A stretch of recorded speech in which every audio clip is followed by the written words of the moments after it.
Ancient alchemy truly is fascinating. Huh?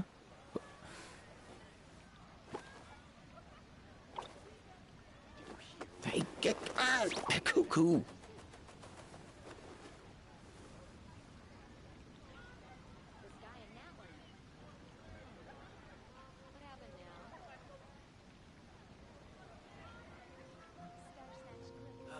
Ancient alchemy truly is fascinating.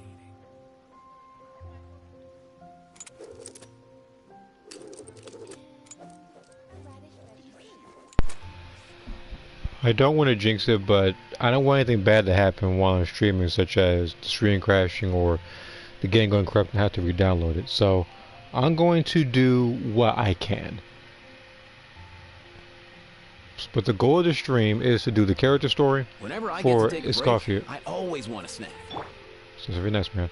But what I'm going to try to do is that I'm going to try to do the new character story, and then after that I'll do the event. So you can.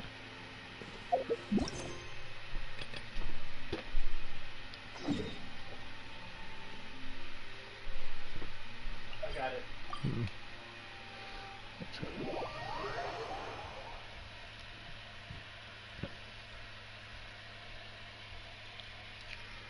Again, at the event, anything bad does happen. While I am pretty much having to reinstall the game, which I had to do, I think, to the first Ascendant long ago, I'll just pretty much be working on drawings. I'll probably also be probably editing stuff on Chef Factory. Huh? Is that Navia over there? Oh, it's been a while. Let's go say hi.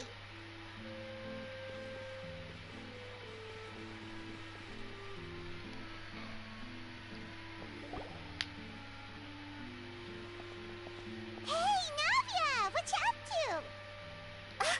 Shh. Get lost, Monica! I don't want to see you back here until you're ready to wake up and start doing things properly! Right now, you're a disgrace to my kitchen and to the Hotel de Boer name! It was an accident. I'm sorry, did you hear me asking for excuses? No, I'll do better, I promise. Why is she so aggressive? She won't even listen to what the poor girl has to say. Oops. Hey, cut her some slack. You gotta at least hear her out. Wait! Huh? Who do you think you are telling me? Wait a sec. Navia? Let me get this straight. So, Navia, I'm pretty sure, is just observing the situation, being inconspicuous, and then Paimon, in record time, pretty much exposes her location to these two cooks. So, you're bringing back Very now. nice, Suit yourself. Paimon. You're still wasting your time.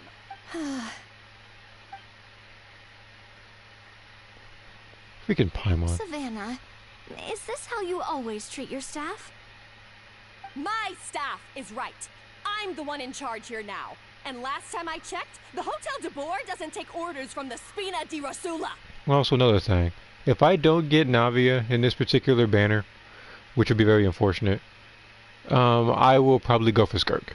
I've seen her stuff, and she looks, at least to me, like visually impressive. So I'm gonna do what I can there. Of course. How you run your kitchen is none of our business. But when a member of your staff is so overworked he becomes gravely ill, that most definitely is our business. We're going to stand up for him, whether you like it or not. Overworked? I've said it before, and I'll say it again. If Vermont can't handle the job, then tough luck. There are plenty of other capable people I can hire instead. But Philmont can do the job, he just... Monica, back inside, now! Huh? But you said I shouldn't come back until... Just do as you're told, and not another word out of you. Come on, we have work to do. It's like Gordon Ramsay if he lost literally all of his patience. What a horrible person! Sorry. Looks like I've dragged you into some drama again. Actually, I just realized something. It didn't hit me till just now. Navia's not censored. Her name is Savannah. She's the new head chef at Hotel de Boer. Ever since she took the job, she's been enforcing a brutal work regime and putting a huge amount of pressure on her staff. One guy was so overworked, he collapsed from illness. He's been bedridden for days, and he can barely even talk properly. I'm sorry. I'm sorry. It's all my fault. I don't deserve to be a chef. At his family's request, the Spina di Rosula is trying to mediate on his behalf. We're not exactly making a ton of progress, as you saw. Savannah is adamant that Vermont's exhaustion and illness have nothing to do with her or how she's been running her kitchen. She's refusing to have any kind of meaningful dialogue with us. Our next thought was to talk to the other chefs at the restaurant and get a better idea of their working conditions. But with Savannah watching them like a hawk, no one has been willing to open up. And that's why I'm here, doing it the old-fashioned way. Camping out, watching, and waiting for an opportunity. And then Paimon blew all that in record time. Oh, shoot! It all makes sense now. Sorry. Paimon should have thunk before she spoke. Did Paimon ruin everything? Oh, no, not at all, Paimon. Honestly, the way she was laying into Monica, someone had to step in. I'm sure I would have piped up if you hadn't. And besides, I don't really think I'm built for espionage. Yeah, meaning it's gonna be all the more difficult to get the inside scoop now. Oh, I might as well head back to the Fleuve Cendre then. We'll need to come up with a whole new game plan.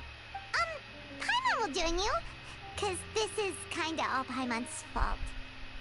Oh, guys, it's fine. You don't need to worry about it. That said, if you were planning to visit the Fleuve Cendre anyway, let me take you out for a meal. I'll make sure it's a proper feast. A really famous chef just joined the Spina di Rosula's tavern. Her name is... Sorry to interrupt. I just wanted to apologize for the scene you witnessed just now. We shouldn't subject our customers to that. This is a small token from us. It's some candy from Monica. She asked me to make sure it was delivered into your hands. Monica's the one apologizing? Huh. Clearly Savannah is the one who owes an apology. Our head chef has been a little highly strung lately. Sorry for everything. All right. Since there's candy, Paimon will drop it. Not the candy. Thank you for understanding. We'll make sure to pass your feedback on to Miss Savannah. a little highly strung, huh? Paimon doesn't get it. How did someone like her even become head chef? Well, according to Fermat's family, she hasn't always been like this. But that's a story for another time. Let's try this candy. Oh, Paimon totally gets it. Come on, dig in! Huh? Hold on, there's something written on the wrapper. Find Escoffier.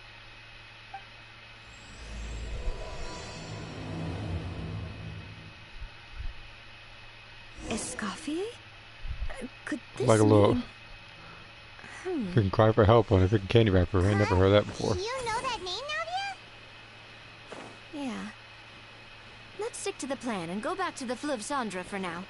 That's where we'll find Escoffier anyway.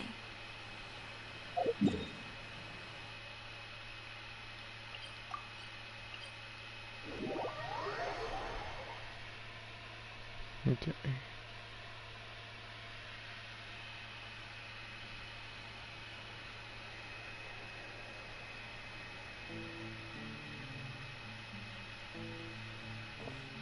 So, who is this Escoffier anyway? Well, for starters, she used to be the head chef at the Hotel de Bourg, before Savannah. She recreated the legendary Gâteau de Bourg and restored the restaurant back to its former glory. Safe to say, she's the most renowned head chef in the Hotel de Bourg's history. After the culinary genius Modeste himself. Gâteau de Bourg? That's the super exclusive cake that they only sell a few slices a day, right? Wow. Why the heck back when she let Savannah take her place? Well, apparently, the Hotel de Boer was reported for a safety incident. Someone claims that the kitchen was adding an illegal substance to their menu. But none of the chefs had any idea how it could have gotten into the food. In the end, Escoffier decided that as head chef, she should take responsibility. And she was sent to the fortress of Meripede. This is either the fault of that girl that was crashing out earlier or some guy with a mustache. It's always one of the two. The fortress of Meripede? Well, you're right. The quantity of the substance they found was fairly minimal. Even the guards believed the whole thing was probably just an accident. Escoffier didn't have to stay in the fortress for long, but still, by the time she returned, the role of head chef had already passed to Savannah. So that's what happened. Hyman still thinks it's really unfair. Even though Escoffier is no longer head chef at the hotel, she's still well respected by the staff. So, I'm guessing what Monica wants is for us to convince Escoffier to try and negotiate with Savannah on the staff's behalf. Oh, Paimon gets it! Monica wants Escoffier to come back and kick Savannah out. It's simple. If the new head chef is stressing everyone out, then the solution is just get the old one back. Well, about that... You thought cream of mushroom soup was ready to serve after 3.5 minutes on the stove. You'd have had more sense serving hot water with ice cubes. At least then you wouldn't have wasted all this perfectly good cream and mushroom. What do you say, Hilaire? I'm sorry, Cream. I'm sorry, Mushroom. That kid's like sick. She don't need to lay in there like that. As you can see, Escoffier is that kind of chef as well. You have to leave it on the heat for long enough to allow those flavors the chance to come out. Don't be fooled by the aroma when the water first starts to boil. Got it? Yes, Chef. Then go back and do it again. The customers are still waiting. Remember where you went wrong and don't repeat the same mistake twice. Yes, Chef. It's like I'm watching Hell's Kitchen on YouTube all over again.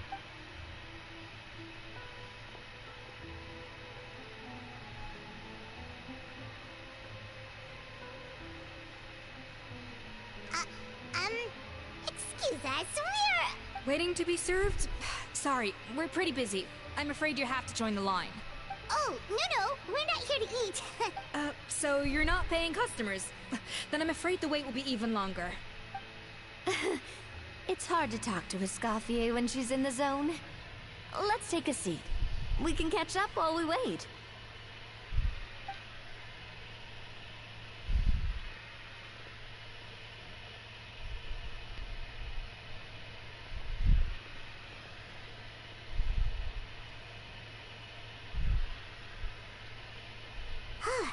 Looks like the rush hour is finally over. Is it always this busy here? These days, yes. I'd say business has tripled since Escoffier joined as temporary head chef. Well, in her words, the Hotel de Boer doesn't need her anymore. It doesn't look like she's got any plans to go back. I guess I'll be heading off then. Wait, take these home with you. We can't serve them now, and there's no sense in letting them go to waste. And in comes Paimon, just getting a guess. Oh, thank you, Chef. For what? Like I said, I just don't want them going to waste. Oh, and tell Fiamma to get well soon, so you're not running yourself ragged every single shift. Fiamma. That's the second time we've heard that name. Who is that again? He's the chef that fell ill from stress. Hilaire is his son. And with Mom stuck at home taking care of Dad, he decided to pick up some work to help pay the bills. Escoffier knows their situation, so she's been making some extra food every day for him to take home. Hey, I heard that, Navia! I've told you before, no one's making extra food. Hilaire is making blunders in the kitchen, and I can't serve his failed dishes, so he might as well take them home. Yeah. Failed dishes that just so happen to be nutritionally complete every single time. So, you two must be the world-famous traveler and her companion, Paimon, yes? Is there something I can help you with? Oh, so you know us already. We'll skip the introduction then. We're here to talk about Savannah. Oh, I certainly am. The Spina's headquarters are right next to the tavern. And I've lost count of the number of times Navi has come to pester me about it. But I don't work for the Hotel de Boer anymore. And being ex-head chef doesn't give me the right to interfere with that business. Besides, I'm the one who persuaded Savannah to take the job in the first place. What? Well, she was a much gentler person back then. A little timid, even. She wasn't at all confident that she was the right fit for the role. That's hard to believe. Are we definitely talking about the same Savannah here? Do you see anybody else named Savannah and freaking Tevat? Honestly, I do wonder if she's just emulating me. I mean, I'm not the most pleasant head chef to be around either. Anyway, suffice to say that given the history between us, it'll be tricky for me to tell her she's doing her job wrong without coming across like a huge hypocrite. Fiamar and the others probably think that Savannah gets it all from me. I wouldn't be so sure about that, Escoffier. Look at this note we got from Monica. She mentioned me. Whatever shortcomings you feel you have, it looks like Monica still trusts you. As for the others, well, how can you know what they think unless you ask them? Monica. Plus, it's not like we're asking you to storm in there and raise hell. We're only in the initial phase of our investigation. All we're trying to do is get the other chefs to open up to us. Oh, Monica. Oh, Monica! Escoffier? I can't believe her! Powdered sugar is supposed to be applied sparingly. Look at all that on the wrapper. It's thicker than the sole of my shoe. Unbelievable! I won't stand for this. She has to learn. Come on, we're going. Not only does she have a different stride or walk, but I'm expecting her to call somebody a donut in a second to completely emulate the Gordon Ramsay rule. Wait, so now she's, Let's go catch up to her. We don't want to keep her waiting.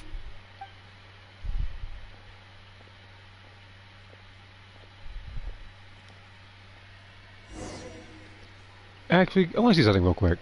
Assuming just something to see. It's the last 5-star I actually got. So it's actually Malika. Okay, I'm making sure. So that's the last 5-star I got that's actually new. And that was at New Year's. That was New Year's Day.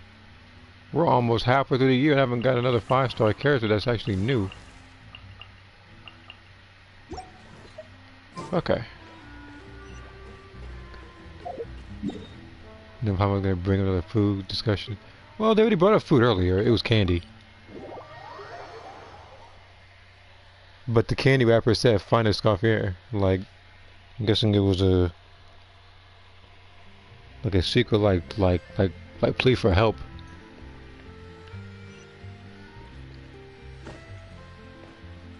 Alright.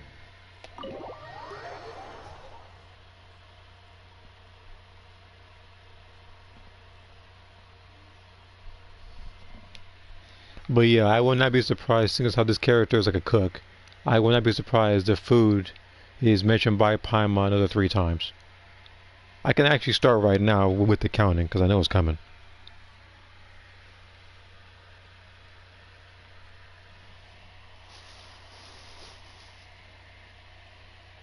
Wait, she looks like... Is that Escoffier? Escoffier's back? Yes! I've missed her cooking! I was just saying, Hotel de Boer is nothing without her. I'm sorry. I'm so sorry.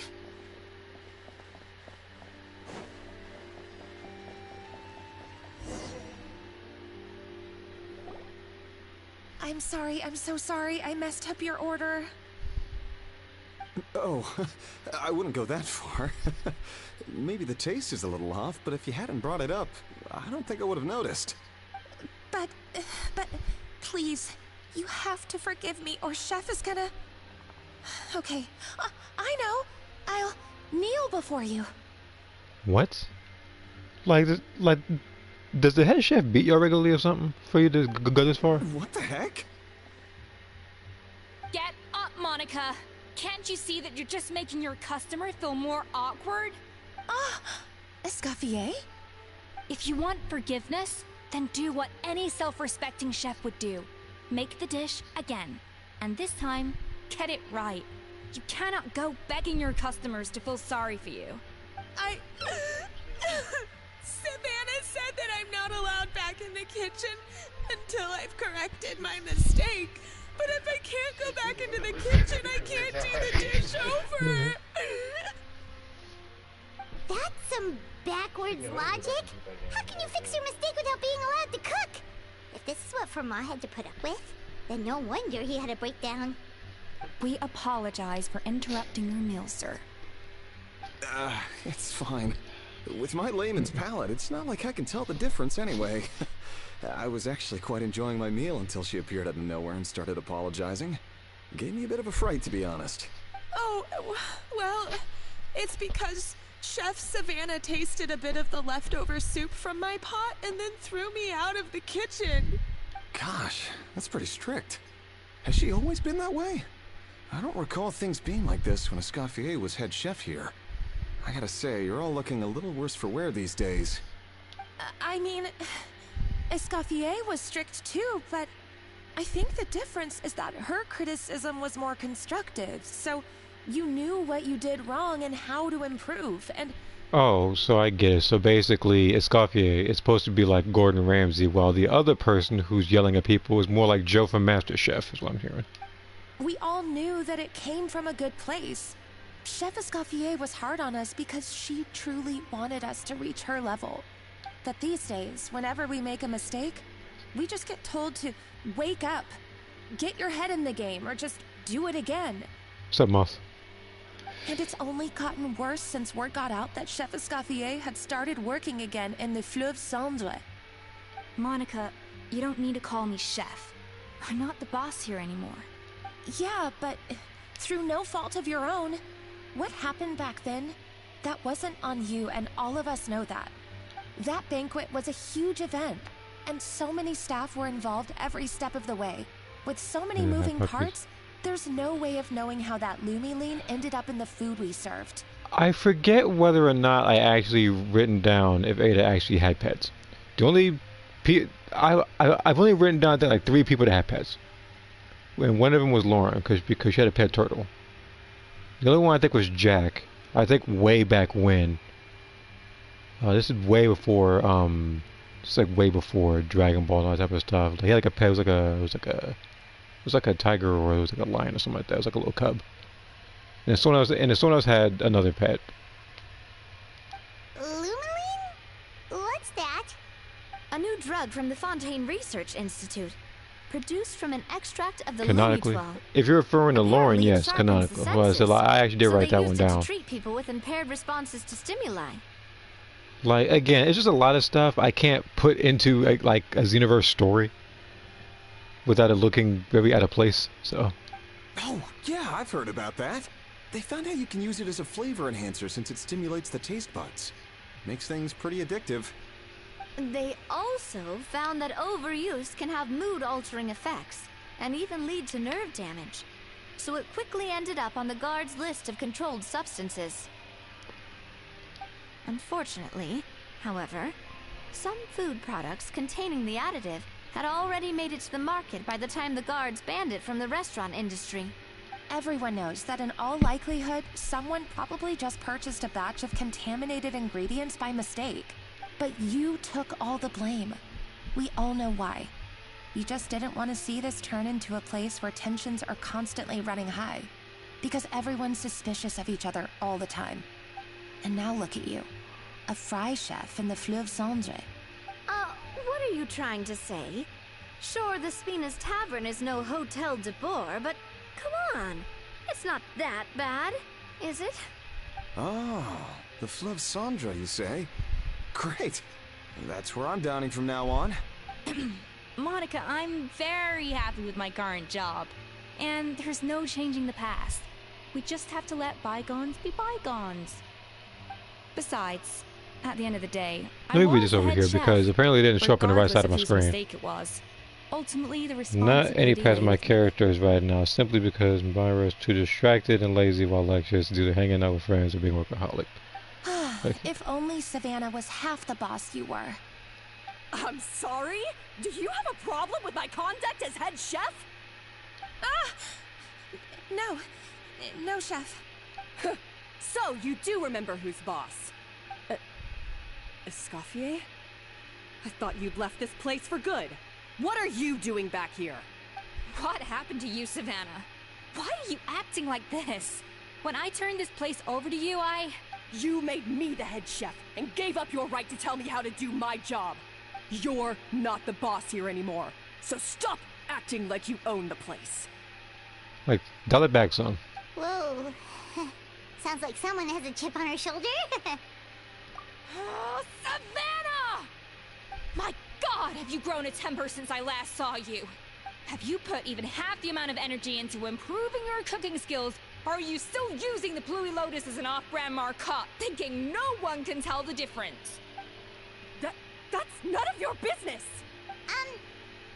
What happened to not storming in and raising hell? Ho ho! I was not expecting to see something this spicy as soon as Escoffier returned. This is the most exaggerated French accent I've ever heard. Huh? Fan Asian? Aye, miladies. Might I make a humble suggestion? Given that we have ourselves a tete-a-tete between chefs at the Hôtel de Bord, I dare say it would be de rigueur to settle this the traditional way. Let me read the comment before I lose my mind. It's saying, the only pet one of my character's supposed to have is canonically it's a pug dog, which is what Trinity has. The traditional way? That can only mean one thing. I mean, even though they couldn't, unless they have a jetpack on them, I wouldn't be surprised if Xenoverse, when it did like the little mascot thing, instead of it being like a floating like Zeno or Fat Gogeta, I was surprised that when you do a vehicle, it's not like an animal following you around. And of course, like I said, if you're flying around, they'll probably they'll either be on a platform, either on your back, or they'll probably be have like a jetpack on them or something.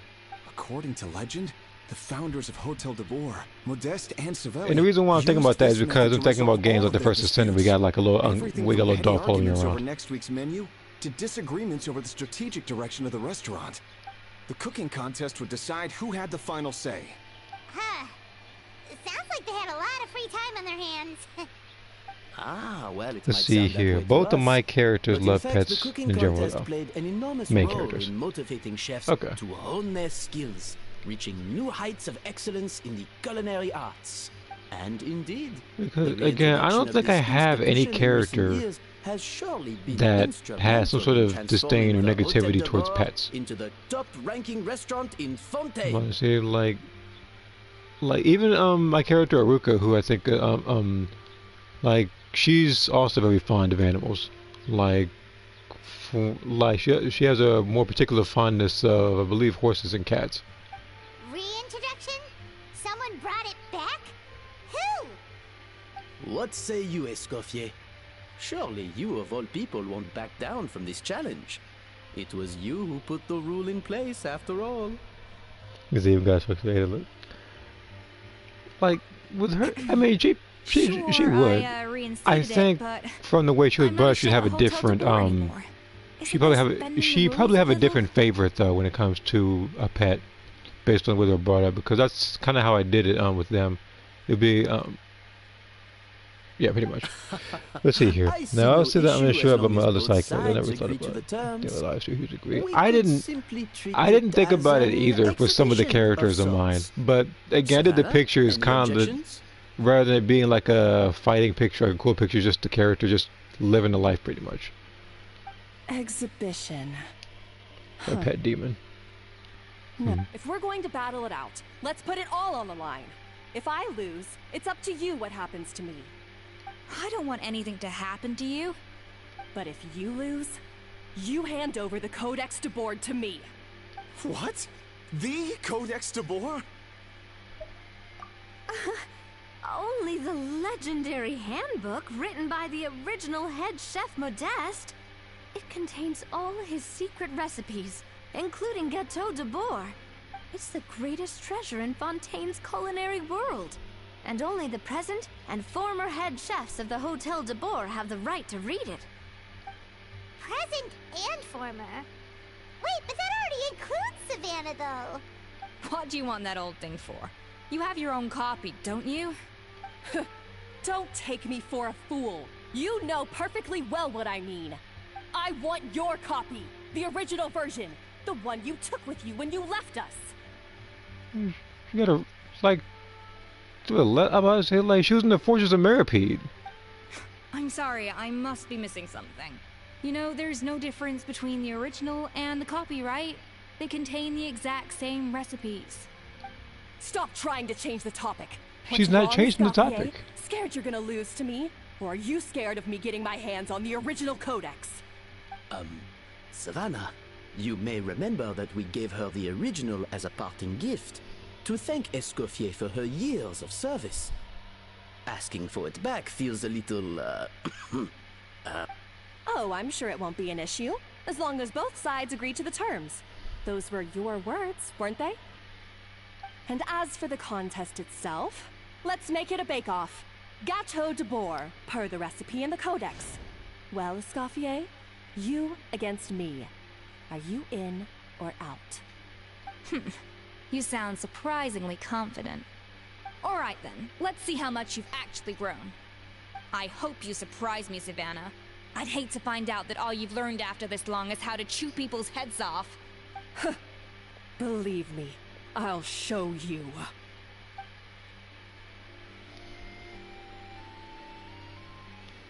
Escoffier, are you sure this is a good idea? You accepted her terms a little hastily. Oh, it'll be fine. Let's head back to the Fleuve Cendres so I can get prepping.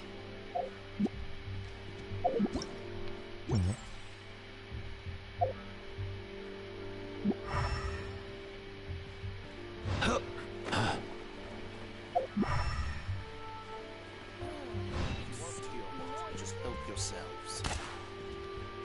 I didn't mean to shoot you. I pressed the wrong button.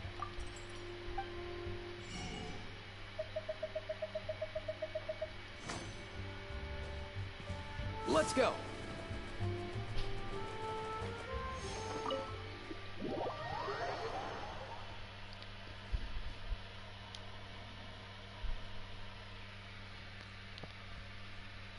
See, in a realistic world, right then and there with him firing that gun, he would have been arrested on the spot.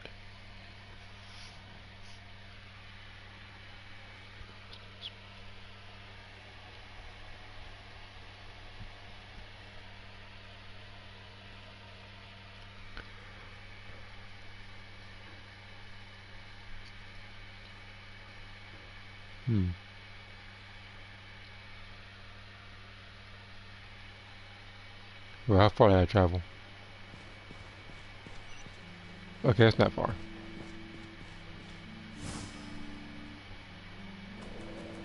Oh, I guess I'll go back down.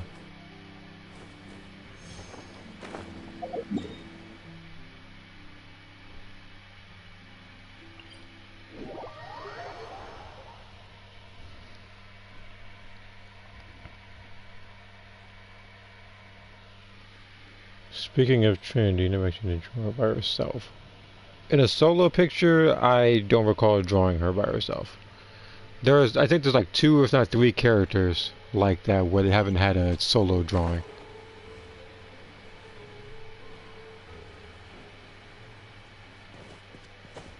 Guess I'm finally on the right path.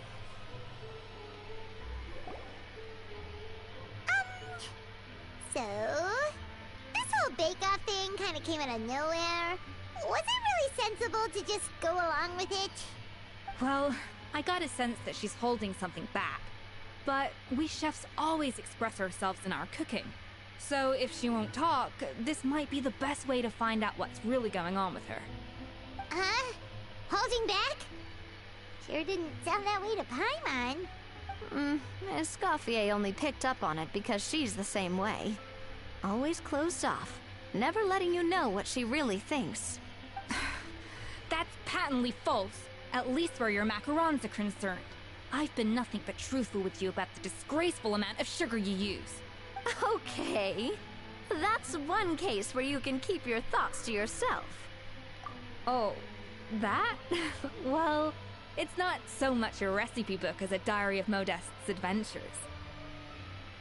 Back in the day, he and his good friend Savelli explored far and wide, partly adventuring, partly looking for new ingredients and developing new recipes.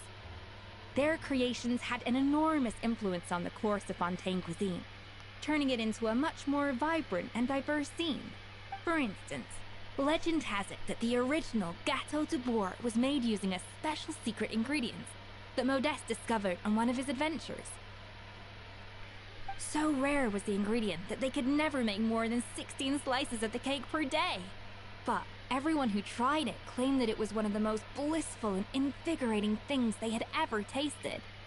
Modeste and Savelli went on to found the original Hôtel de Bourg, which catapulted them to stardom in Fontaine's culinary world.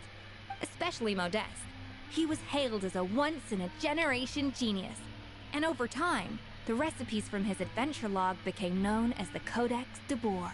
Ah, Paimon's heard this kind of story before.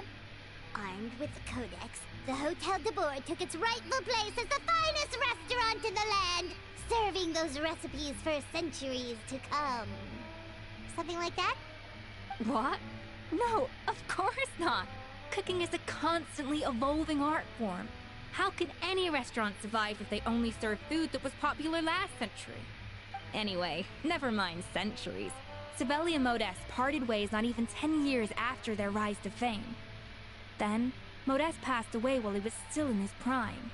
And that was it. The end of the Hôtel de Bourg's heyday. It fell into decline, and for most of its history, it was just a nondescript place with a couple of cheap tables. It's only in recent decades that it started recovering. Even then, it still took numerous relocations and changes of management before we finally ended up with Vanigem and the restaurant we have today. Oh! So the Codex really isn't all that, then. Paimon figured it was like one of those mystical books they have in Liwe's martial arts novels, where the main character learns all their secret powers from.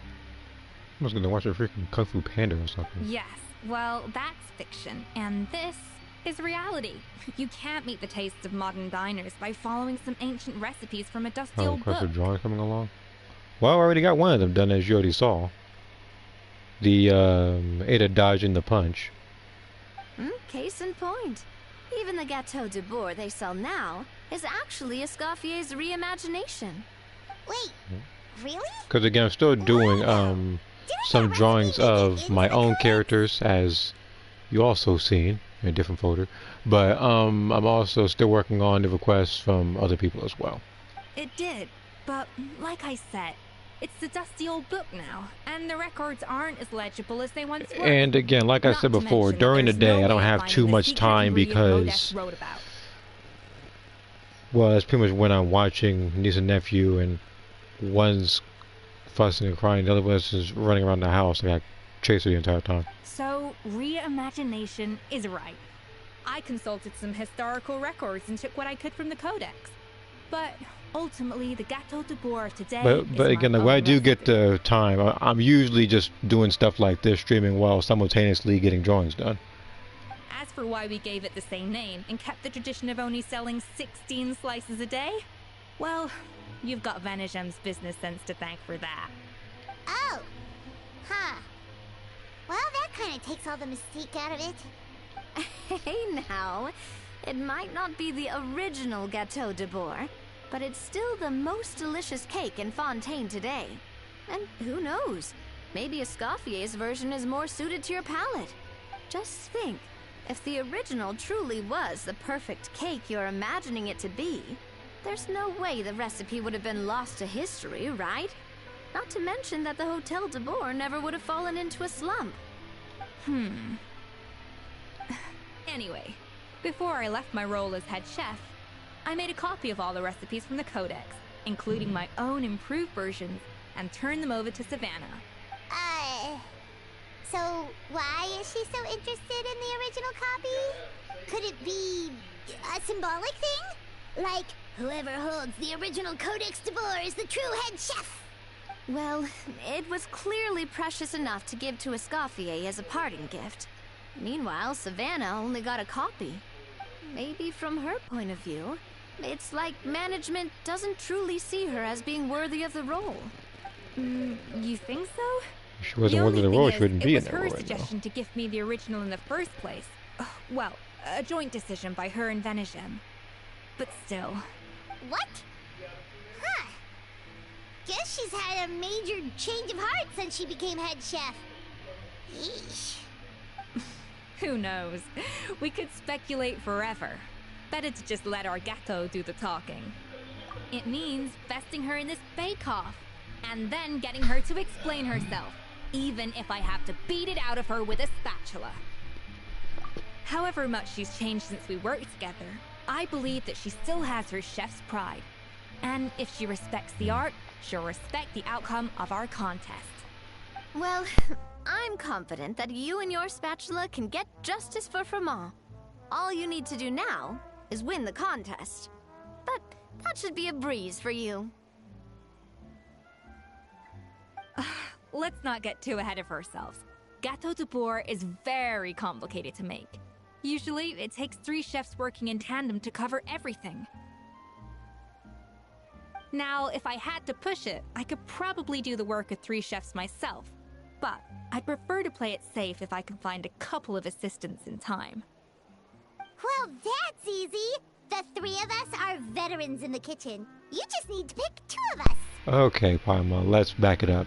Don't say 3 of us are veterans in the kitchen, because the Traveler is usually the one doing all the cooking. You're just doing all the tasting. Well, I have heard the Traveler is an accomplished cook, as well as a warrior. But be warned. And while I'm thinking about it now, Paimon isn't exactly the pickiest eater. Think you're up to the task? Oh, count me in too. I've spent weeks perfecting my macarons after your scathing review. Even if it means competing against the Traveler, so be it. I'll show you what I'm made of. Confident. I like it. Alright, let's start with some elementary mise en place.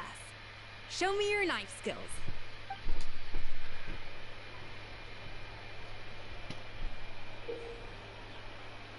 Wait, use no more times to cut the fruit. I've always called it chopping stuff up, not mise en place.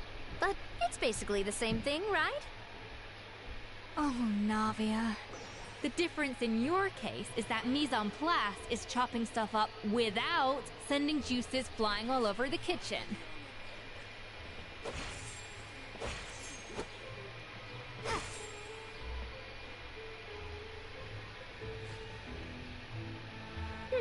Looks like you found that easier than I expected. Maybe a minigame? Something tells me I might get into that or something. I have no clue. All I know is that the Traveler should have been finding a sibling ages ago, and I'm sitting there helping somebody with a cooking contest. Yeah, thankfully it was pretty straightforward in the end. You made it sound like we'd be carving statues out of fruits or something. Well, brace yourself, because the next step is anything but straightforward. I'll be using this cold press to extract flavor compounds from the ingredients.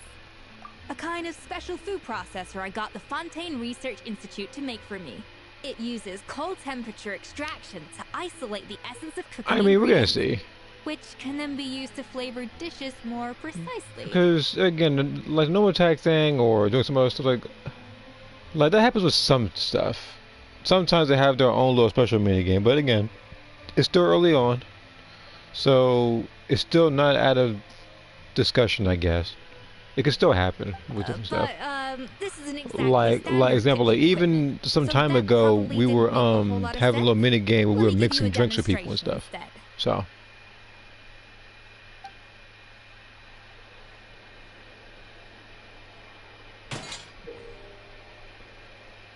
Elemental skill accelerate times coldness. Wait, Oh, I'm her. Okay. Custom-made equipment from the Fontaine Research Institute, huh? That's some pretty high-tech food prep. Paimon's never used anything this weird before. Cool. Not weird.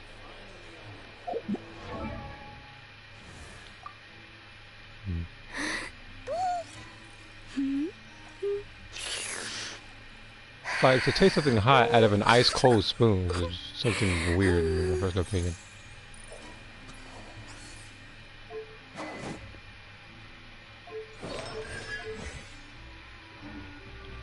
Bon appetit!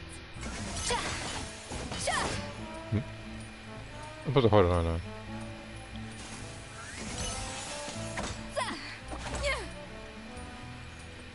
The device isn't cold enough yet. I need to reduce the temperature. What you going to try to do, but well, I did that already, but for some reason it didn't work. And done.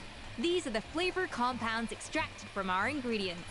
I processed all the fruit you chopped up earlier. Wow! Even the smell is so much more concentrated. What next? Do we add all this stuff in? Absolutely not! Throwing everything in at once will ruin the balance of flavors. We have to go slowly and carefully to calibrate the exact flavor we want.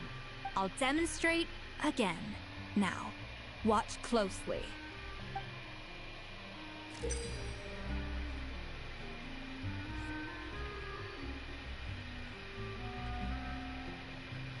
Slowly and carefully. Not a drop too much, and not a drop too little.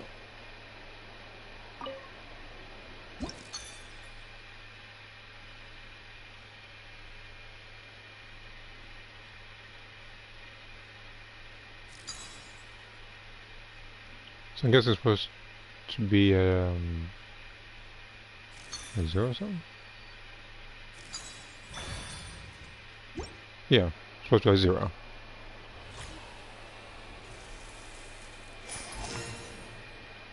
So if I messed that up, I'm pretty sure she has something to say about it.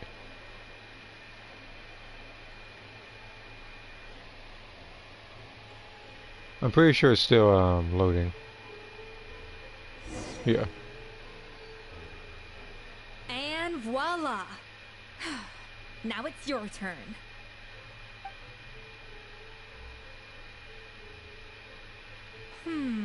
Not terrible. Considering this was everyone's first time blending flavor extracts, it could have been worse.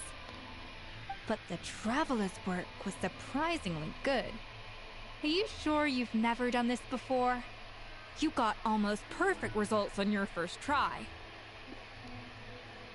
See here. Hey, guess what? I dropped you. Oh, so this is more so a taunt, I guess, when it comes to this thing, because not only do I see Navia's weapon alongside Navia a couple of pictures above, then all of a sudden I see this laughing thing, as if I'm supposed to just whip out a bunch of money and get this thing or something. That goes without saying. Honestly, like, credit where I would have already credit's gotten due. the character by now if it wasn't for Duke's appearance. Because after that, if I did get her, all I had to do was just focus on saving a bunch of stuff to go for the Chronicle Wish banner. Alright, Instead, I now have to for get the this part constant I've been reminder of looking how I don't forward have to. her.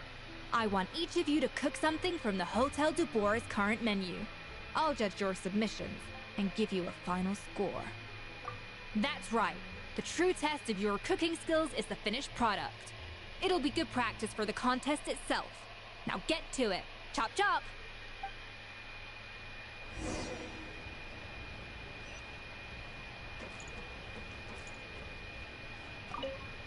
How's it going? Have you picked a dish yet? Choose wisely. I expect you to present the most delicious thing on the menu.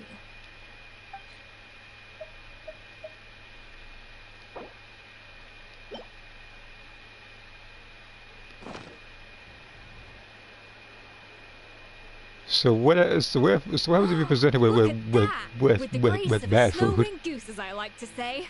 Now, let the grating commence.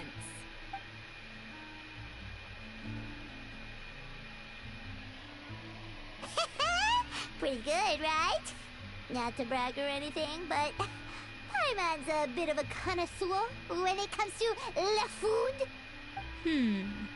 6 points. What? Oh, well, fair enough. Paimon doesn't cook all that often, so as long as it's a pass. That's 6 out of 100. I would say like that. That. Wait a minute. You know what that reminds me of? That reminds me of SpongeBob. Mrs. Puffley said to get a passing grade you need like 6, and then SpongeBob started celebrating a little too late, and then she said 100.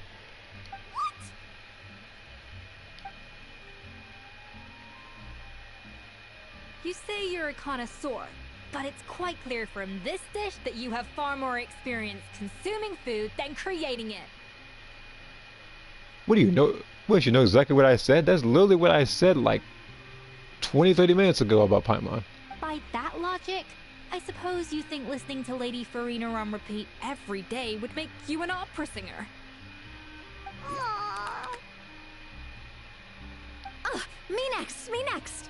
I'll have you know that this batch of macarons has 2 whole tablespoons less sugar than my previous ones.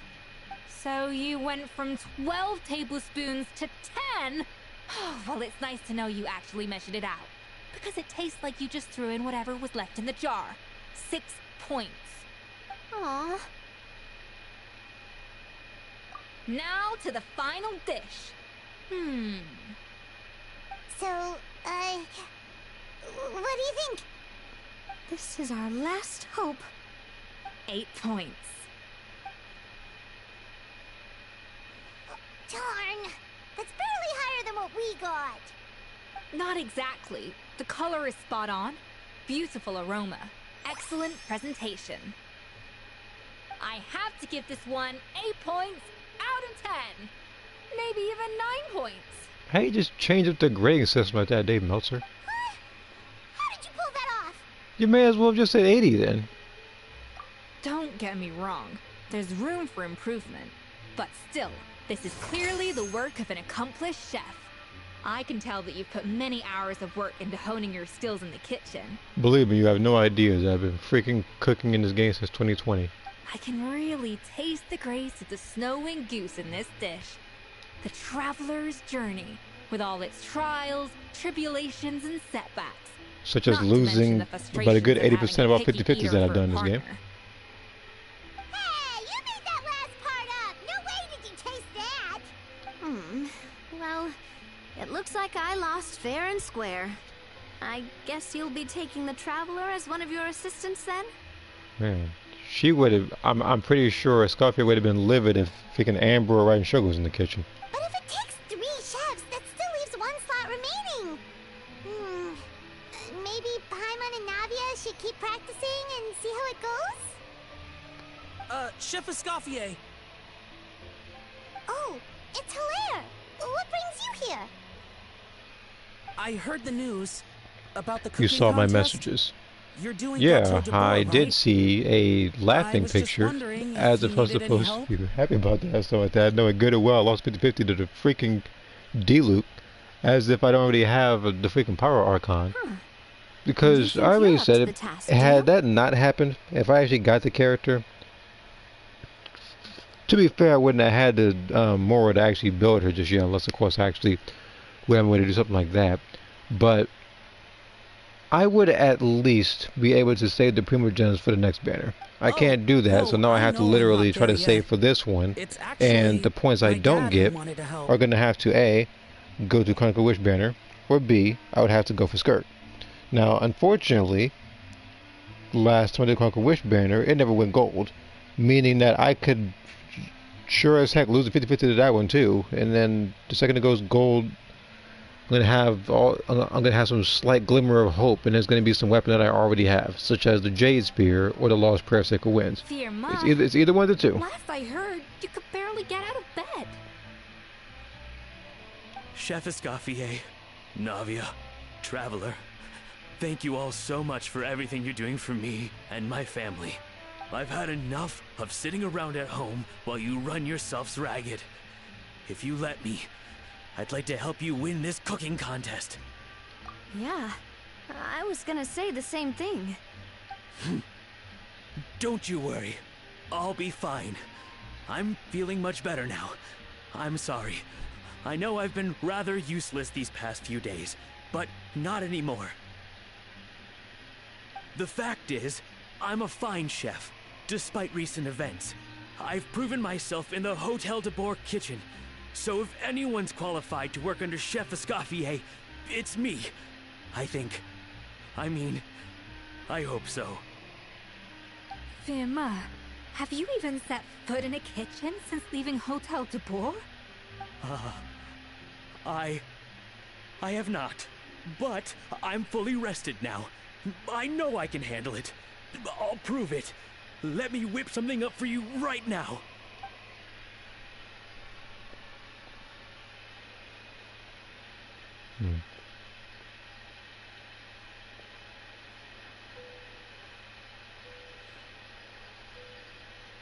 Huh? That's strange. Why are my hands shaking? I mean, you just picked up an ice knife. What do you call this, Firma? I can't seem to grip my knife. Do it again! Again! Again! I... Hopeless. Get out of my kitchen yesterday. Wow.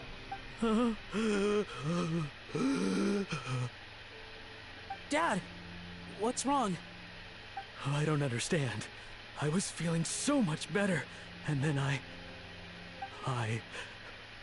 Will I never be able to work in a kitchen again? Dad, talk to me. What happened? I think the real issue here is not physical exhaustion, but psychological trauma. Monica, when did you get here? Probably because you were all concentrating so hard on your cooking. I didn't want to interrupt your flow. But anyway, Firma, I'm so sorry. If only I'd known how serious your situation was, I would have stood up for you sooner. You have nothing to apologize for, Monica. During those long nights of redoing every order, you were the only person who looked out for me. Oh, come on. All I did was make you some tea. I doubt it was much help. Savannah was so ruthless toward you.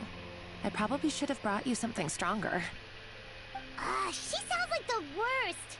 All right, another Savannah horror story. Let's hear it. She's been getting harsher and harsher on us ever since she heard about Escoffier's new role in the Fleuve Cendre. Seems like no matter what we make, she'll find something wrong with it. What is this? It looks like a dog's been at it. In the trash now! Again, like I said, it's like I'm literally watching it's like I'm watching Kitchen Nightmares or Hell's Kitchen, only all of her criticism are unjustified. Then she orders us to redo the dish again and again, but we never know what's going to make her happy. Do it again, do it again, do it again! Every time you remake it, you just get another earful from her. I'm not surprised they just quit then. Either straighten yourself out or get out of my kitchen! So now, it seems like just picking up a kitchen utensil gives me flashbacks of her yelling at me. Oh man, that must be awful. The more I want to get it perfect, the more my hands shake, and the more scared I am of making another mistake. How can you give up so easily, Firma? You weren't a quitter when you were working for me. Everybody was happier when they were working for you. Everybody seems freaking stressed when they're working for her. Savannah, you talk about working late into the night trying to perfect your dishes. That says to me that you still hadn't lost that determination to prove yourself. What changed? I don't know what's come over me. When I think back, I just remember feeling like my heart and my hands were growing heavier and heavier as the shift went on. Each time I had to redo a dish, my heart sank a little further. Maybe Savannah was right. Maybe I am just hopeless at this. Well, aside from him doing this right now, I forget how many Prima Gems I am right now in the character banner. If measured correctly, I think it's 30. I think it might be 30.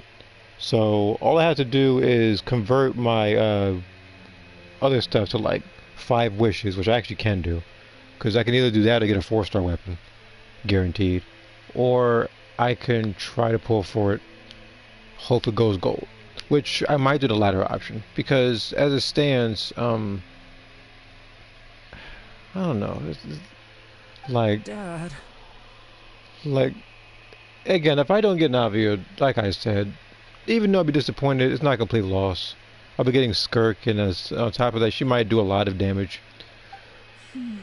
Especially, and on top of that, she's an ice character, and the last ice character that I remember getting that was 5-star was it Risley?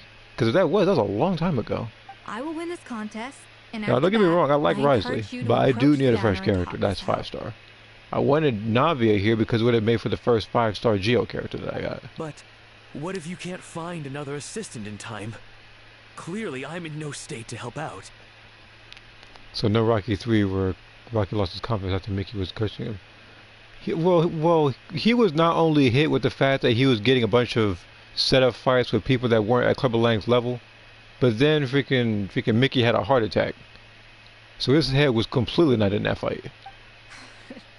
You think being one person and on top of that, he didn't know how to actually like properly box. He was just like Apollo Creed had to teach him how to actually like box and pace himself. Even if I had to go it alone, I would present the perfect gâteau. Oh, well, Paimon and Navia will still keep practicing, just in case. And so will I. Yeah! And if worse comes to worse, we can always get the Spina di Rosula to put out an emergency call for chefs. There's gotta be someone out there, right? Actually, I thought maybe I could help. That's sort of why I'm here. What? Why didn't you say so? I was going to, but then, well, this is the first chance I got. You do this for us? Thank you so much, Monica. Alright, fine by me. But aren't you still working for Savannah? Joining the other side seems like a guaranteed way to put your future employment in jeopardy. I know, but it's alright. I've made up my mind. With the way things are, I can't keep working for Savannah much longer anyway. Unless I want to become the next nobody would want Vermeer. to. Where nothing is good enough. I'm done with sucking it up. It's time to try and turn things around. And if this again, cooking contest can get like, Savannah to see the error of her like ways, I said, there's a then difference I'm sure between. she'll forgive me for this. Again, there's there's a difference between constructive criticism and to censor it against being an a-hole, pretty much. Wow! Paimon didn't think we'd be poaching from Savannah's staff to get our third person, but there you go. Anyway, Monica's a professional chef, so nothing could Well, so like again, you can literally look no further than the freaking Master Chef show. You can see the difference in how they break down the food and what could have went better or anything else of that matter. Great. Let's see here. Then it's settled. Song And to this link is congratulate actually you used all for on making the. the team, I propose a Spina-sponsored meal Well, to well, no, celebrate. yeah, like, I've heard that song before. Again, that particular song I don't hear often though. Like, okay, because again, not only do I not own that particular game, but there are some songs in that particular game that I remember a lot more than the other ones. Well, Of course, the two I remember the most being the Long the Tiger and Stun the Insect because, well, that's the demo I got to play the most on the PlayStation 1 back then on the demo. Yeah! Feast, feast, feast! Alright, if you insist, then prepare for some of the finest food of your lives.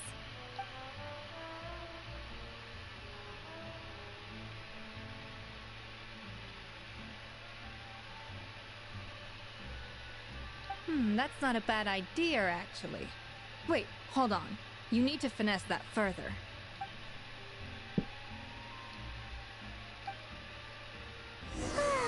That was a dream come true. Paimon never knew Fontanian cuisine could be this good. Alright, wait. Shouldn't be that fun.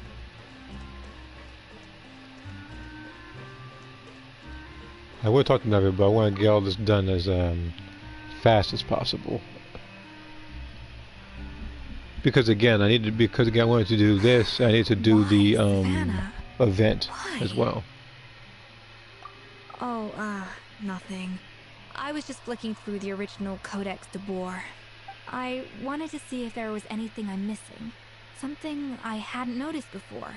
That might explain why Savannah's so desperate to get her hands on it. But I can't find anything. It's just some hastily scribbled recipes in between diary entries from Modeste's adventuring phase. And most of it's not even legible anymore. The copy I gave her not only has all the recipes in full, but even includes my own private tips and notes from years of experience. Surely that's infinitely more useful than this old thing. Yeah, maybe. Still, it's just hard for me to imagine that the Savannah I knew would go to all this effort just to make a point. Which is understandable about the choice in song. We were. At least I always thought we were. She was a little shy, but meticulous with everything and everyone she dealt with. She made a few mistakes here and there, but she was quick to correct them whenever they were pointed out. And she was always striving to improve as a chef. Those qualities are why I recommended her to replace me as head chef. I never imagined for 1 second that she'd cause Fiamma and the other staff so much grief.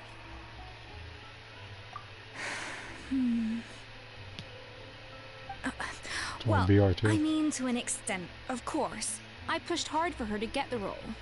Like, I still believe games like that, or there was some other game I was thinking about. I forget what. It'll come to mind soon. It might have been the Def Jam games, I forget. But I said that there was a couple of games like that, or Bloody Roar, that needed like remastered collections of the styles that you can find in the PS4 and 5 PlayStation stores. And the idea that because I wouldn't hesitate to get either of the two. Me is difficult to come to terms with. I wonder if this is how Modeste felt back when he was writing the Codex. Because how many games were there for Blade Roar? It was like 4 games, right? I might be missing one. If it's something like Bloody Roar, like this edition or something, I'm pretty sure instead of the standard version, they'll have that special edition for some stuff. So that might be what they could do at the event they decide to have some sort of collection. Yes, with his good friend and co-founder of the Hotel de Boer, Savelli. The story goes that after Modeste unveiled his Gâteau de Boer and was hailed as a culinary genius, he was admired and adored by all. 5 but or 6 we count his Prima Fury. fame slowly drove him and Savelli apart. Where have I heard of Prima Fury? Unlike Modeste, whose every new creation I feel like was I've an heard instant hit, Savelli seemed to face setbacks every turn. That was Doors a that would single-player swing wide game, open wasn't for it? Modeste Oh. would shut in Savelli's face. Oh, never mind. That's a Blade Roar game. I'm thinking about something else And entirely. with Modeste being whisked off to all manner of functions by his celebrity friends, he had less and less time to discuss the culinary arts with Savelli. People started gossiping about Savelli, and their relationship between the two gradually soured. I think so. Like, if they did have a thing like that, the game itself with 1 through I guess 6, it would probably be like the PlayStation, like they would probably price it around like $40, $50. I can already tell. Suddenly died from an acute illness. Because not only will they have the full games, but they'll also have, I guess, slight adjustments. And will also have access to online stuff. And that was it? They neither Because had that's what decisive Street Fighter split, Alpha did. nor got the chance to properly reconcile. Their story just came to an end. One rumor had it that Savelli actually killed Modeste out of jealousy, even as the latter was hoping to make amends. Unlikely. It's a popular theory, but there's no real basis for it. At least there are no records of Savelli ever being convicted of a crime. Still, beyond a point, there's no way of knowing what truly happened in the past. All we can do is try to make sure the present doesn't quite go as badly. And that's why I have to win this contest tomorrow. Then get the truth about everything that's been going on, even if it means cracking her open like a nut. Yeah, but there's gonna be some sort of twist or turn during the competition, I can just tell. Really? Well, I like the confidence. Don't let me down tomorrow then. You better bring your A game. Because I'm gonna take a guess right now before it even happens. That girl that's been crashing out for the better part of, I guess, an hour now since she's been here, I'm starting to think she's gonna sabotage our thing to where she'll get the upper hand.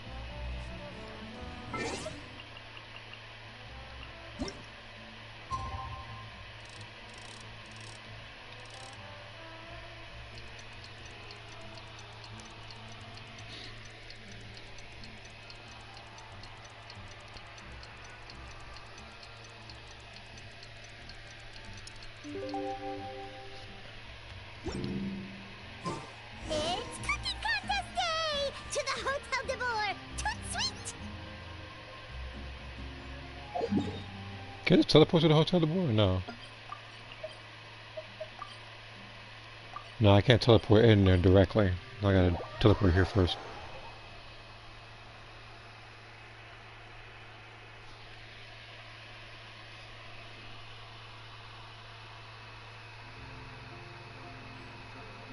This is Elder Scrolls, so that's Fallout weight system in Genshin.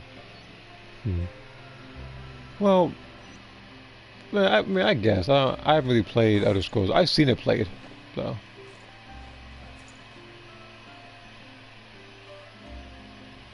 While also,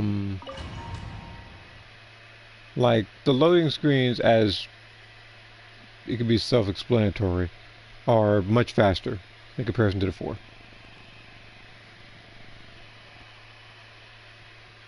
Like when you're doing the PS5 or something, it loads in about what like 3 to 4 seconds, something like that. It's not that long at all.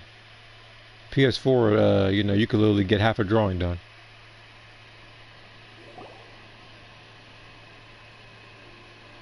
Mesdames et messieurs, welcome one and all to the Hotel de Boer and to this most exciting of cooking contests. Savannah, I brought the original copy of the codex you asked for. Monica? Huh.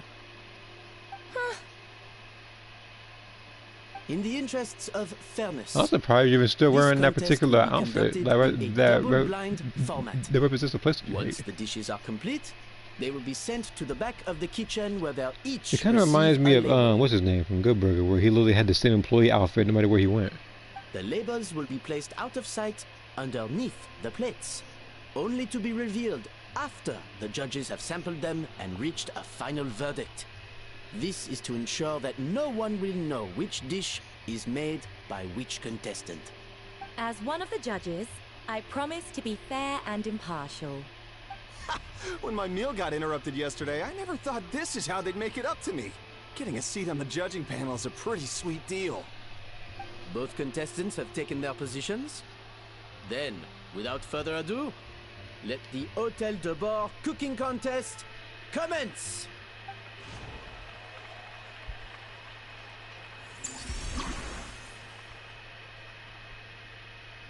Minimum amount, okay.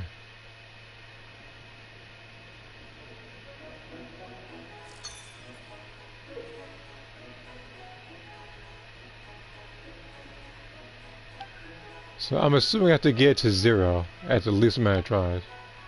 Monica, Traveler, even the best chef in the world can't flavor their food without prepping the flavoring, right? Even the best chef in the world Yeah, but how can't flavor their oh. food without prepping the flavoring, Yeah, right? flavoring. Looks like our two head chefs are raring to go. Like an oven on full blast, this competition is quickly heating up.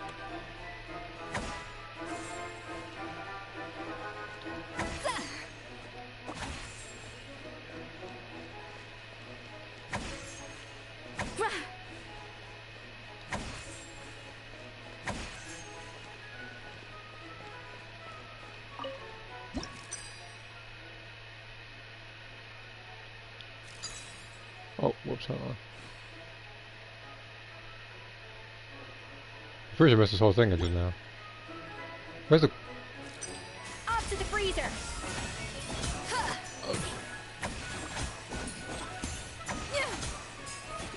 We're just supposed to get this thing cold. Guys, what's the thing hitting it? Oh. That should be enough flavoring. Now hurry up and balance the flavors. Ace.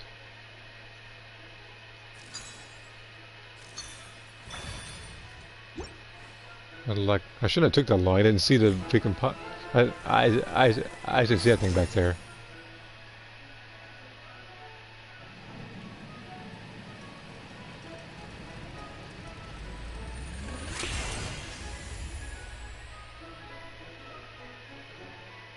Come on, Escoffier! Come on, traveler!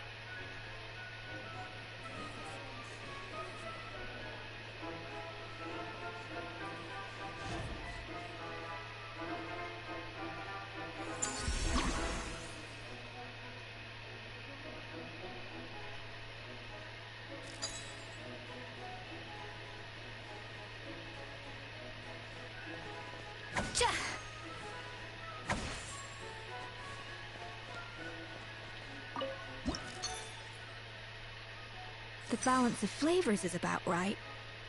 But the quantity is too low. Alphonse! What are you playing at? It's not how I taught you to do it! Stop working around and do it again! Yes, chef! Oh, tension.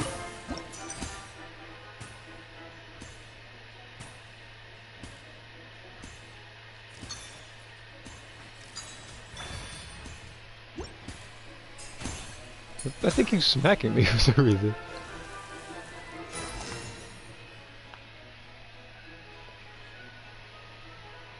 So, what do you think?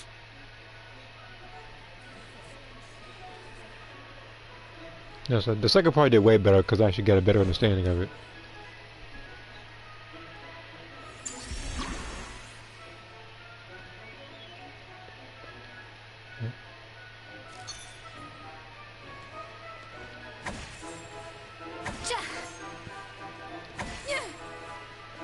Up to the freezer!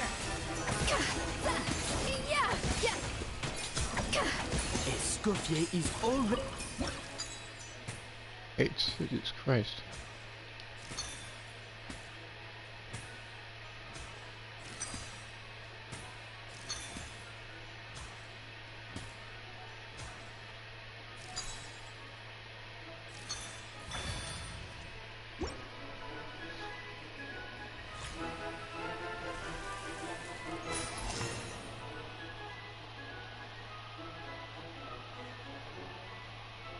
You can't match Escoffier's talent.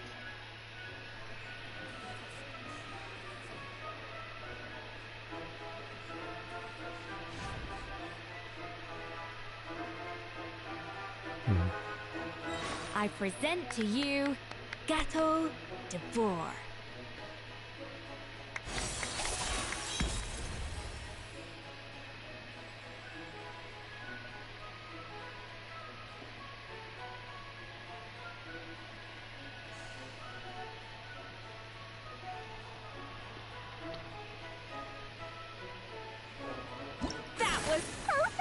We were like a flock of snowing geese, completely in sync, working gracefully and elegantly together.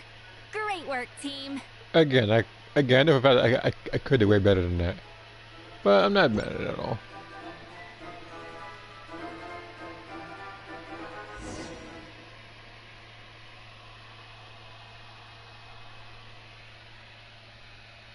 I'm assuming if you actually do really poorly, then they actually have different stuff to say, and it might be a different outcome.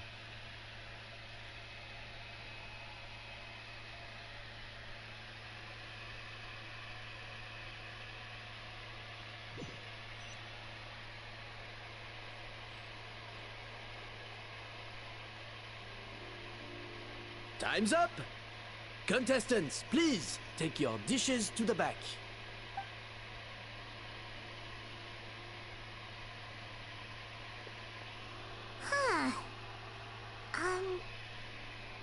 was right.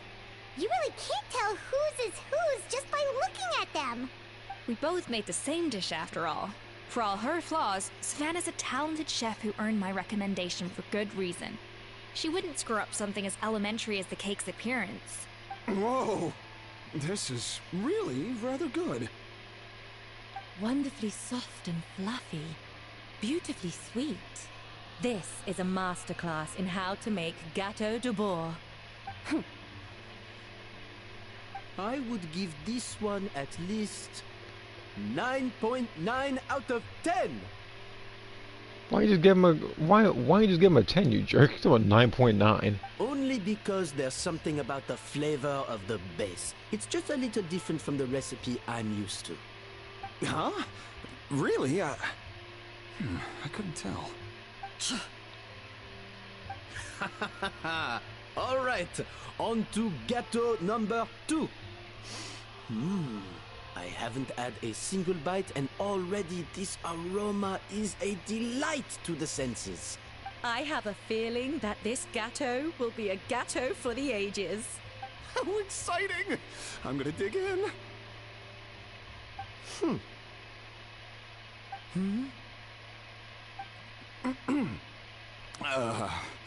I think maybe someone got a little carried away when they were adding the sugar. Not just the sugar, it's the flavors too. This is all over the place. Who made this? It appears the decision is unanimous. This gâteau is far below the standard we would expect.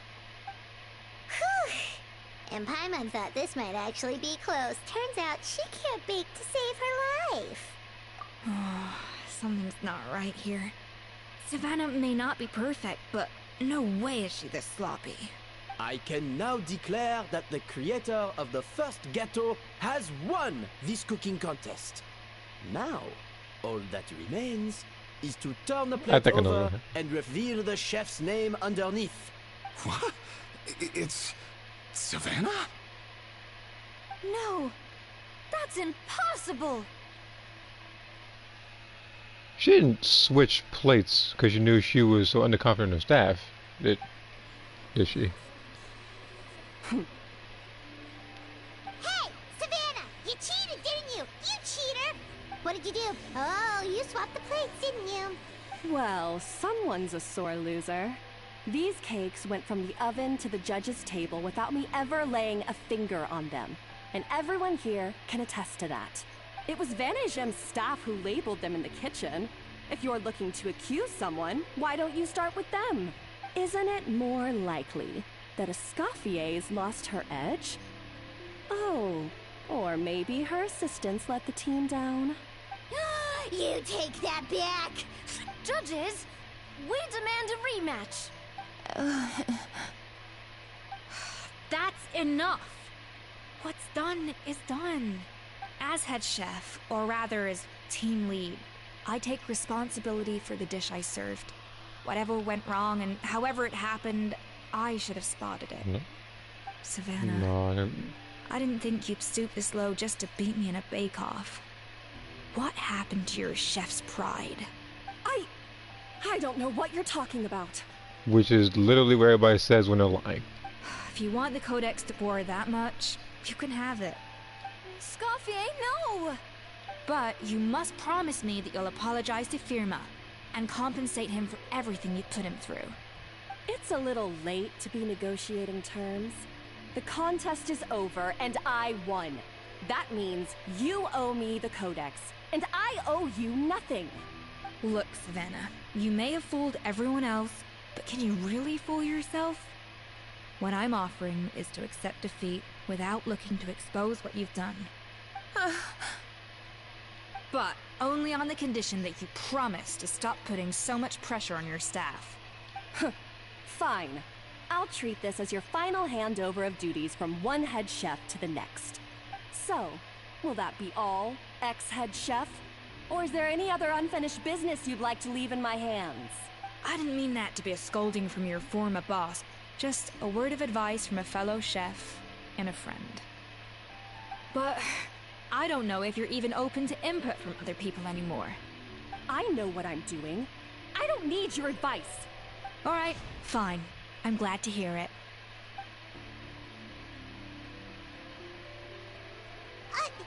Escoffier! The Codex de Boer! Finally. Now, at long last, I will succeed. Escoffier? How could you let her get away with this?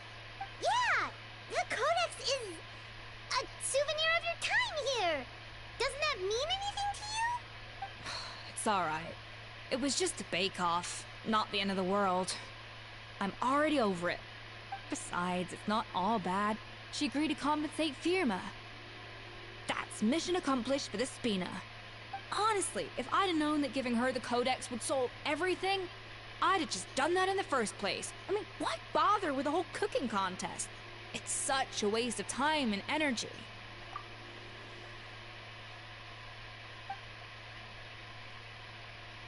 No. No!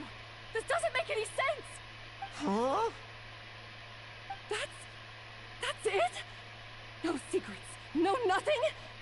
I don't believe it! This can't be happening. That's what they tried to tell you. The fact that it's literally the same thing as the copy they gave you. Oh, Chef Savannah! Savannah? Apparently not exactly the best in the world of listening, but hey. It's nothing life-threatening. Just a lot of pent-up stress and exhaustion. It's literally like if you would have texted something on Discord or PlayStation, and I copy and paste it and send it somewhere else. I didn't change any any wording, none of that. Honestly, like, it's the exact same thing. Oh, I knew it. Pent-up stress? The truth is, however hard she might be on the rest of us, the person she puts the most pressure on is herself. Yes, there are nights when she makes us redo things over and over into the wee hours. But for her, it's every night. She'll hide herself away in the kitchen, working on new techniques and recipes, and only realize how long she's been at it when we come to work the following morning. But why? Why would she do that? If I were to guess, it's because she probably thought she could never measure up to Escoffier's actual talent. Our best guess is she doesn't want to be seen as less of a chef than Escoffier. I kind of knew that, but okay. And there it is. Even so, that's no excuse for taking her anger out on the rest of you. Yeah, and it's definitely no excuse for cheating in the cooking contest. I'm trying to think though. She tried to cheat in a cooking contest so she can get her hands on a book that is literally word for word verbatim, like as the copy that she was given. Huh, about that, we honestly have no idea how she did it. We were focused on our own work the whole time, like she asked. Leone and Argalia were the ones I tasked with labeling the cakes. I've already spoken to them both. They're at a loss to explain it too. Not to worry. Come on, join me downstairs. I'll interrogate the guilty gâteau myself.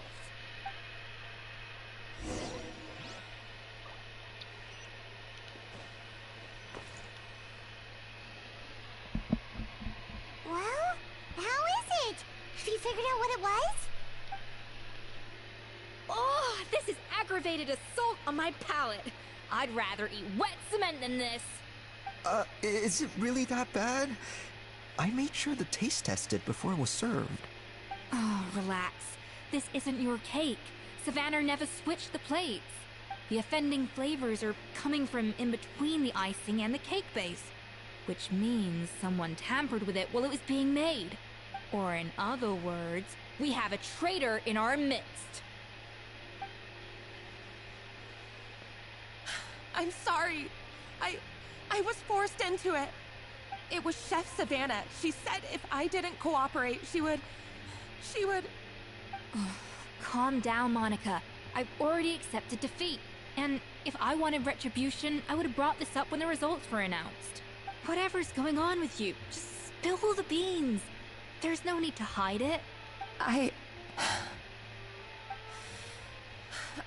was the one who caused the food safety incident that one time.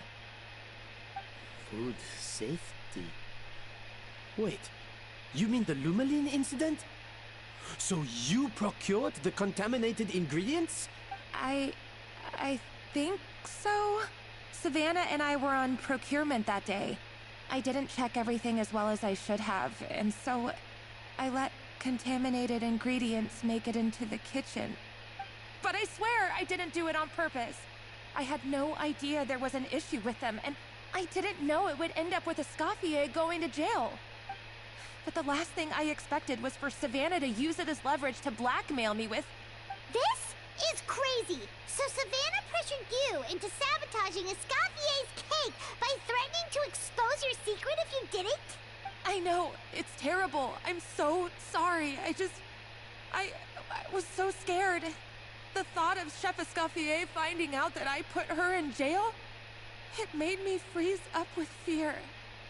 I thought Escoffier would hate my guts if she ever found out, and yet somehow that's ended up in me doing something even worse.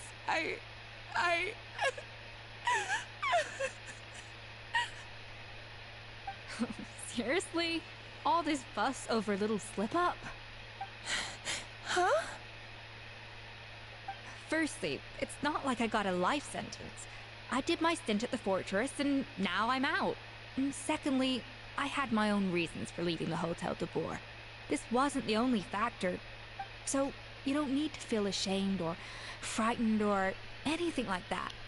Any more than you need to add butter when you're pan-searing foie gras. You mean... you forgive me? Oh, well, I'm not saying you don't have to take responsibility for your mistakes. You should tell Vanagem to mark down your performance for the past few months. Then do some digging and find out exactly where those contaminated ingredients came from. Sure, you've made mistakes, but now's the time to fix them. Understood? Understood. Good. Now, back to Savannah. What about the original codex would compel her to resort to blackmail? I have my suspicions. Not that I've got any proof to back them up, though. Ugh. What happened to me? I've overheard some customers murmuring about how the Hotel de Boer hasn't been the same since Escoffier left. They think our menu doesn't taste like it used to, especially our signature items. Now that you mention it, I noticed it during the contest too. I couldn't put my finger on it, but the flavor seems subtly different from how it used to be. But the difference was so small, I'm sure no one would notice it besides our most loyal customers and true dessert connoisseurs. Still, as head chef, it's easy to see why Savannah would get so hung up on it. So many times I've seen her make the cake base over and over again, late into the night, determined to match Escoffier's version. But something's always slightly off every time. Yeah, I've noticed that too. Never really gave it much thought, though.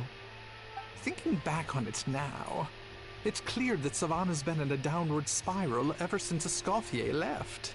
She wants to prove that she can fill Escoffier's shoes. That's gotta be the reason. But after countless setbacks, she's getting more and more unhinged. And at some point along the way, she switched from doubting herself to doubting Escoffier. Doubting Escoffier? For what? Yeah, it would explain why she was bent on getting the original at any cost. She must have thought Escoffier purposely omitted key details from her recipes when she copied them out. Also, she could retain her place as the #1 chef in Fontaine, the only one privy to all the secrets of the trade. Oh, for goodness sake, what a stupid idea. Of course. Then she finally got the codex only to discover that the secret recipes she's been pining for don't exist at all. Seeing how utterly wrong she was must have been a real shock to the system. It probably brought up everything at once. It overwhelmed her, and she passed out. There's still one thing that doesn't make sense, though. If Savannah had the real recipe all along, how come it tasted different? She might not be on the same level as Escoffier, but surely after like 50 attempts, she'd get it right one of those times. You'd think so, but geniuses like Escoffier are in a league of their own.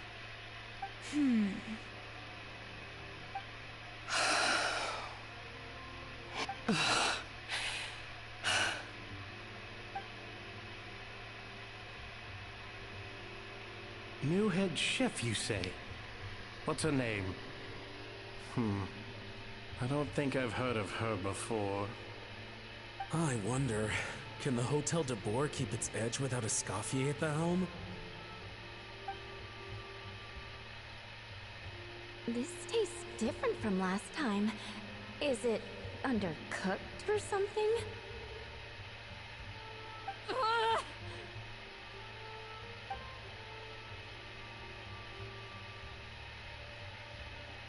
Take this. It's a copy of the Codex de Boer. From now on, you will be its keeper. Don't listen to the doubters. If I say you can do it, then you can do it. Even if you don't believe in yourself, at least believe in me. Hey, did you hear me? Once I'm gone, the restaurant is all yours.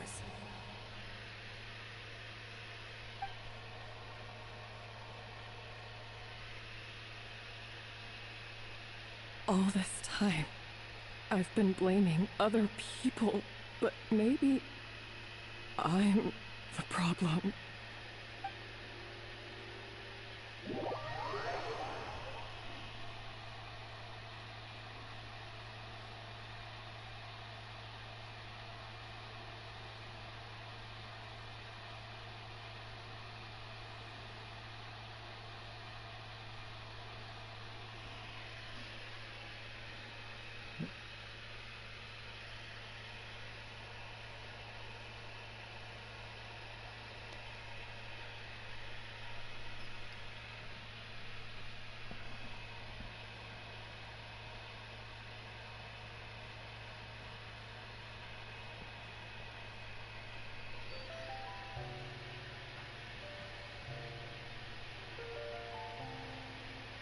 I sincerely apologize for putting everyone out. Savannah's awake now, but I don't think she's ready to speak to anyone yet. Let's give her the day to calm down. I'm sure you'll have the chance to talk everything out tomorrow. In that case, I'll go and update Firma and his family. I wonder what he'll make of all this. So, we'll come back tomorrow then. Whew, that was a long day. I think I've earned myself a sweet treat when I get back home. Oh, nice! Macarons? Or are you gonna switch it up this time? Are you following her home?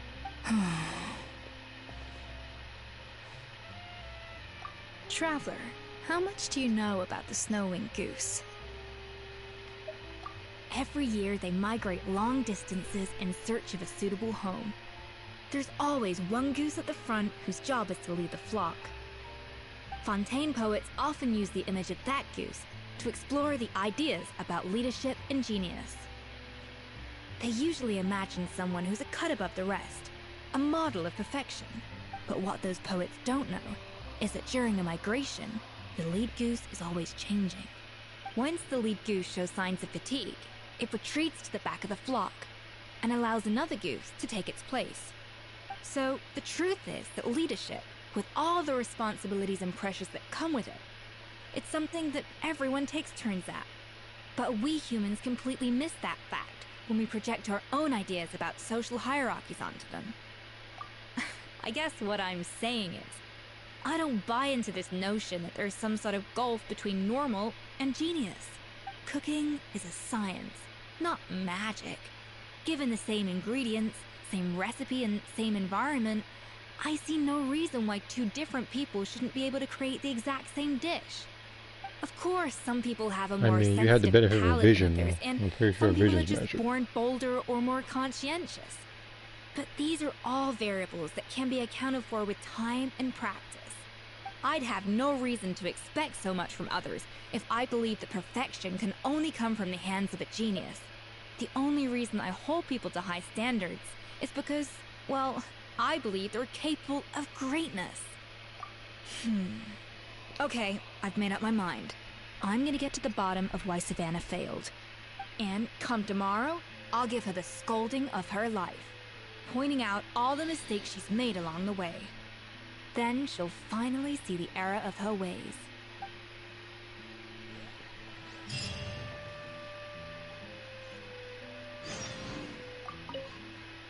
Thank you for your words of encouragement.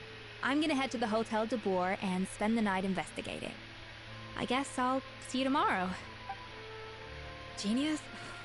Calling someone a genius is just another way of saying I'm too lazy to figure out how I need to improve. It's a defeatist attitude and I won't stand for it.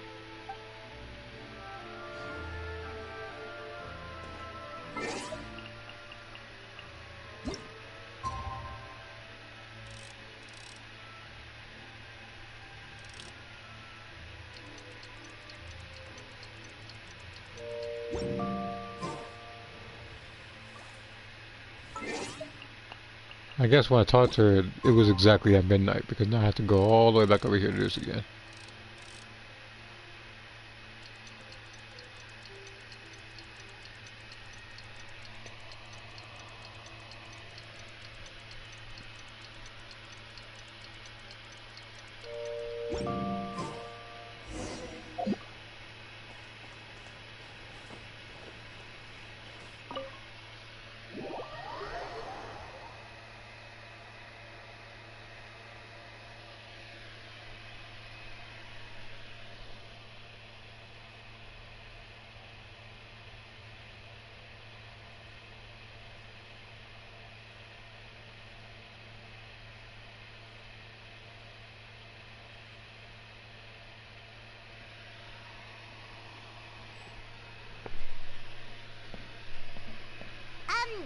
Why are we here so early? Our meeting with Vanagem isn't for a while.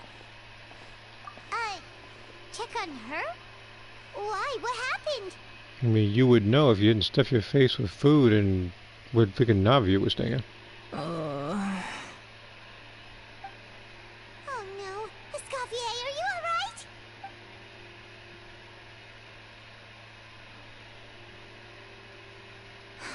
I'm fine. Just need to get some more coffee in me. Huh? What happened to my coffee? Did I really drink it all? Alright. Thanks. I appreciate it. Well, there's cooking facilities here. Or we could just grab a cup of coffee from Cafe Lutece, but either way, hurry!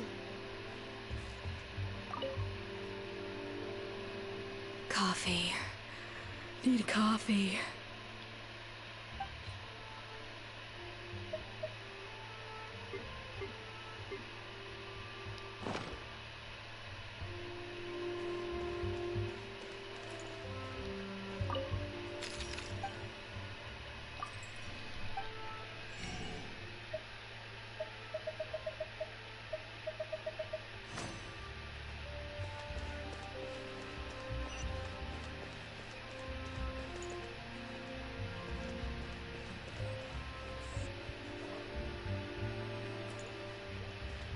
I just give her a dish. I don't feel like going through a loading screen. Coffee.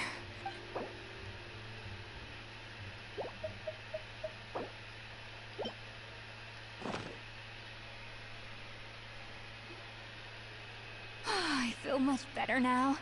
Thank you so much, Traveler and Paimon. Glad to hear it, but make sure to catch up in your sleep when you get the chance. I think I figured out where the problem lies. Honestly, it's ridiculous. I don't know whether to laugh or cry. Wait, what investigation? What are you guys talking about? I'll save it for when everyone else gets here. It's so stupidly small, I can't believe it's caused so much drama. Yes, except my failures were stepping stones to success. Escoffier, have you seen Savannah? Huh? No, not since yesterday. Why? What's wrong? After seeing her home yesterday, we were all a little concerned about how she was doing. So, I dropped by her place early this morning to check on her. Only to find an empty house with the doors wide open.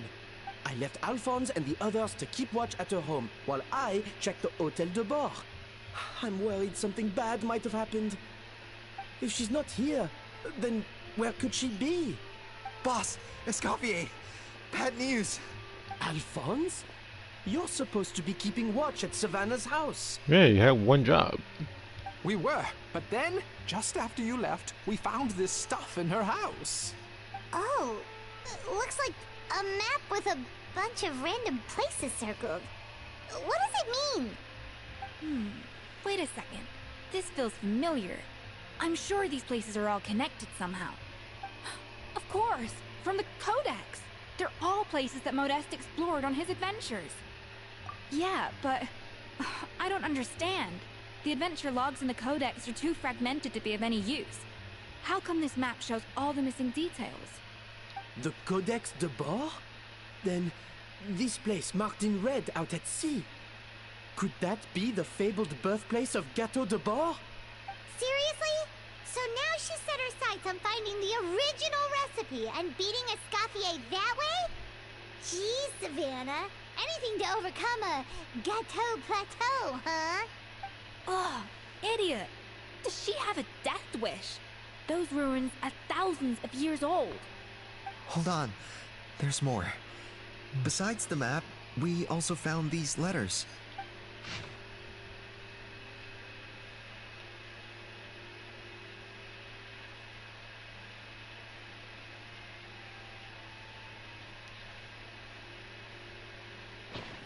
It was you. You let the Lumaline through, didn't you? It sounds like a threat letter. Does this mean that Savannah was responsible for the safety incident? And not Monica after all? Retrieve the Codex by any means necessary. So the cooking contest and the cheating. Someone else was behind her pulling the strings? She's keeping the true recipe to herself. Ugh, this is all such a mess. Paimon needs a second to process this. First, we thought that Savannah forced Monica to cheat in the cooking contest. But now, it turns out that someone else forced Savannah to force Monica to cheat?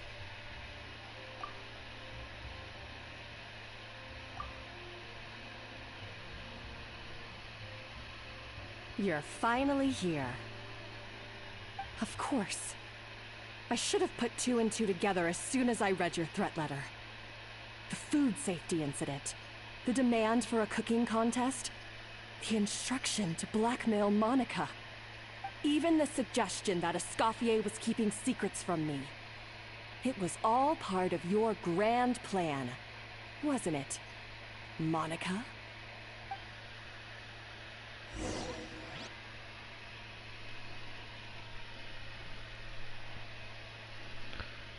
So he's just been feigning innocence, I guess.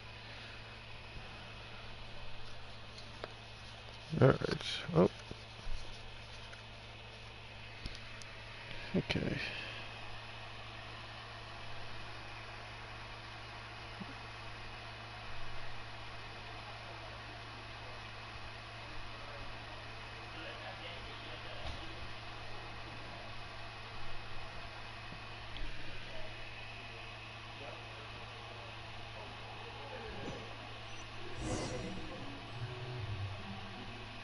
We should be getting close to the spot marked on the map.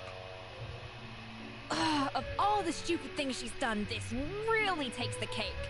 The moment we find her, I'm gonna curse the living daylights out of her. Except we call that light hope. What? Freaking Marika, now is not the time.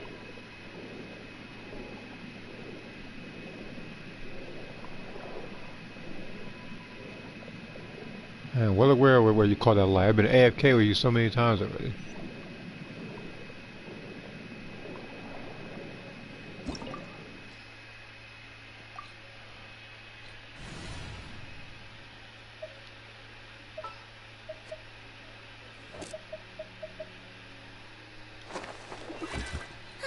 I knew you'd miss me.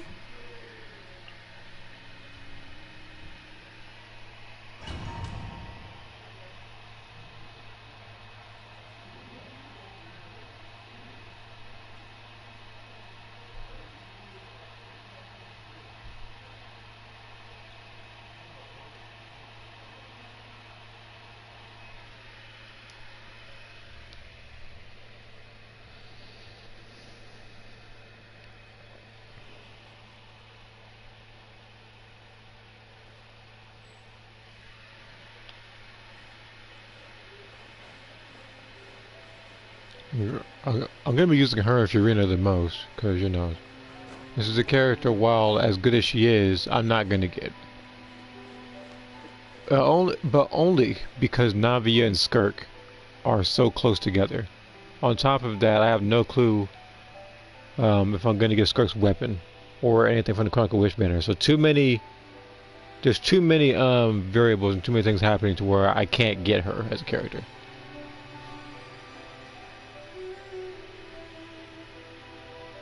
Whoa, this place looks like an underwater restaurant, doesn't it? Suddenly, the idea of an adventure chef finding secret ingredients makes a whole lot more sense.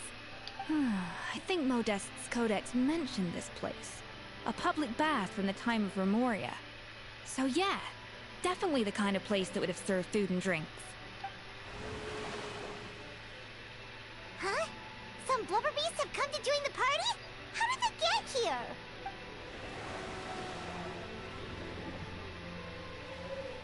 Aw, they ran off! That could be easier said than done. Something's blocking the entrance. Well, did Modeste mention it in his adventure logs by any chance? They must have gotten through somehow. Good point. Yes, that's right. It's coming back to me now. We prepared a banquet for our shy little guests, and as the food flowed away on the current, they broke into a joyous chorus, and the path opened to us. We have to feed the blubber beasts? With what? There's nothing here besides rocks, romaritime flowers, and lumitoile. See, this is why you should always bring snacks.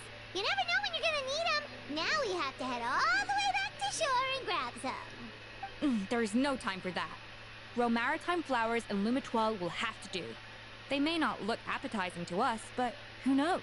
They could be blubber beast delicacies. While simultaneously have way more of an inventory than you remember, Paimon. Wait, we're seriously gonna try this?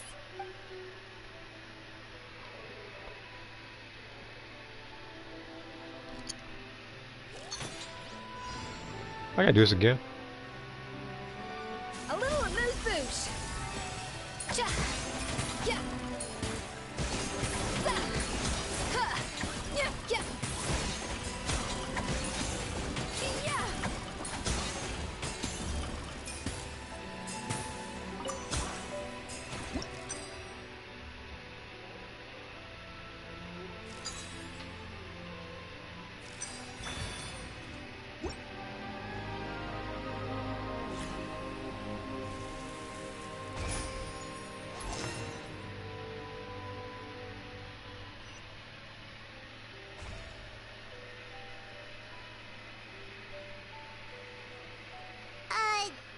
Beasts or not, are we sure this stuff is edible? Trust me, they'll love it. Oh, good question. If we try to put them in the pool, we'll probably just scare them off again, and who knows how long they'll be gone. Yes, we can't afford to wait for them to double back. Oh, what was it that Modeste said again? Something about the food flowing away on the current.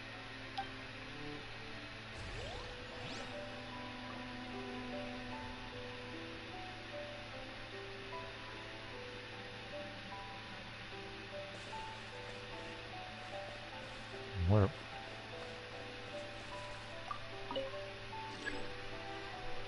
It's connected. Are you freaking serious right now?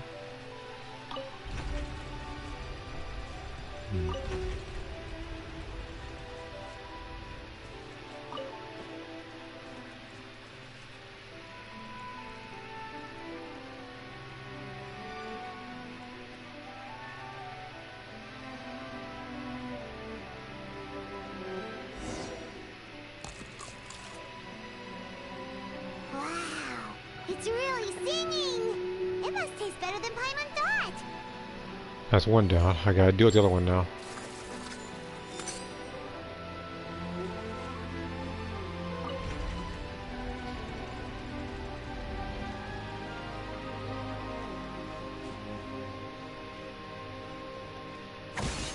The tracks turned back again. Oh, so annoying. What's the... Here we go.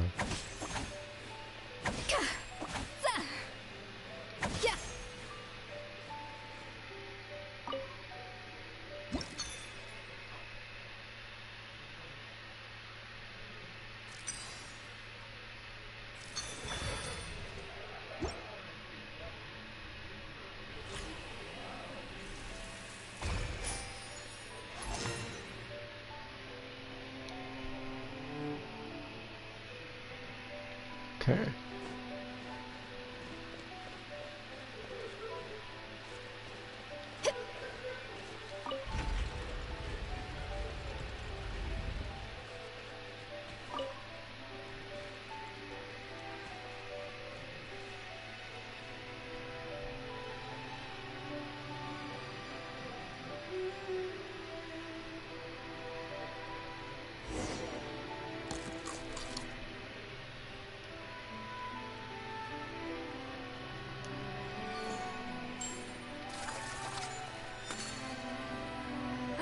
Hey, it's open!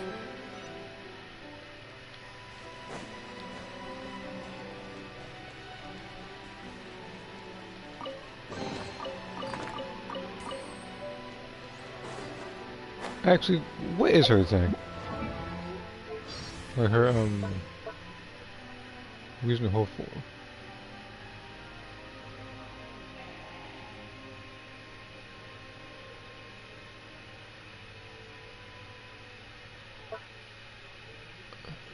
Huh. That's actually, I think, that's most definitely unique to anybody else in the game.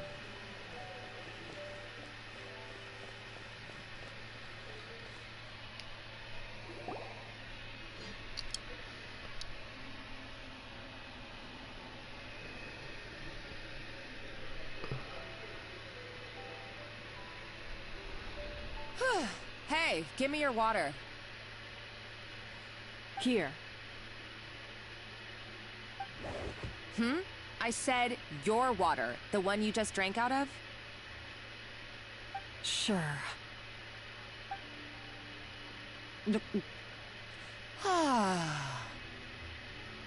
All those years slaving away under Escoffier, and then you. Today, it's finally paying off. Not only have I found the ruin that Savelli kept hidden, but I also get to boss you around like my little lapdog. Hey, go scout ahead for me. If we need to do any more blast tunneling, I want to know where to lay the explosives. Did you not hear me? Get going. Why don't you do it yourself? Oh, when did you learn to fight back? You're always so compliant when I give you instructions by letter. That's because you threatened to expose me for the Lumiline incident. I swear, if I'd known what you were planning, I'd never have... Don't be so self-righteous. Admit it, you've always been jealous of Escoffier. That's why you lapped up everything I told you. You were terrified of her finding out about your part in the Lumiline incident, and you resented the way her reputation hung over you. So you jumped at the chance to convince yourself that she was the villain, that she deliberately hid her secret recipes from you just to hold you back. It was the only excuse you needed to justify getting back at her. First, idolization, then jealousy, suspicion, and self-deception. That's what this comes down to. It was the same story with Savelli and my ancestor. He offered Modeste his friendship, only to murder him out of vanity. He promised to explore the world with him, only to later destroy all records of their adventures. It's a miracle I even found this place.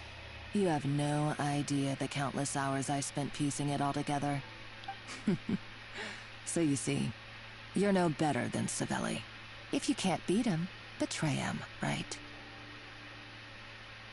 I am no Savelli, nor will I ever be. Oh, put a lid on it. You really think you can absolve yourself of your vindictive and jealous behavior now? Just because you finally realize that Escoffier never kept any secrets from you? You didn't show any remorse when she left, or in the cooking contest. Why start now? You have no right to redemption. You're right. I don't deserve her forgiveness. But I am done being bullied into submission by you! Ooh, feisty. But you should watch your tone. Talking to me like that could get you in big trouble. I somehow doubt that. Since I poisoned both our water bottles. What? Ever since I learned the truth, I've been biding my time, waiting for this moment. You've played me like a fiddle for so long. And now this is payback! But you drank it too. It's what we both deserve. This is the price we must pay for betraying Escoffier. You'll die here with me, Monica! You.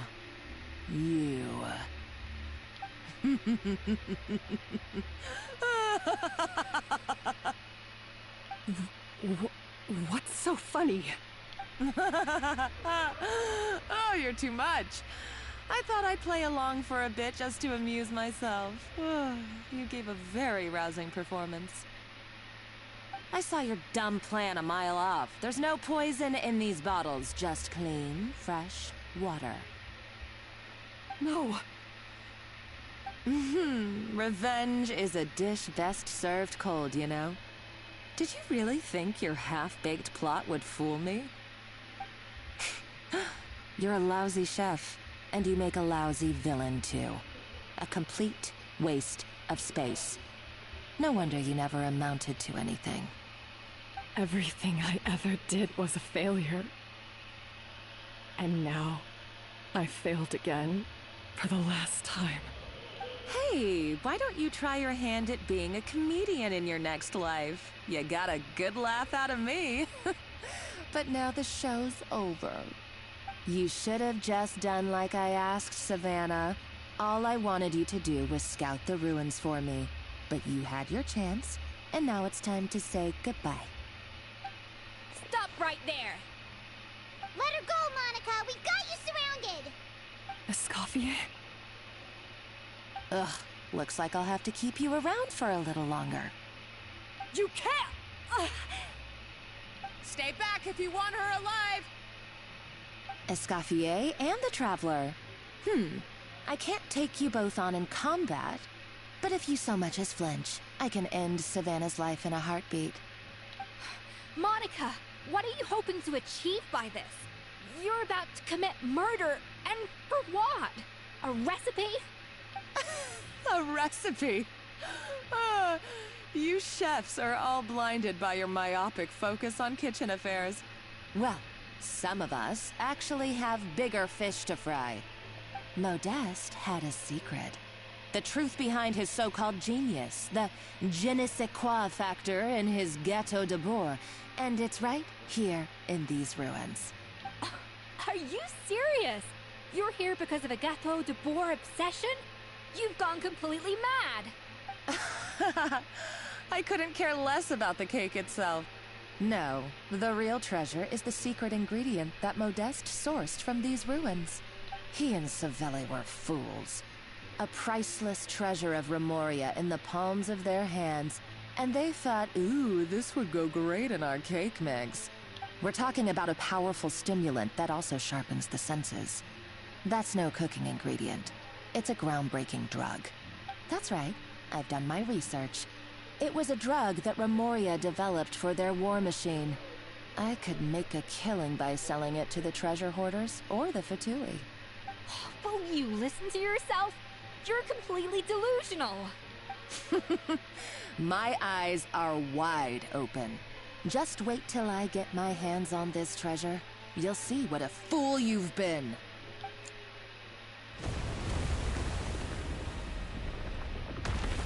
Wait, what's that sound? Just when I thought she couldn't get any crazier. She's lucky the whole place didn't collapse. Uh-oh, Savannah's gone too! Monica must have taken her. Oh, what a coward. She's only taken her hostage because she knows that she's no match for you. That's true. Even if she finds the treasure, she'll need Savannah alive if she wants to get out of here in one piece. Oh, well, our path's been blocked, so let's look for another route.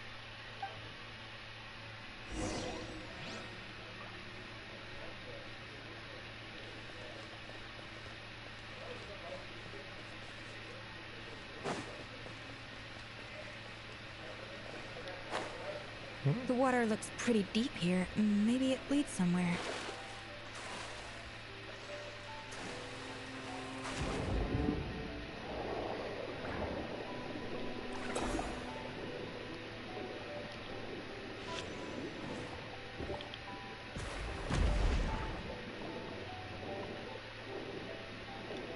Yep, pretty much. It was her the whole time.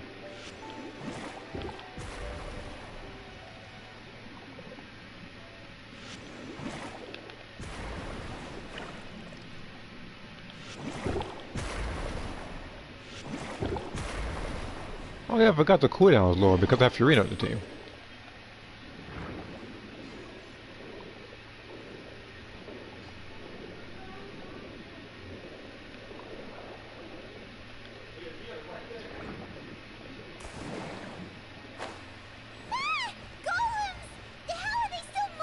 You know, it's a good thing I brought a it's a good thing I brought a Claymore character.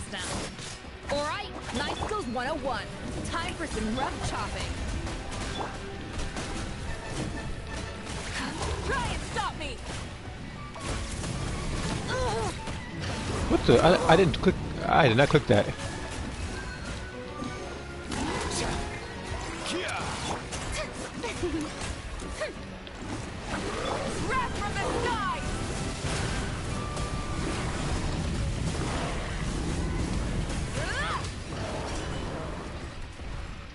I'm about to die to these freaking golems over a freaking mistake.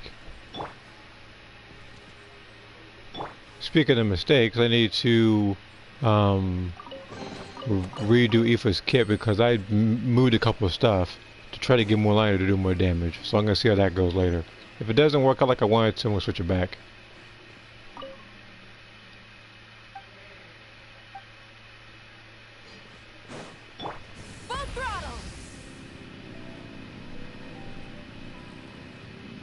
Another door? Guess we need to prepare another feast for our guests. So what does she do to get through then? See anything with it? Well, time to do this again. Okay.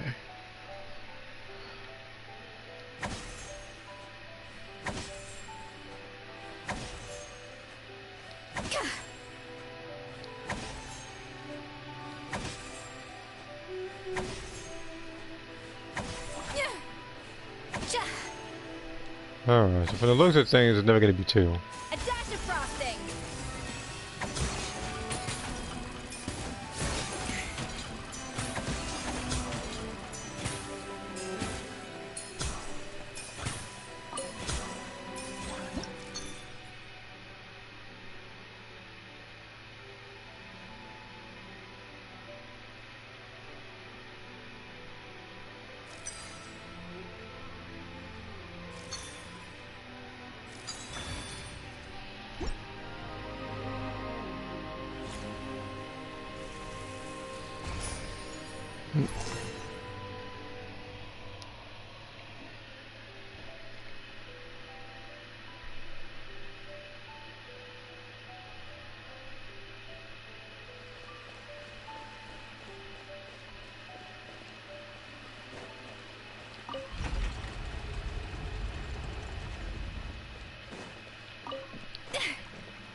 It seems to really like the texture of Rome maritime flowers. One down.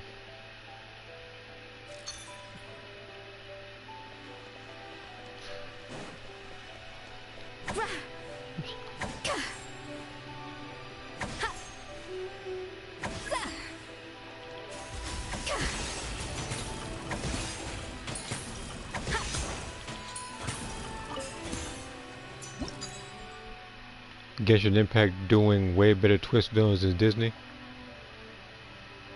You know, every time I think about the Disney twist villains, I always think about Frozen and how angry it makes me. And I have to see it every time I have to watch the movie because, you know, my niece wants, because she likes that movie, so I have to keep seeing it over and over again, trying to figure out why he went the way he went. And there's no real reason to do it. Everything could have worked out for him if it had just everything normally, rather than expose his freaking plan.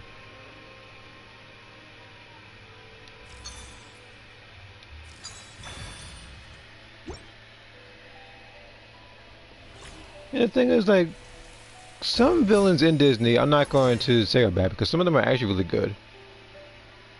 It's just that one in particular I hated. Okay, so we're gonna do this.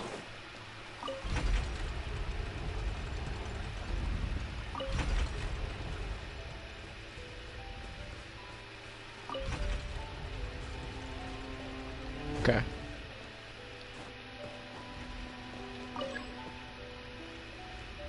What?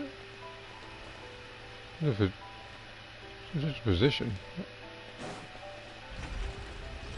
Oh, okay, okay. So I could do it fast then.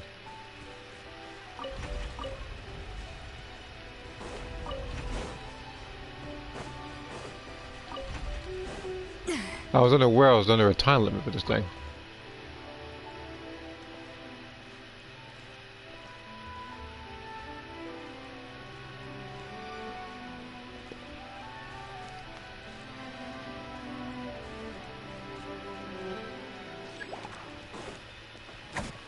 The show begins! Time to shine!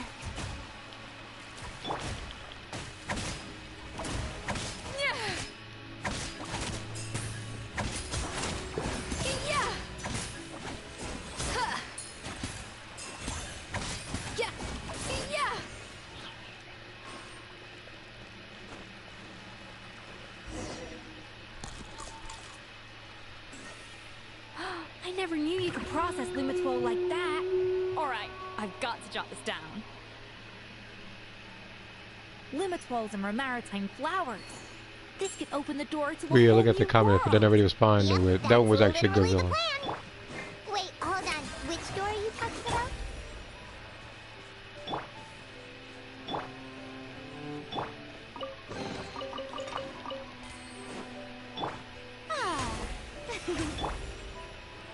As long as I can keep racking up these treasure chests, I should be fine in the long run of things. Because all I... As a matter of fact, hold on, let me see something. 438, 25... Again, I would need about 800 to do another 10 summon.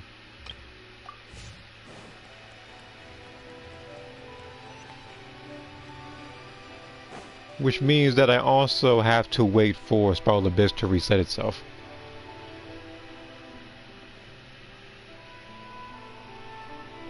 That's strange. These don't look Romorian to me. More like last century Fontaine. Adventurers from last century Fontaine, huh? Oh, Modeste and Savelli, do you think they camped here? By the looks of it, this was a one-person camp. They adventured together, but maybe one of them came back alone at a later date.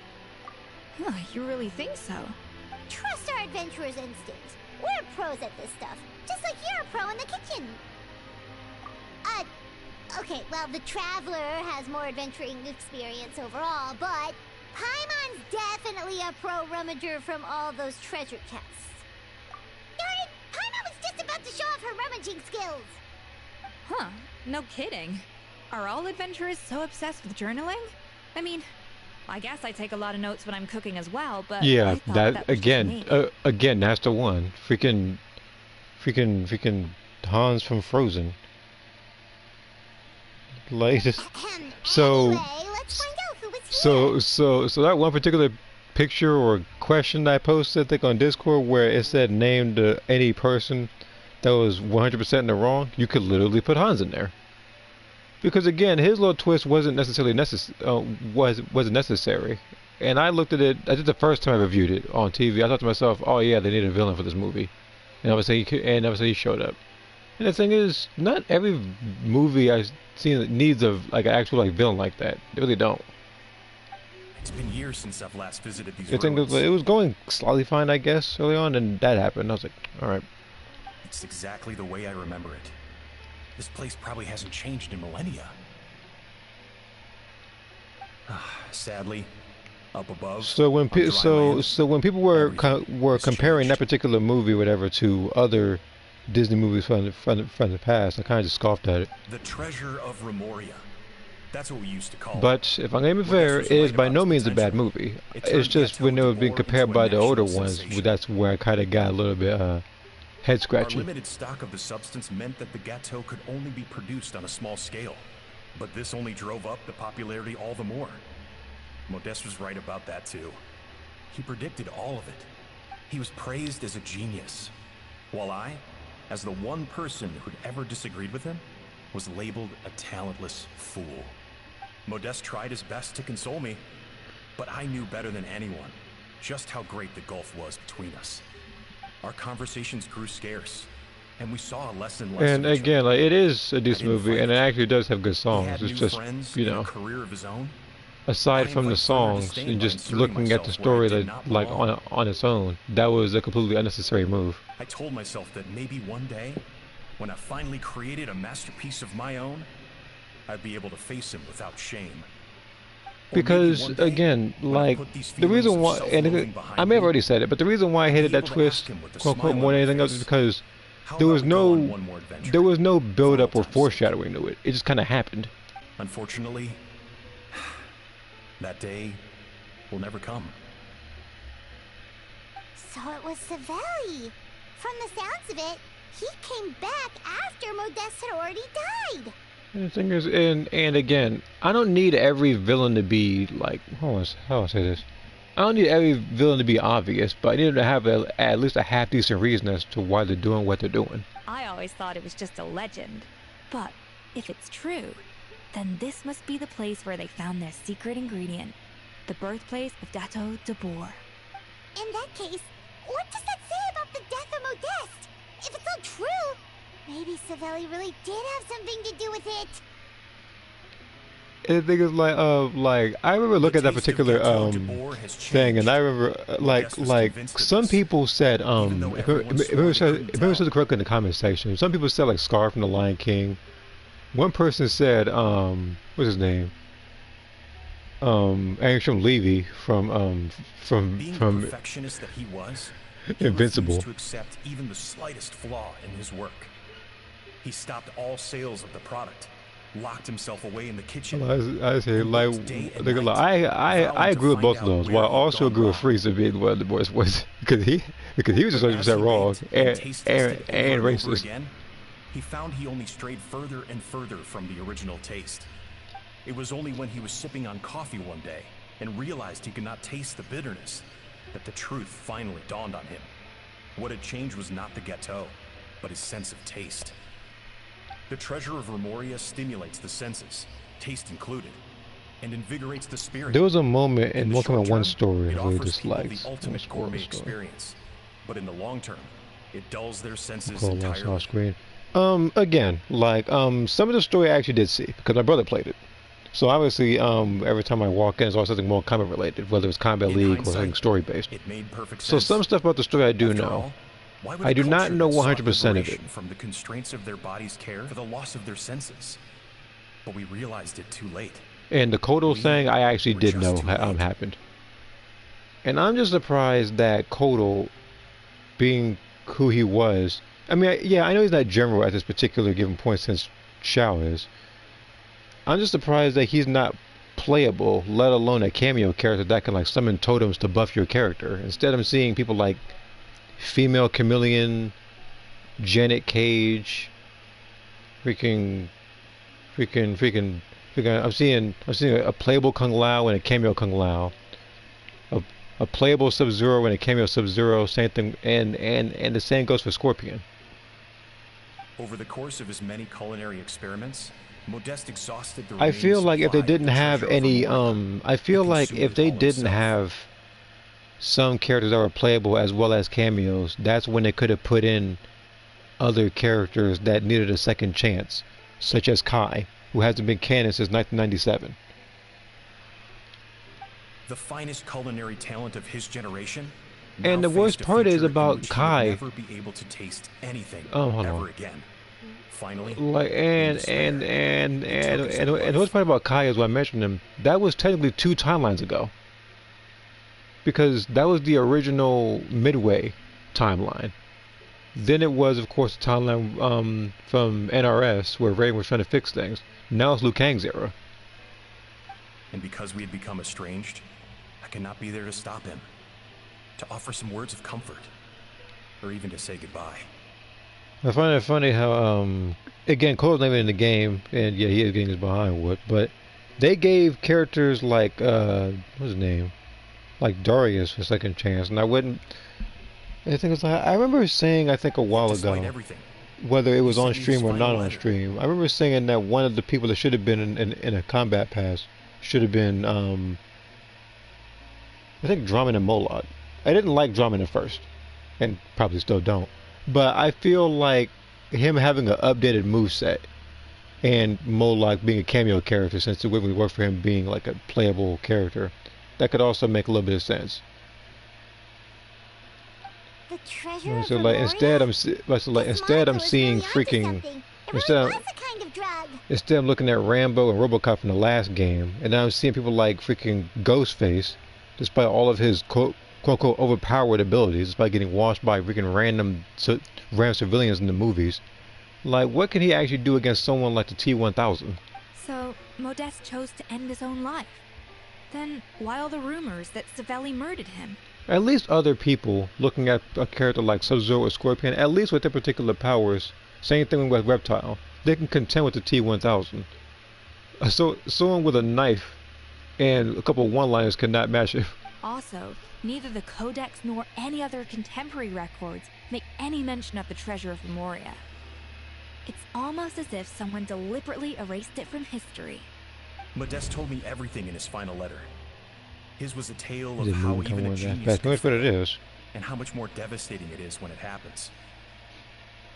And again, if they do add a combat pass 3, I already wrote down my list as to who would actually be in it, or who would make sense to it. They're kind of like a little wish list. I could probably send it, I think, afterwards. I won't forget, because it's literally in my notes. Did he hope I would gain some personal catharsis from knowing the truth? Or maybe he wished for me to warn the public about the dangers of Gateau de Bourg.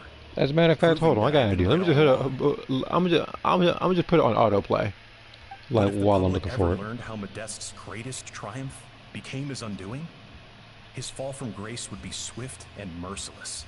1 minute a genius, the next a joke. It would surely spell the end for his restaurant too. What would be his legacy then? How would future generations view everything we built together? I fear the scorn I have faced these last years would pale in comparison to the scorn shown to him by the history books. I cannot let that come to pass. I will do what I must to protect his name. It will mean tampering with his notes to remove the damning details, leaving mere fragments of our story behind. It may lead his family to suspect me of having a hand in his demise. But if that's the price of destroying all evidence of my crimes, then so be it. I would rather the world believe a tale of genius and jealousy than see his reputation in tatters. The final loose end is the evidence here, at the bottom of the sea.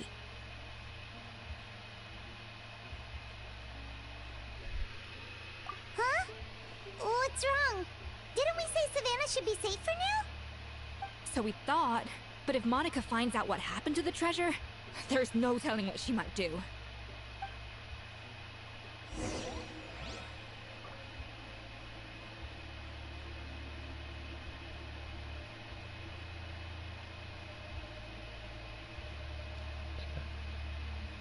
All right.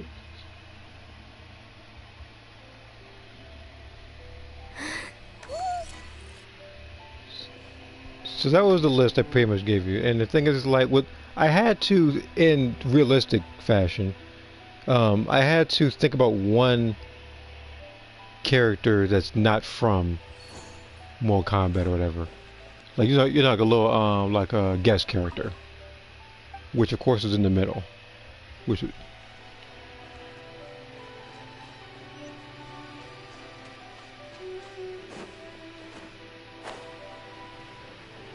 Because again, I'm trying to think of somebody that actually has an extensive moveset with techniques that could actually kill a person. That's why I came up with a particular list. The treasure of Remoria. I have found you at last. And let me see here real quick, because that's also possible. He said Kai, Drama, Hutaru, Taven, Dagon, Kodo. Even Aqua, I forgot one character from Trilogy. Well, even I forgot about Aqua because I never heard of Aqua. I heard about I know about Chameleon and Chameleon, like the male and female versions. I know about other characters from like the Mugen stuff. Whenever I list the playbook. Yeah, again, that's just for nostalgia and stuff. And then every single time I see a trailer, I gotta see Johnny Cage make a reference to an older movie, while as Sub-Zero and Liu Kang are getting beat all through it. Savella, you Scorpion ain't getting beat on in the freaking trailers. Freaking Tanya's barely in there. Freaking, like there are other characters too. Freaking Lee May, Havoc, like you don't see a lot of them in those particular trailers. You always see like Johnny Cage, Sub-Zero, and Liu Kang. But I have to thank you too, Savannah. Without your help retrieving the codex, and with it the last piece of the puzzle, I may never have found this place. Belloc. But now, finally, the secret I'm gonna look up Belloc then, like, because I'm not familiar with him. The treasure Again, there's a couple things Mortal Kombat I'm not too familiar with.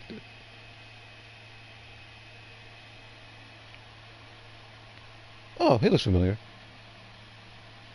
He actually doesn't look that bad, actually.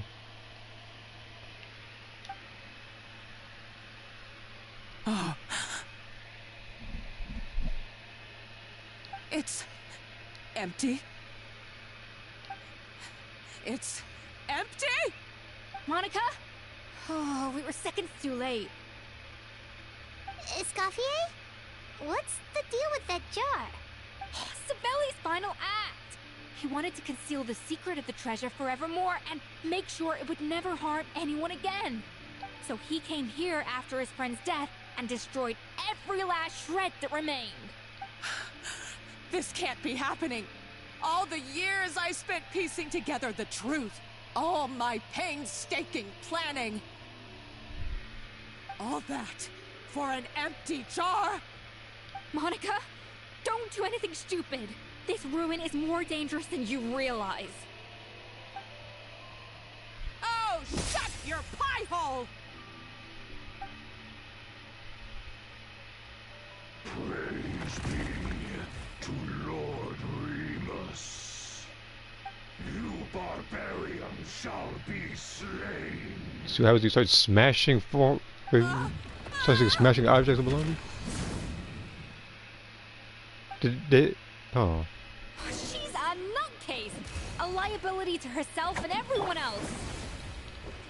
Well, now it's up to us to clean up the mess she's made. Take these golems out!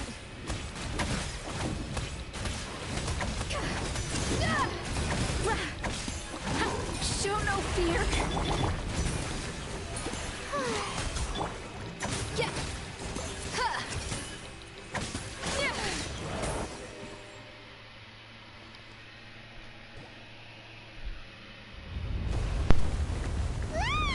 Why is this place still shaking? Either way, it's all her fault. Enough chit-chat. Let's get out of here, Traveler! Escoffier, come on! So nobody actually did block the hit. Did she get freaking killed right there? Okay, I'm coming. Well, I guess I answered that question. Oh, no you don't. If I can't get what I want, neither will any of you. I've got nothing to show for my life's work so far. But if I can take another so-called genius down with me in my final moment, then it was all worth it. You're a psycho!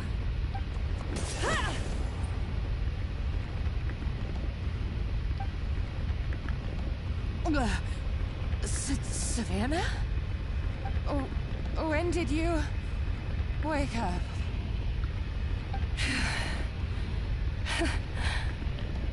I may be a lousy chef, but it looks like I'm not a complete waste of space. Traveler? Okay, let's go!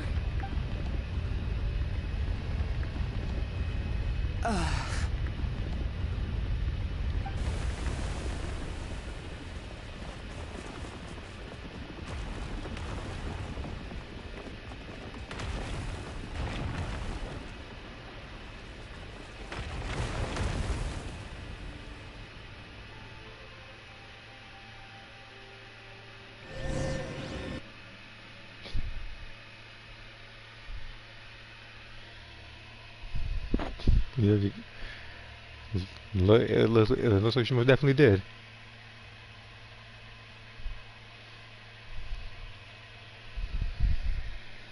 It looks like we're gonna have to have a list of irredeemable villains in games. Her, of course, being one. In fact, if I'm gonna be technical, there's plenty of Genshin Impact characters like that. I say, like, I would have to narrow down the list by like 5. If I'm gonna do that. If it's gonna be just if it's gonna be just a Genshin list.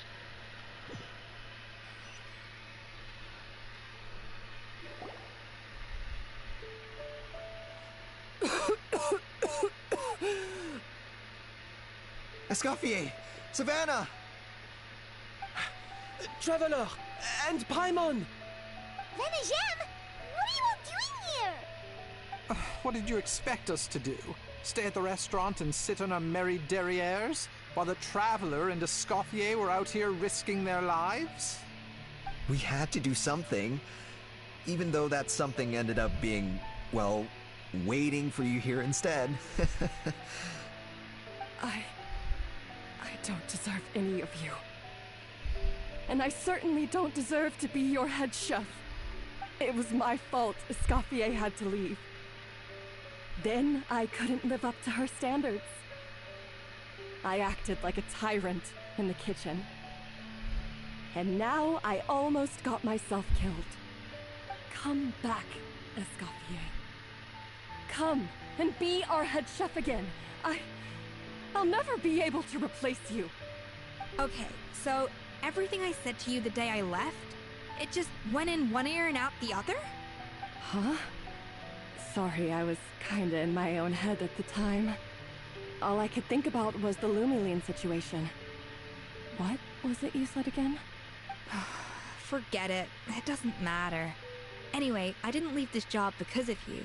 And you're not nearly as awful a chef as you think. If you were that bad, why would all your staff show up here for you? Escoffier's right. Sure, you nitpick our work and get us to do things over a lot. But when it comes down to it, you're the one who's always doing whatever it takes to make sure the customers get served on time, every time. Things were pretty rough after Escoffier left, and Savannah's the only reason we've been able to make it through. Our customers know that Escoffier doesn't work for us anymore. But the fact is, they keep coming back. If that's not an endorsement of your work, I don't know what is. At the end of the day, we're all human, and we all make mistakes. All we can do is recognize where we get it wrong and do our best to improve. That's all that's humanly possible. No, I get what you're saying, but what I did to Firmin and to Escoffier, it's unforgivable. Well, about that, there's someone else here to see you, Chef. It's been a while, Chef Savannah. Firmin? I'm so sorry. I put far too much pressure on you. And the way I stubbornly refused to go and see you after you fell ill. But I'm too late. The damage is done. I heard that you can't even hold a kitchen knife anymore. Actually, I think I'm going to be just fine. Huh? We thought Firmin's problem was purely psychological in nature. But after the threat letter came to light, it got Firmin thinking.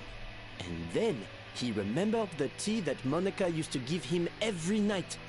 And as it turns out, she was lacing it with Lumiline the whole time. No way!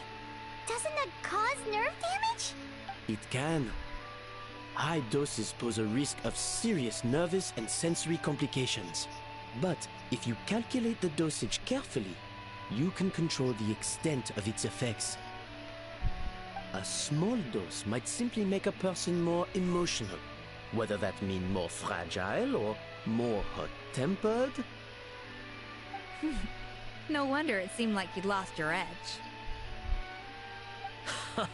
I asked my friends at the Fontaine Research Institute about it. They said that with the low dose I was taking, the risks are pretty small. They also fixed me up with some meds and said I should recover in no time. Well, that's what happens when you give someone a little bit of hope to cling on to. There's more. We believe that Firma was likely not Monica's only victim. You mean she poisoned me too? Oh, so that's why Savannah's been so irritable this whole time. Let's not be too quick to blame everything on the Luminoon. That stuff can only amplify what's already there. So tasty food will seem like the most delicious thing in the world, while food you don't particularly care for will become utterly revolting. So you better make sure you reflect on your behavior and apologize to every single person you've wronged. I will. I'm sorry. There's still one question that's really bugging me. Why is it that no matter what I do, my Gâteau de Bourg never tastes the same as yours? Is it just... I mean, is it because you're a genius and I'm not? That is not the reason. It's because the heating element in your oven is broken, you silly goose. What? I felt like something was off during the cooking contest. Once I got around to checking all the equipment, I noticed it right away. There was a half-degree discrepancy between the temperature setting and the actual temperature. All the ovens in the whole kitchen had the same problem, which confused me at the time, but by this point, it's pretty obvious that Monica must have tampered with them. I would have figured it out the day of the bake-off, since the issue affected both our teams. But of course, Monica sabotaged mine so that could never happen. No. I spent so long trying to find out where I was going wrong, and then you pinpoint the problem in just one night? It all comes back to one simple, undeniable truth. You're a genius, and I'm just plain old Savannah. Oh, cut it out! Stop the woe is me act for a second and just think. I came up with this recipe. You don't think that might have something to do with it? Do you know how long I spent perfecting my Gâteau de Bourg? 3 years! 3 whole years! I know this dish inside out, back to front and upside down. And you've been head chef now for what, 6 months? If that? A couple hundred failed attempts, and you're gonna throw in the kitchen towel and declare you'll never be successful because you're not a genius. What's up, gamer? You clearly have no idea how many kitchen failures I've had under my belt, or just how long it took me to finally get my recipe to a level I was satisfied with. Genius or not, everyone makes mistakes. Modeste did, Savelli did, everyone does. You're only a lousy chef if you don't face up to your mistakes, learn from them, and then keep chipping away until you crack the problem once and for all. Surely you haven't forgotten all that. You were no lousy chef back when I handed you the reins. I haven't forgotten. And I'll make sure I never do. That's our head chef. Haha! Sounds like we won't need another changing of the guard in the Hôtel de Bord kitchen anytime soon. Huzzah! Aw, what a perfect ending to a crazy journey. Look how happy everyone is. So you got your mojo back now? Yeah. Thanks to you, Escoffier. In fact, no. Thanks to all of you. Aw, friends again. So nice to see them finally settle their beef. No, I thought that little thing in the back was going to attack us. Good. So now that's out of the way. It's time for payback. You cheated in our last bake-off, and I demand a rematch right now.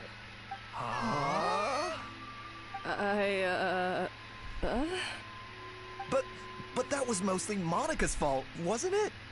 Right. And also, does it have to be right now? Savannah's only just got her mojo back, and you barely escaped from a death trap. No excuses. This is a cooking contest between 2 top chefs, and nothing will stand in its way. So grab your spatula and get ready, because this rematch is happening today. Right now, this instant. Hey, so, this this whole time you were salty about losing? The second cooking contest commences now! This time, no more games, and no holding back!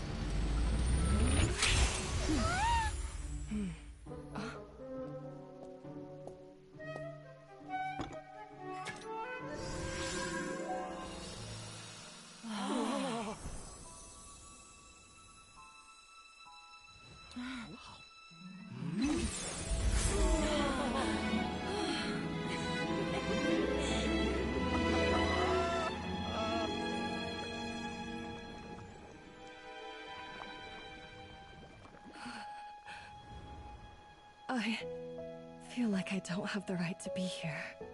Hey, what are you so afraid of?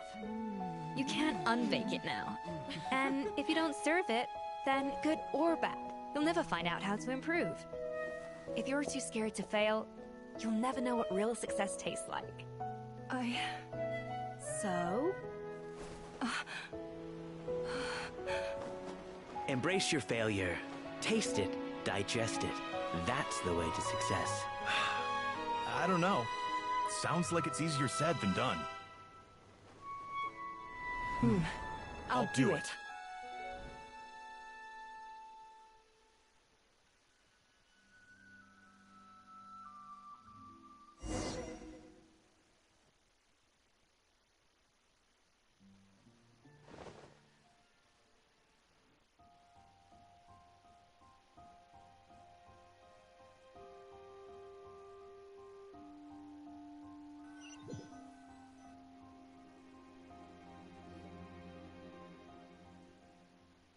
The results are in! A landslide victory for Escoffier! Quite rightly, too. Piece of cake. Oh yeah, look at that! Savannah looks pretty chipper too, considering she lost. Now, where were we? Yes. Do you have any more questions for me after everything that's happened? I thought Navia would have filled you in. And actually, I said all this to Savannah before I left. Although, as we saw, I don't think any of it sank in. I had two reasons for leaving. One was the food safety incident, of course, but the other was that the Hotel de Boer had reached a point where it didn't need me anymore. So I decided to step down and look for new opportunities to improve myself. Improve how? Well, a while back, I got to know a fellow chef from Liyue, and in her, I saw so many new possibilities. She has that same adventurous spirit that Modeste and Sibeli had in their youth. Slime mucus, lizard tails. With her, nothing's off the table. There's a whole world of new flavors out there waiting to be explored, hiding away in ingredients we overlook. Case in point, remember those Romaritime flowers down in the ruins? I used them in the cooking contest just now.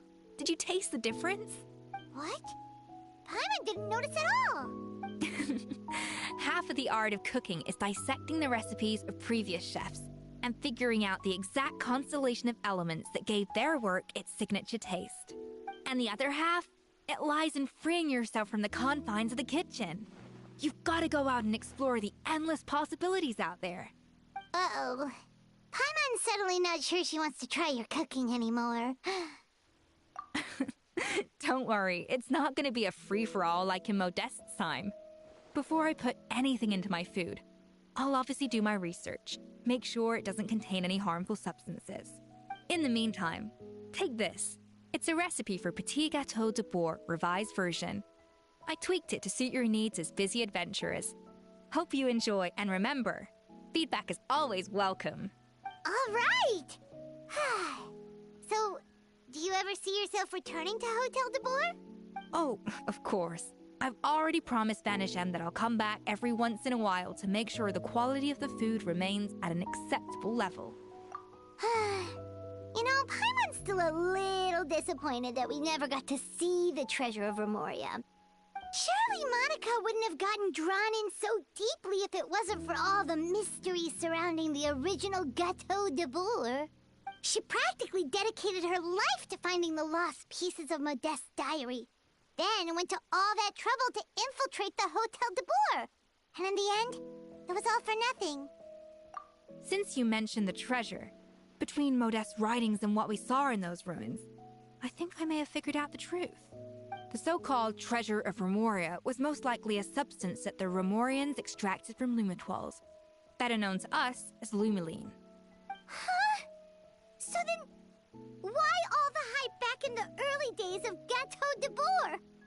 Don't forget, it was a very different era. We could barely even refine sugar back then. So desserts were very much in their infancy. In a world of bland food, it's no wonder that the first thing to really excite people's taste buds took the world by storm.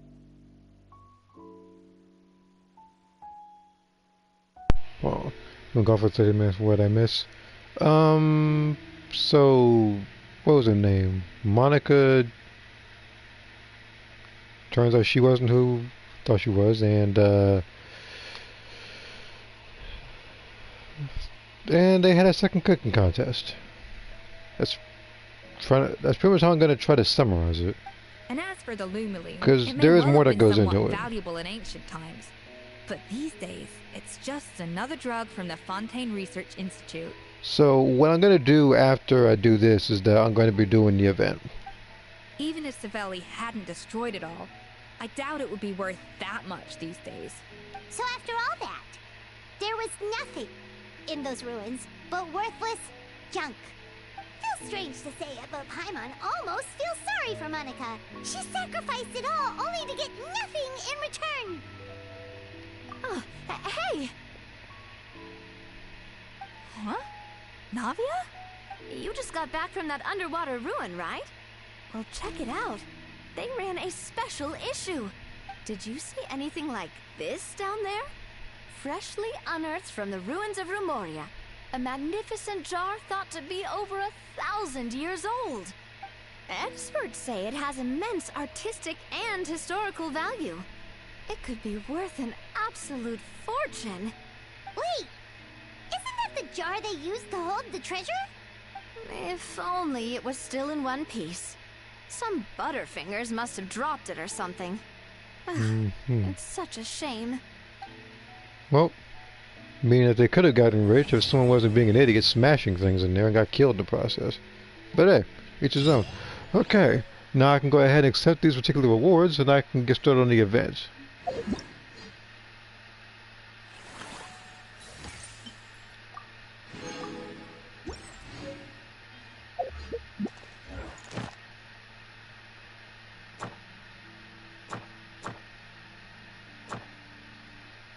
Alright, so I did those.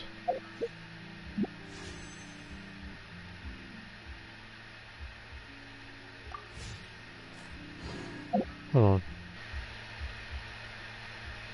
I'm just checking two things. Okay.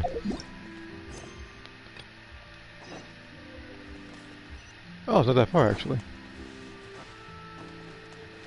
Try and stop me!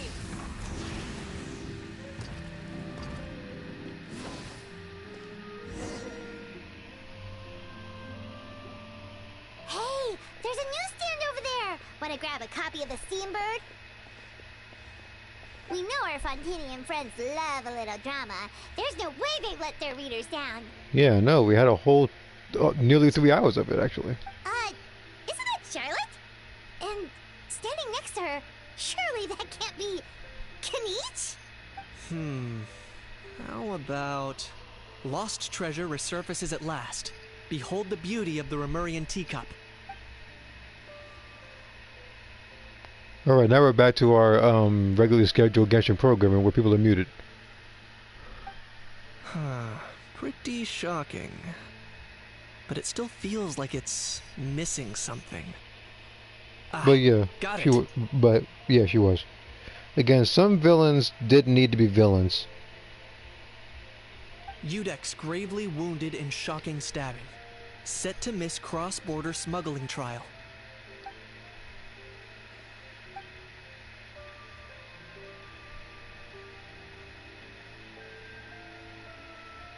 Huh? What? Did Paimon hear that right? Neuvillette was stabbed and gravely wounded? No, surely that can't be right. Can it? Of course, you heard familiar voices. Paimon could literally be heard from here all the way to literally any region in the game. And she has that kind of projecting voice.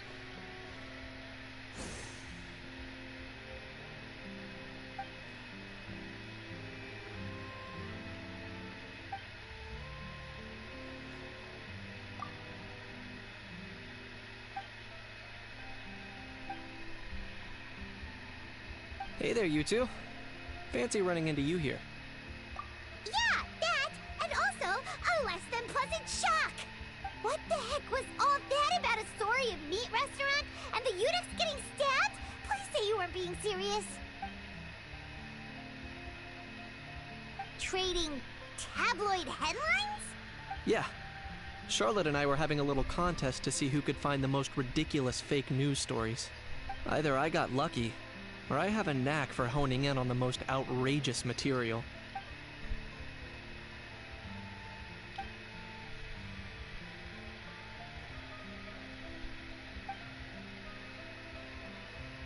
Sounds like a lot of the wrestling news in this thing. If I had to quantify it, I'd say about 1% of what they write is the truth. Huh? Him? Lenient? Ugh, you gotta be kidding! Ah! Don't get me wrong. I'm not trying to give credit to these so-called news stories for occasionally including a grain of truth. All I'm saying is, even the wildest leaps of the human imagination are always rooted in reality. You mean all those fake headlines you mentioned actually do have some basis in fact? Sure they do. For instance, there was in fact a smuggling trial recently. Considering the amount of speculation surrounding the smuggled goods, it's no wonder there are rumors about restaurants serving saurian meat or teacups being unearthed from ancient ruins. But in reality, the goods in question were simply a few ancient relics dug up from ruins in that land. Rest assured, no saurians were harmed in the process.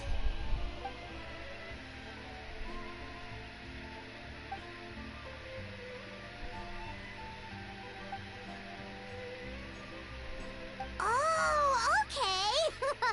Paimon was so busy freaking out about those headlines that she totally forgot to ask why you're here in Fontaine, Kinich. And hello, Moeka.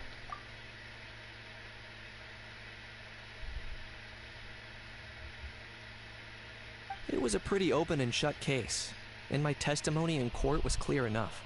But I'm guessing, Mademoiselle Charlotte, that you're less interested in the case than you are in trying to uncover some news stories about Natlan.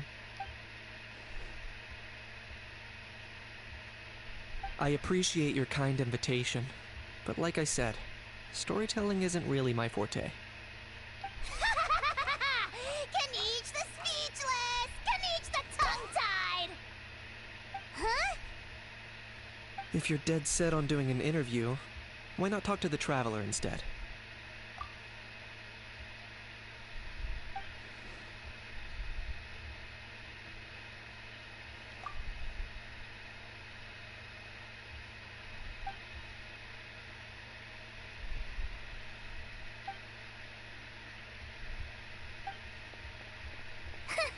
Charlotte never stops, does she? Anyway, Paimon just has to ask. That how thing that popped out before, or was it a how? It kind of looked like a how, but at the same time... Oh, that thing. Yeah, that was a how. Huh? What's up with him? Like, he's still noisy, but he's way quieter than before. It's like he's trying to hide or something. Could be. Not acclimatizing? Aw, poor All Might. Almighty Dragon Lord is not feeling well. Too bad he can't come out to argue back. What do you mean? There's nothing physically wrong with him. It actually has to do with a strange law we learned about after arriving in Fontaine. Apparently, it's forbidden to release flying objects within Fontaine City limits during the first 3 days of each month. Paimon sure does. Paimon's been down this road before. There's an easy solution. As long as Kanich holds onto a house tail, he'll be considered an Almighty Dragon Lord balloon, not a flying Almighty Dragon Lord. Not gonna lie, I was considering that. But Ahau wasn't too thrilled with the idea of huffing and puffing away in the form of a mini helium balloon. That said, it's pretty annoying how he keeps randomly popping up all of a sudden. Anyway, this morning I saw a notice outside the Palais Mermonia about an event that's set to take place outside the city soon. Something to do with filmmaking.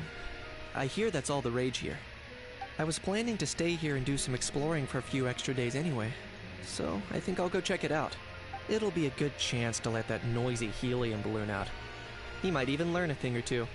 If you're free, why don't you come along? I know where it is, so let me lead the way.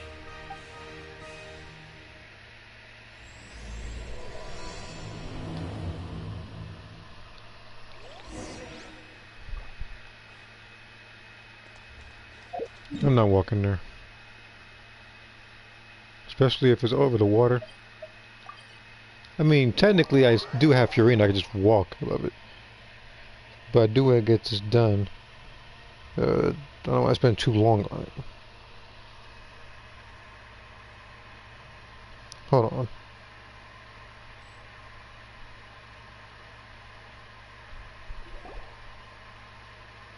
Looks like I remembered correctly. Here we are. Wow, this is awesome! Hard to believe it was just an empty beach before. Yeah, it was still completely deserted only a few days ago when I passed by on my way to testify at the Opera House.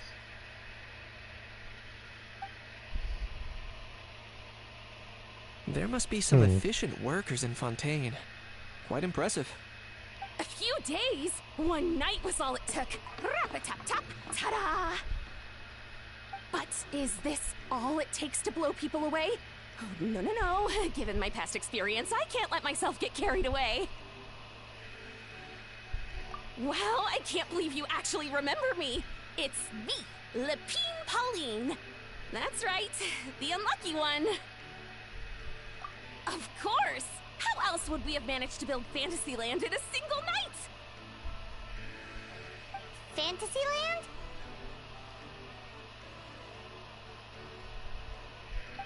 At least that's how I like to think of it myself. A magical land of fantasy, the stuff of film buffs' dreams. I know it sounds like I'm laying it on thick, but that really is the goal here. As you can see, the theme of this amusement park is Fontainian filmmaking, a place for all film lovers to come together and co-construct a world of dreams. Co-construct? Well, that's a relief. Sounds like you're sharing the cost this time rather than pouring your entire life savings into a single project. Nope! I might be inviting others to help fund this, but that doesn't mean I haven't thrown all my life savings into it too! Huh? You've gotta be kidding. Ha! Look at you, puny little humans. Recklessly betting your entire future against some stupid vanity project. If you're expecting even an ounce of sympathy from the Almighty Dragon Lord, dream on! Mockery is all you shall get, straight from the heart! Sorry, just ignore that little gizmoid. He likes to butt in occasionally. Do go on. Gizmoid? Who you calling Gizmoid? You're the Gizmoid! Wow! That's quite a nifty mecha you've got yourself there. Is it some sort of smart personal assistant? You ought to let Miss Charlotte see your cool gadget. Oh, who knows? Maybe you could even look into mass production. Mass production? Ugh, insolent, vulgar, and disrespectful! I, the Almighty Dragon Lord, am one of a kind! There has never been another like me, nor will there ever be! And another thing, smart is the understatement of the century! I shall have you know that I am Kahulahow, forebear of ancient wisdom! I lived for eons long before any of you were born! What? Heavens above! I beg your pardon, forebear of ancient wisdom. Please, I meant no offense. Yes, you have Idiot meets idiot. What's all the fuss? Making some new friends, are we?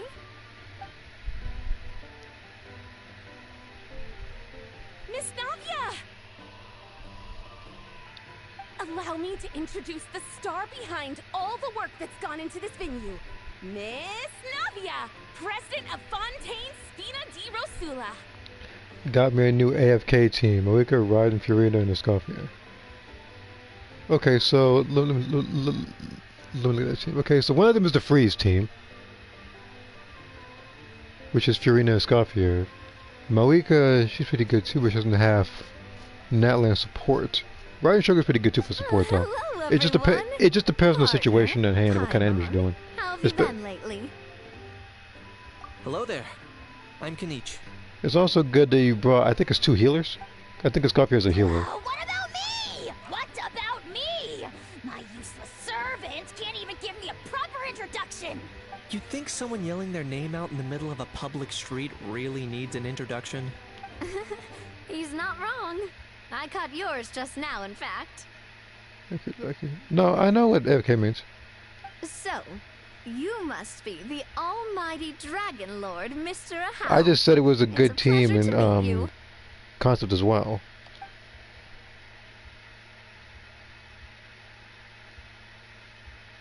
You gonna leave her hanging? Yep, let her hanging. Oh, see that? That's what I call proper manners. Well, it's not every day you meet a well-mannered human. Navia, was it? Excellent. You may address the almighty Dragon Lord by his name. Navia, don't you think the title Almighty Dragon Lord is a bit silly? It's no big deal. All little animals do that, don't they? I mean, try to puff themselves up to look more impressive. Anyway, it's all thanks to Miss Navia and the Spina di Rosula that Fantasyland's gotten up and running in the space of a single night. Honestly, thank heavens!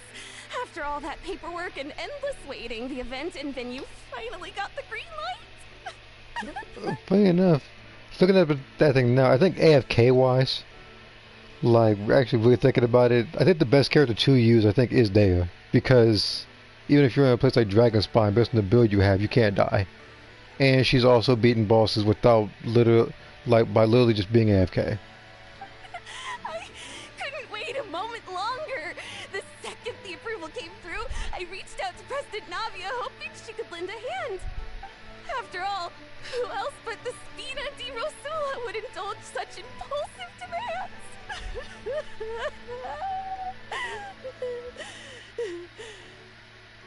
Sorry, traveler. Miss Lapine Pauline sometimes gets a bit overwhelmed by her own excitement, as you can see. Really, I hadn't noticed. I'm guessing she hasn't gone into much detail about the event yet, so let me fill you in.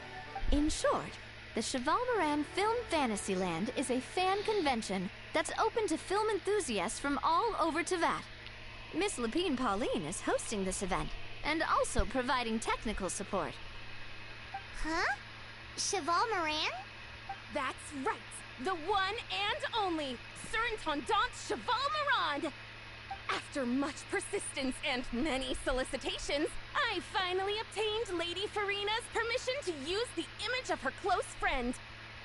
Not only is our adorable mascot drawing in fans by the minute, but she's also boosting her own popularity. And that was always the goal! A win-win arrangement. It's been a while since we last met, but still, it's a surprise to hear Lapine Pauline coming out with such sensible ideas. By the way, Miss Lapine Pauline, have you decided to switch careers and go into film tech? Not exactly. By chance, one of the prototype lenses I developed caught a photographer's eye, and it's now being used for the latest cinematic productions. Thanks to this unexpected opportunity, I've had the chance to invent various film-related equipment and props. That's right. So don't underestimate Miss Lapine Pauline, our resident engineer. She's the technical powerhouse at the core of this entire event. As for the Spina di Rosula, we're mainly here to take care of planning, operations, and management.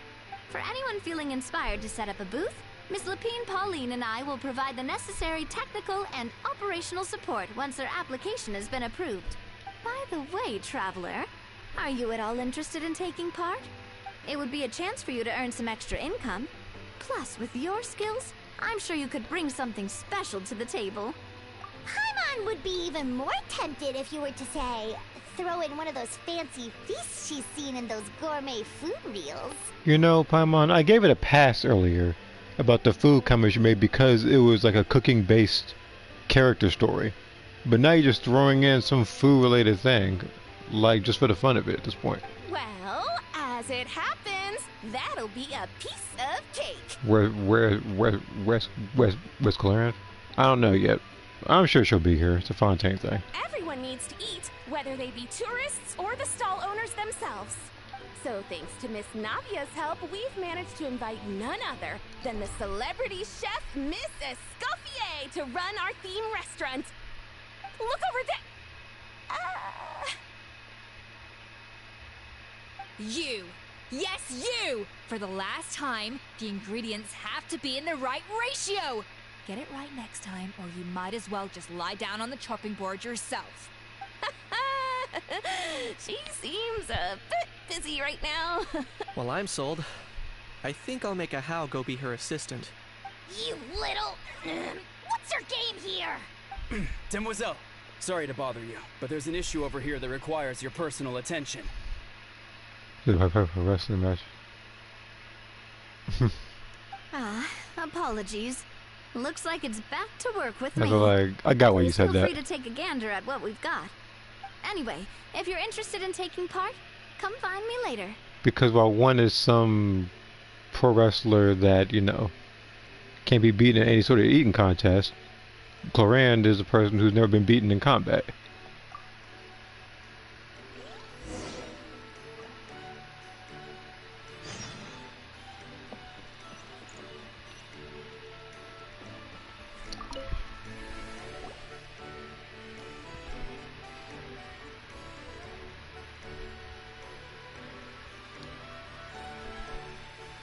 Traveler, it's you!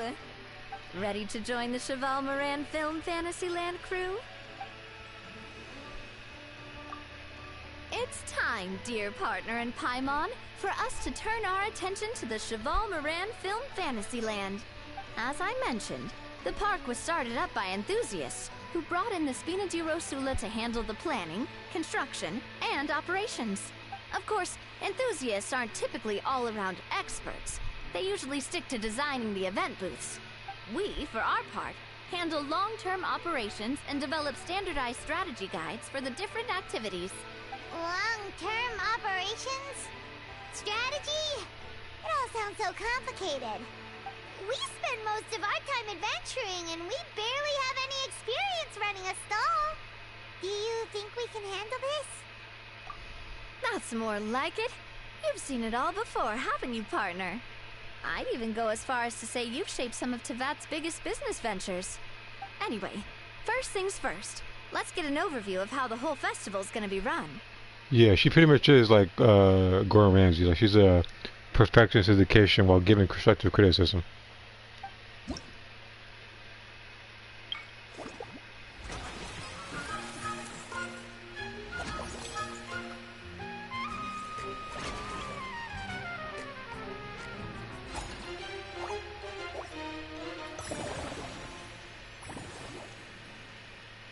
As you can see, our Fantasyland's a bit like a sugar-free macaron right now.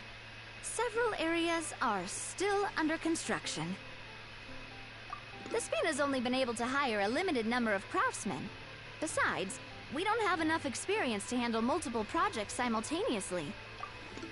That's why I chose to adopt a time slot-based planning method, so we can focus on specific tasks during each designated period. Upgrading facilities, expanding the venue, hiring staff. All of this requires funds and time slots to accomplish. So, it's our job to allocate precious time slots in each business cycle to the most worthwhile tasks. As we attract more guests and earn money to add to our funds, we'll also be able to work more efficiently, which will allow us to divide each cycle into finer time slots, which will let us get more done. So we'll be limited in the decisions we can make and tasks we can focus on within each time period. Which means we have to use our limited actions and Mora to earn even more Mora. Skirt seems like she's going to be good. She better be if she's been hyped to this much. Kinda like playing chess or cards then. Cooking up a Because strategy if in there is advance one person I think who was hyped, at least to me, that didn't live up to everybody's expectations, I guess, would probably be Dea. Personally, I like Dea, and still pick her. And I'm actually working on getting constellations with her so I can actually make her do even more damage. Like, that's kind of what I want. Let's see, hold on, what is this? Okay. Paimon thinks she just about gets it. How do you feel about it, Traveler? Yep, come on, we can do this. You mentioned standardized strategy guides just now.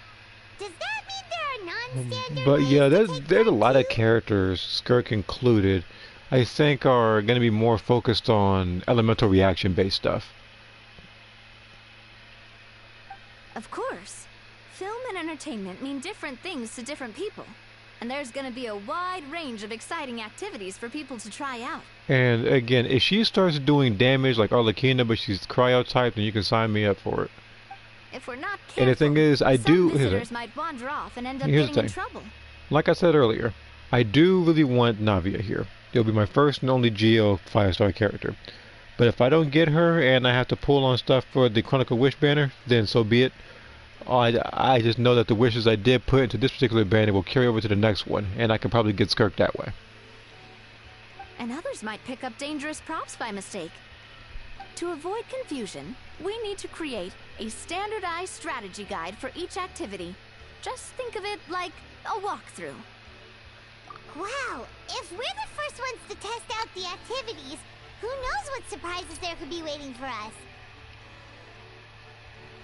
Oh no, I know. I think of like the. That's why I said I got it as soon as you said it with that wrestling match. Just have to rely on our skills to carry us through. Hopefully it goes without saying that I'd never put you in danger, partner. I carefully checked all the existing activities before you arrived, and I can assure What was that thing called again? perfectly safe. Like unstoppable force meets immovable objects? That would be those two. I also wanted you to experience the activities before anyone else gets to. It'll be fun. Plus, we'd like to hear your thoughts and suggestions. Oh, those are two things Navia is best at. Making people feel safe and having fun. Great! Well, I can't wait to hear what you think. Your input is super important to us.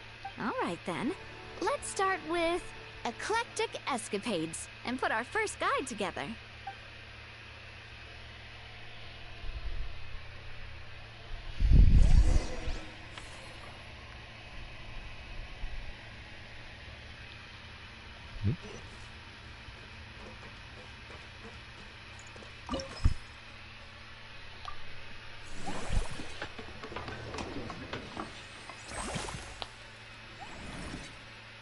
Okay.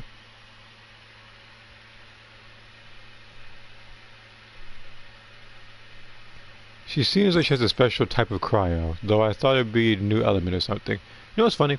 Moth actually thought the same thing with the new element type thing. Me personally, when I thought about her, I thought of it as being kind of like either A, like Fontaine with the added like attack type, or B, it would be like her skills would probably be a prelude to Snezhnaya stuff. The other thing that I can't rule out is the fact that she might not be all cryo. And the person who I think of when I say that is Eula. Because despite being a cryo character, she's more so physical based.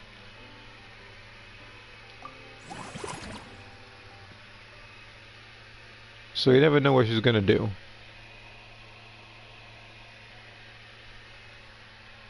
But I guess we'll have to see next version, which will be a couple weeks from now. It's like what, like 3.5, 4 weeks, I think.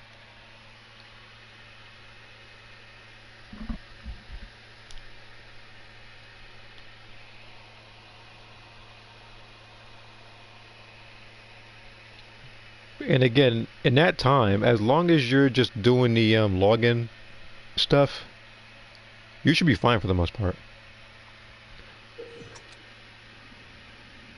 Wait a minute. Oh, get the metric. Oh, just swimming? Okay, that's up enough.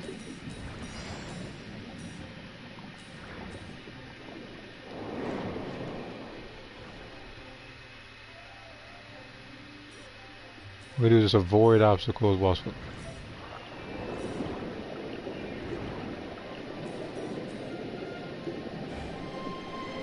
What I hit?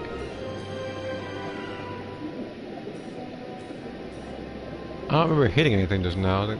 Oh, I think it might have been these. Wait, no, that couldn't have been it.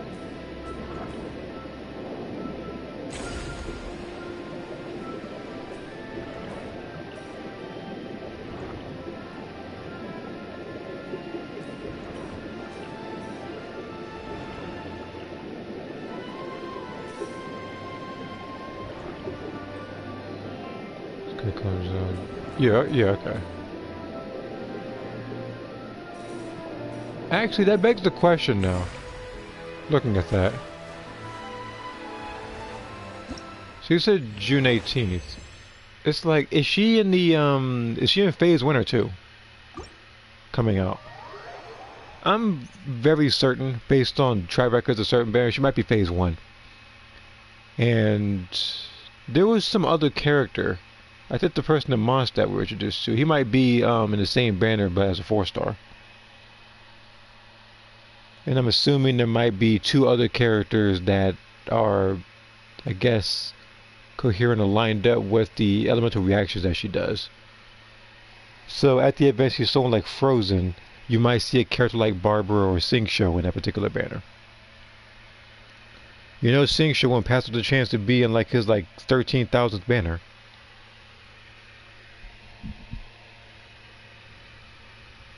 I see him more often than I do Fischl, so. Both of you seem even more excited than before. Looks like your first trial run didn't disappoint. Paimon hasn't actually watched that many films, but after trying it out, she might just be hooked. We should check out the film that it's based on. Great job, Paimon. That's exactly what our enthusiast friends were hoping you'd say. They'd be beyond delighted to hear that visitors are curious about the films that inspired these attractions. That's a very tough thing because people who missed Malika the last time because they were pulling for characters such as Shaska, such as Varessa, such as I think Kanish. Like, they're gonna be in for a tough one if they're trying to get either Malika, one of the best Natline characters in the game, versus Skirk, who might be in a league of her own. I don't know her damage yet. I've only seen like 2-3 animations of hers. Like, you know, sometimes they send little videos and stuff before they get taken down, like extremely quickly. Where budgets have allowed, of course. Out of their own pockets? That's right. While the Spina di Rosula covers the cost of basic booth materials and rental fees, many fans have personally funded promotional materials and related merchandise. The cost of the booth itself isn't their main expense. Emily. Some of them have already started designing spin-off products inspired by film characters. You're talking about the Dendro character? I'm gonna look. That's an easy skip for me. With someone like her, and there's nothing against her. For instance, but she won second place in the last most popular character poll for the comic film category. and was even dubbed the pinnacle of round, bouncy cuteness. There are a couple of 5-star characters that you will forget about, believe me. Many people have and of course, expressed Emily is interest in one of designing them. cushions based on her image, using the highest quality fabrics and hiring the most skilled artisans to mass produce them. These cushions will officially go on sale at the next convention alongside lots of similar products. Sounds irresistible, right? Plus, as Surintendant Chevalmoran's guardian and official image rights agent, Farina will receive 60% of the sales revenue.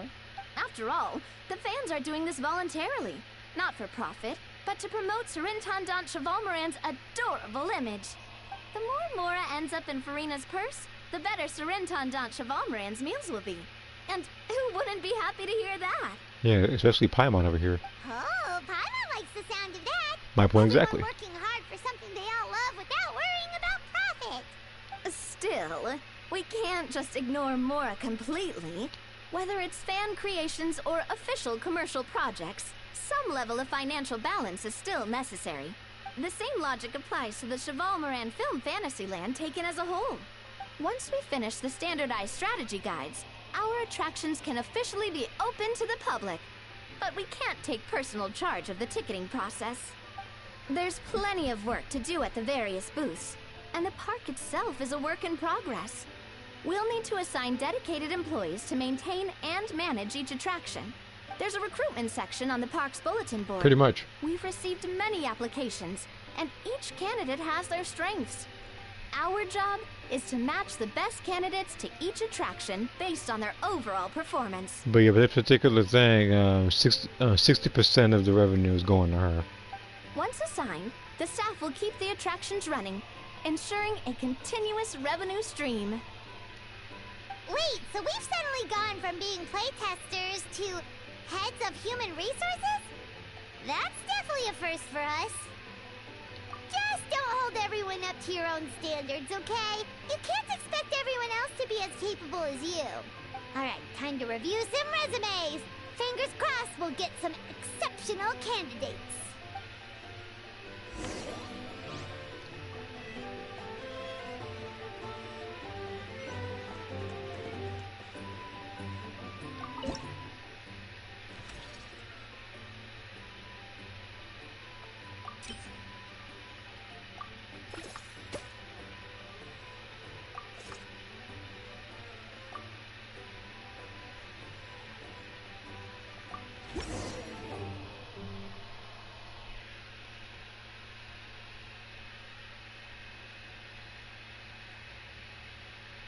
Looks like this particular employee is really getting into their role. You're both doing great. You sound more like bosses than I do. In any case, with this, the Chevalmoran Film Fantasyland is now officially open. Running a theme park is a long-term project. You won't make much if you try and rush it. I'm very sure Farina has a lot of money. So. We're just about done with our current work setup.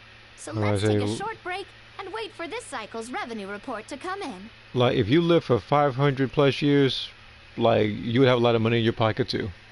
If you broke by that time, I don't know what to say.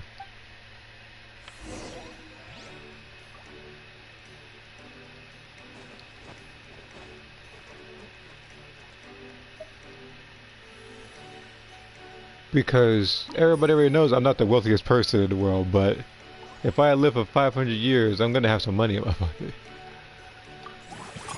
I'm not gonna be broke living that long. Well, the numbers might not look that impressive, but given that we're just getting the ball rolling, I'd say that wasn't a bad start. Building on this momentum, we must consider rolling out more unique business strategies during the next cycle. To draw in the crowds, I've invited one of Fontaine's very own celebrity chefs, my good friend Escoffier. She'll be performing right here in the amusement park's restaurant. On that note, let's go catch up with her. So, is the restaurant part of our business strategy too? There are so many layers to this operation.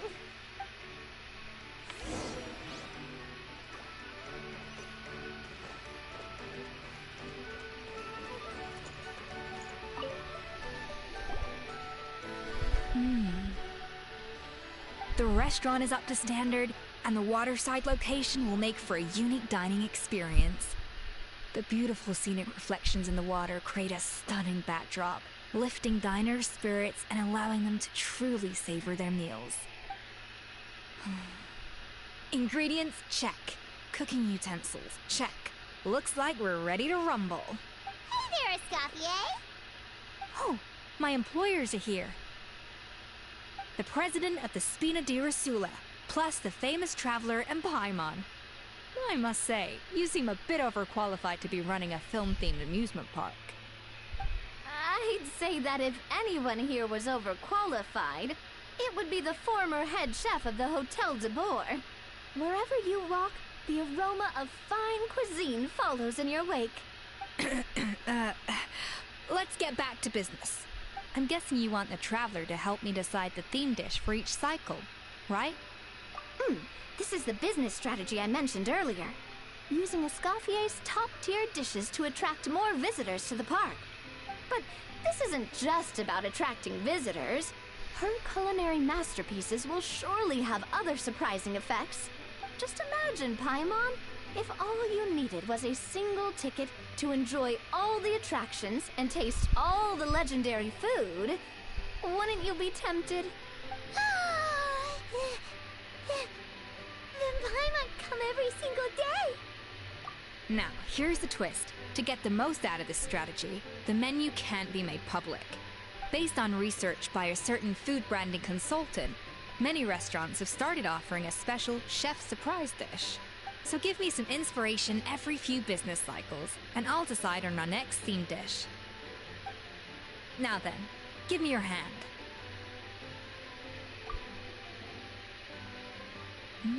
A warm and energetic feel. Your hands are calloused from wielding your sword, but still quite delicate. When you grasp its hilt, it's like you're holding the bow of a violin. A sword, then. The theme this time shall be strength. Alright, let's find out what strength looks like in gastronomical form.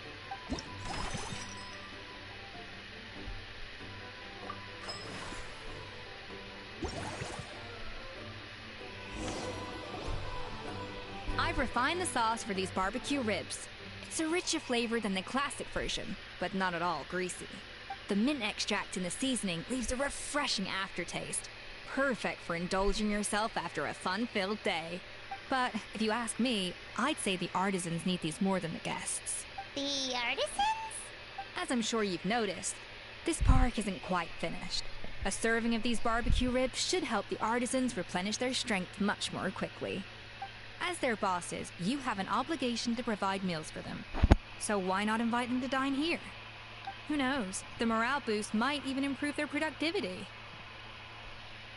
Oh? If I recall correctly, you once served up some special fish and chips for the porters over at the Fleuve Centre. For several days after, the workers were all incredibly efficient. They'd finish 8 hours of work in just 5. And then, because they clocked out early, they'd come back completely refreshed the next day. Then there's no time to lose. Go invite the artisans over while these ribs are still hot. I'll prepare some side dishes and desserts too. That's a great idea! You really live up to your reputation, Escoffier! Looks like these themed dishes are gonna make a huge difference after all. We'll have to make sure we check in with you regularly. The artisans are pumped and ready to roll thanks to that themed dish. And perfect timing, too. Let's take this chance to take the facilities of our eclectic escapades to the next level.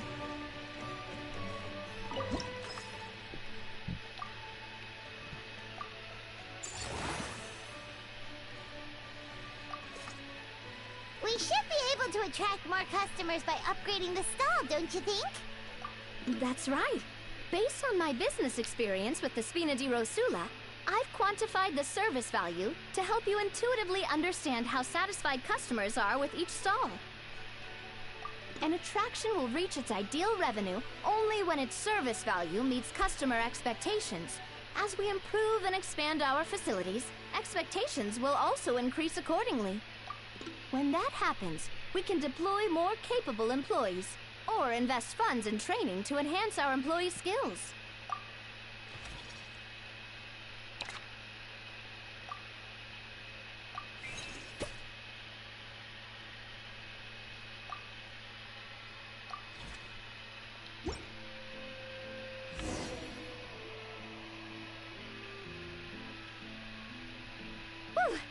That should be everything. Looks like you've pretty much mastered how to run this park. Huh? Have we really? Thinking about it, we have learned quite a lot, haven't we? Oh, not at all. I wouldn't say I taught you much. Your intuition's been guiding the way mostly. I imagine long-term operations sounded like a scary prospect the first time I mentioned it, huh? But don't let that scare you. Just break things down into smaller steps and tackle them one at a time.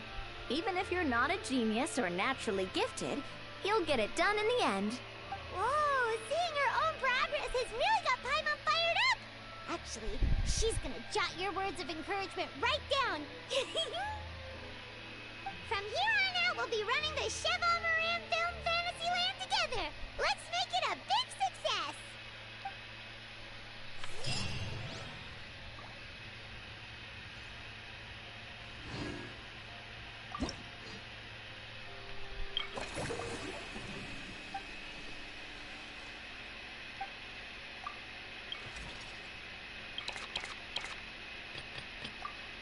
So how much can I get for this? So we have 40, 60, 80, 100, 120, 140, 160, 180, 120.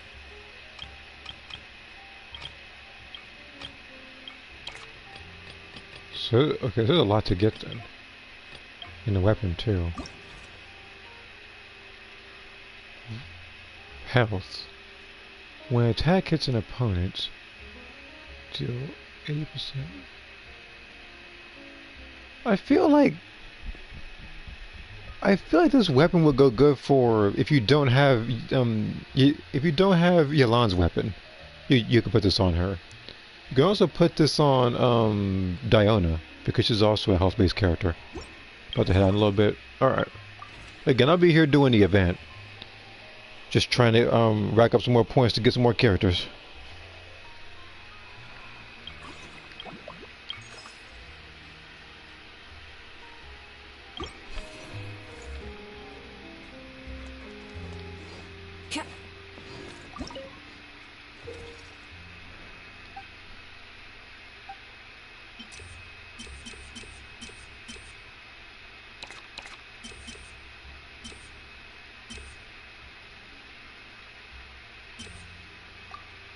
Okay, so I gotta wait for one cycle then.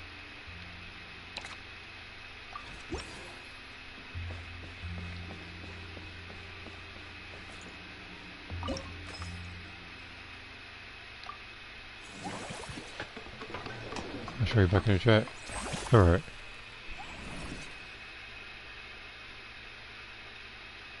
This will also be a good opportunity for me to get whatever the playthrough videos and drawings I need to do done. Alright, best of luck to you on that, because, again, drawing-wise and playthrough-wise, I'm more so focused on drawings than playthroughs, but if I do decide to get some more done, I mean, like, the only playthrough I think I'm working on, aside from side stuff like this, I think is, the Nier game, which will probably continue, sometime this week.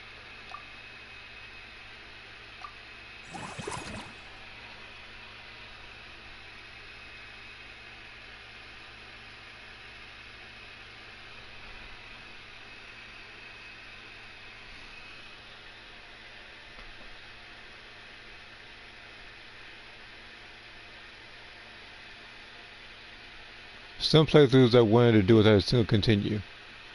Well, I know what game you're not going to do that in. That's going to be Criticom.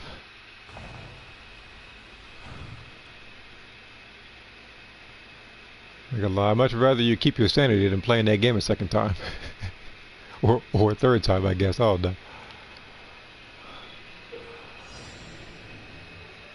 You're doing Sid. Well, more than the third. What, you talking about like the no continue playthrough or something?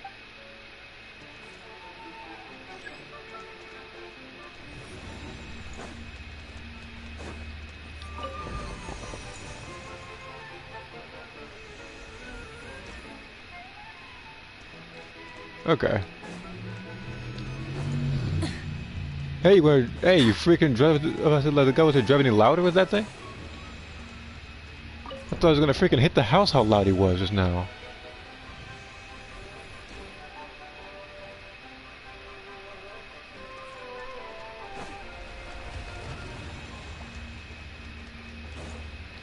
Oh shoot.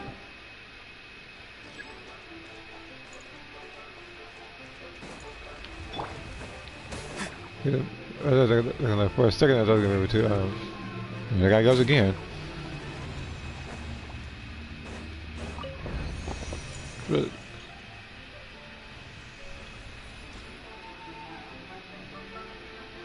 just the loudest car, like, to exist, like, ever.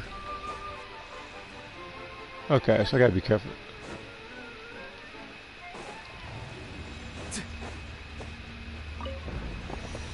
Okay.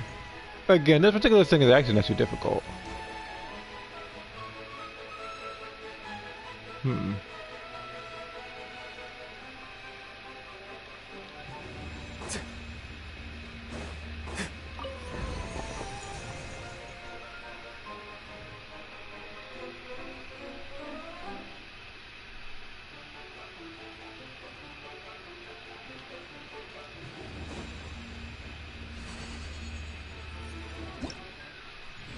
Oh, I got it, okay.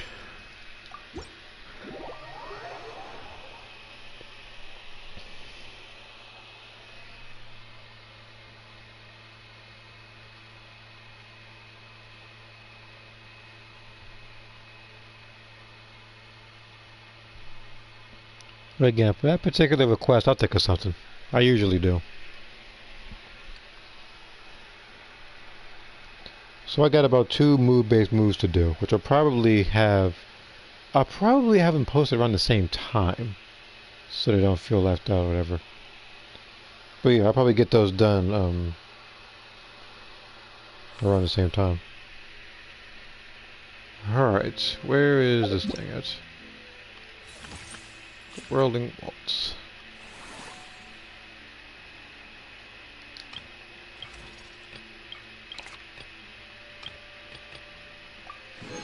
Okay, there's that.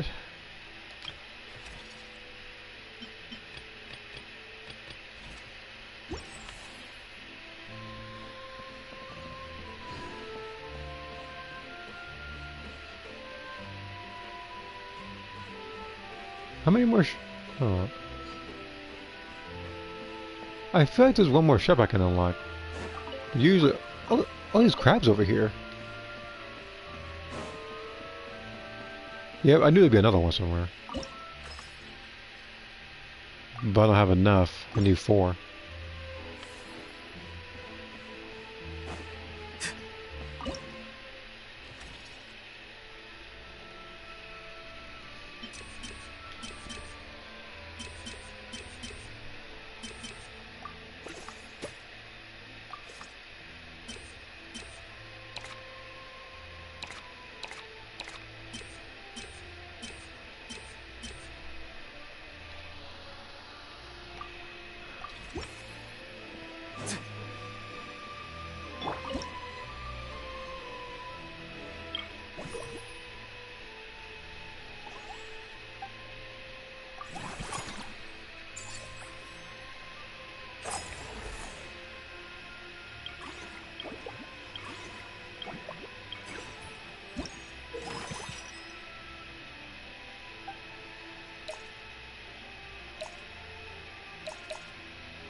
I really wish they would get rid of being able to only on. Hold on. I really wish they would get rid of being able to get only on time to get materials for talents.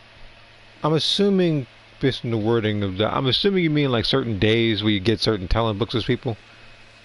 Because I mean, that can be annoying if that is what you're talking about. You know, someone like, let's say D-Luke, trying to build him. But you can only build his stuff on like Tuesdays and Fridays or something. But again, they try to balance that, I guess, to an extent with Sunday being the thing for every time. Which actually, there was actually, I think, a particular, there was like a bonus thing that went on like a couple weeks ago. Whereas, like, it was either talents or some other thing. I think it was talent books and weapon materials, where pretty much every day felt like Sunday. And I was able to take advantage of that, like to a huge extent, with buffing one of the weapons that I had, I believe. I forget who though.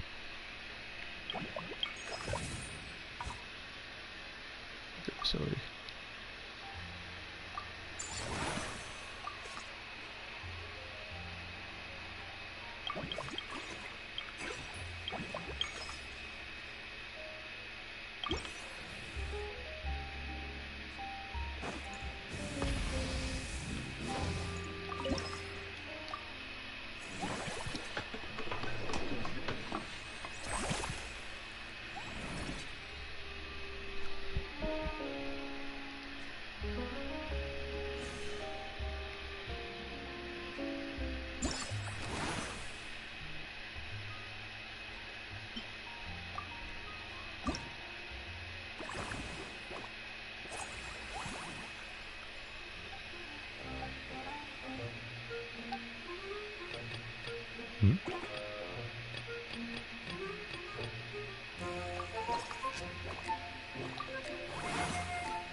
Okay.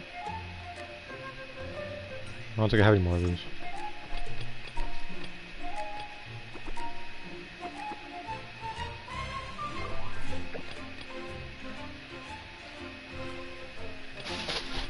What?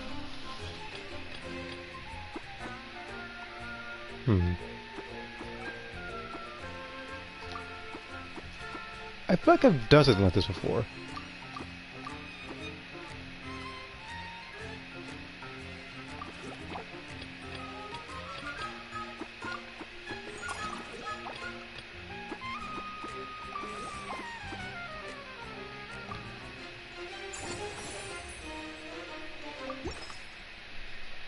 Okay. So it's high satisfaction. Okay. And I'll also put a note. If you're referring to what kind of attack... oh, I thought it was that one. Basically, I would have 3 to do then. Which, like I said, I will try to probably... I'll work on all of them, and I'll try to, when they're all done, I'll probably post them around the same time.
Oh, this reminds me of that event in Mondstadt, where you're pretty much doing Lisa's work for her, because, you know, she's Lisa and doesn't like to do nothing.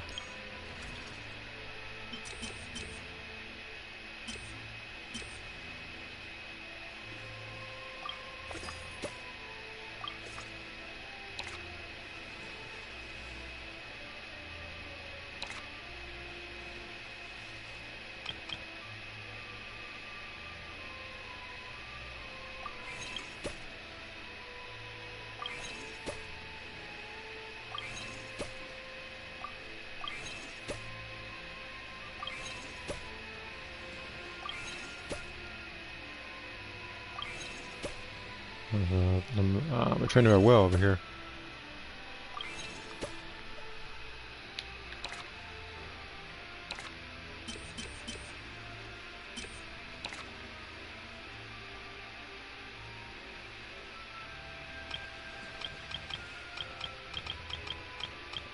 So it's out of 10 versus out of 7. Okay, electric. I guess we should also. Oh, okay. Oh, okay. So we got him then.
I guess it's like I can actually fit for now.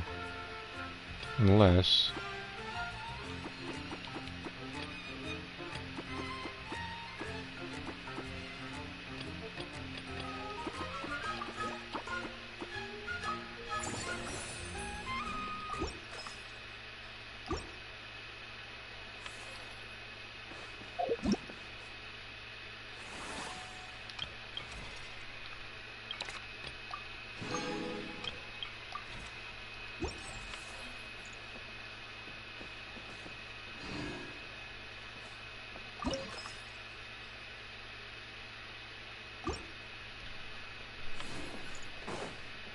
So from here it looks like it's got to upgrade some of the staff.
Mellow manners.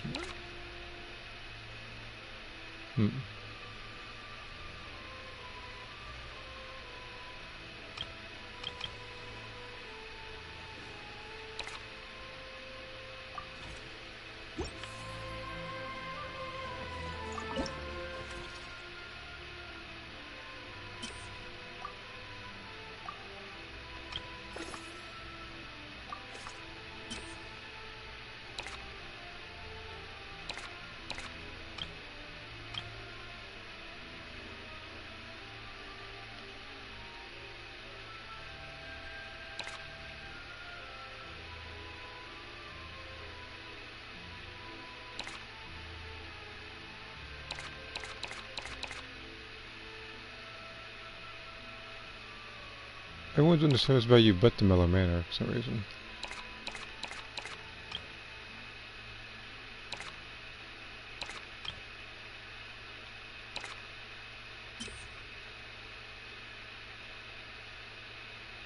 Okay. I'm pretty sure there's no more points for that.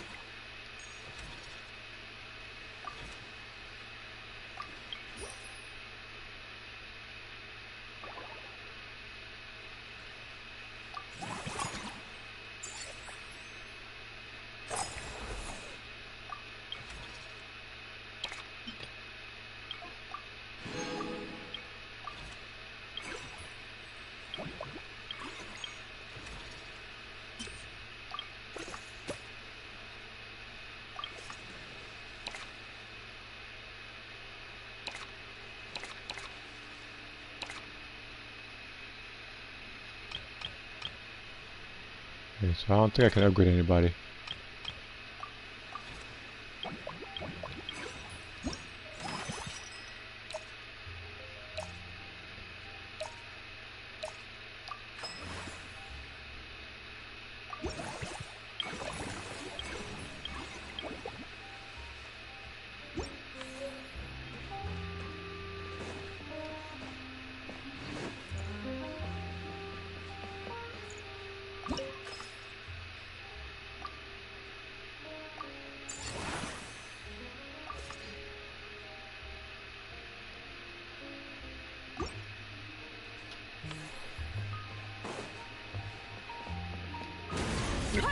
I pressed the wrong button.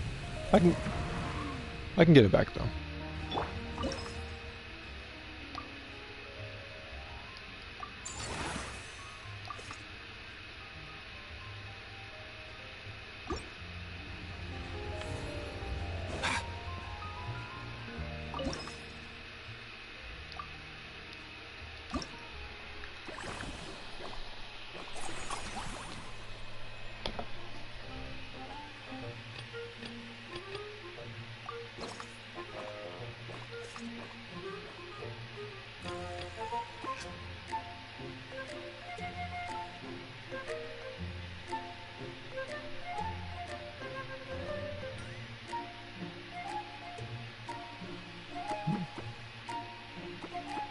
Trying to get this thing.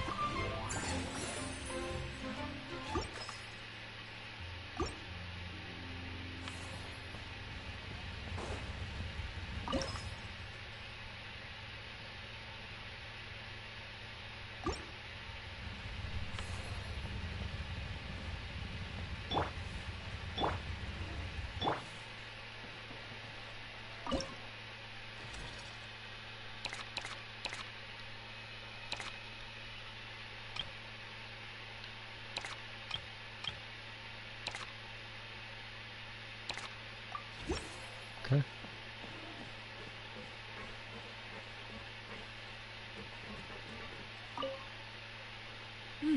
That unique aroma.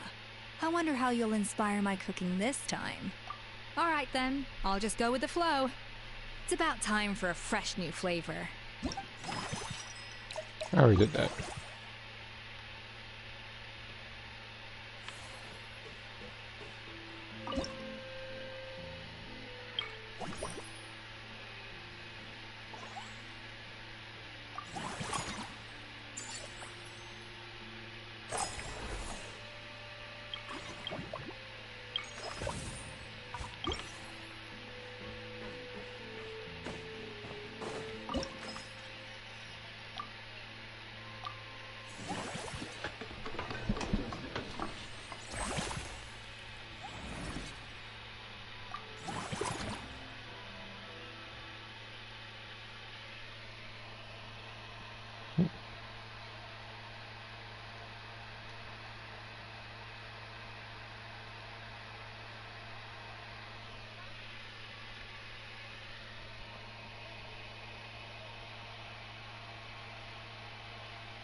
Slow things down.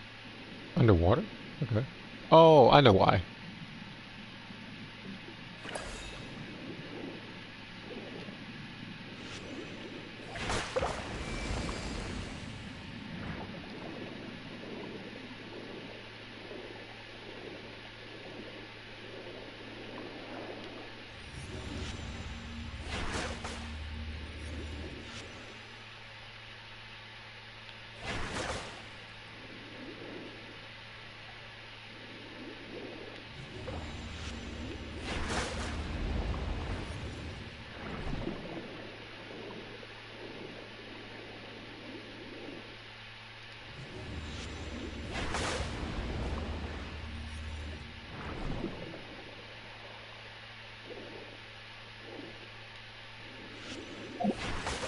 I tried to press. Is there a reason why it won't work? I'm pressing L per circle.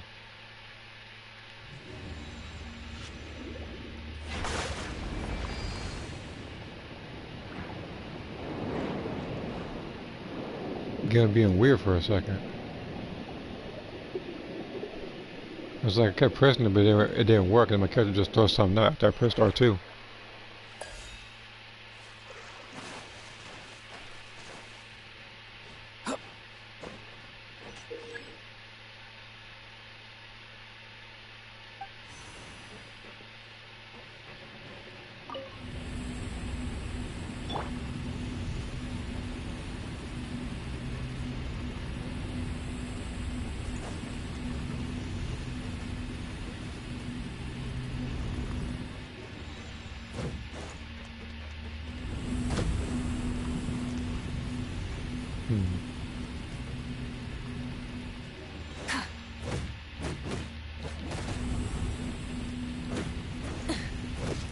Oh.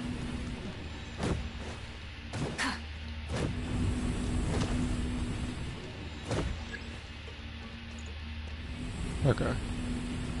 Make sure all of them were springing up.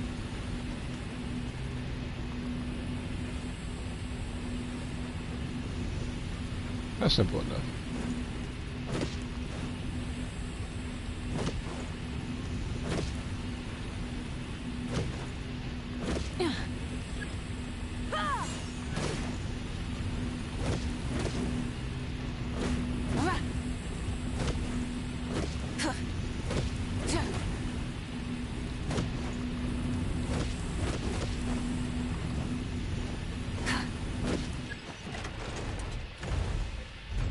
Yeah, that wasn't too bad, actually.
Okay.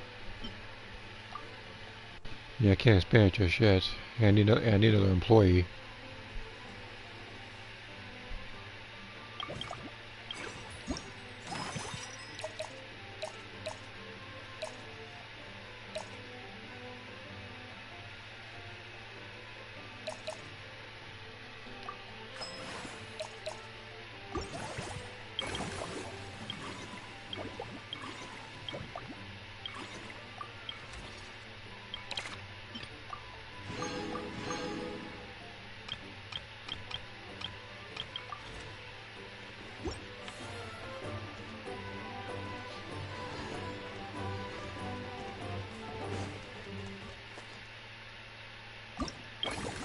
Yeah, I can't grade anything. I don't have any more of the particular currency.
Oh, hold on.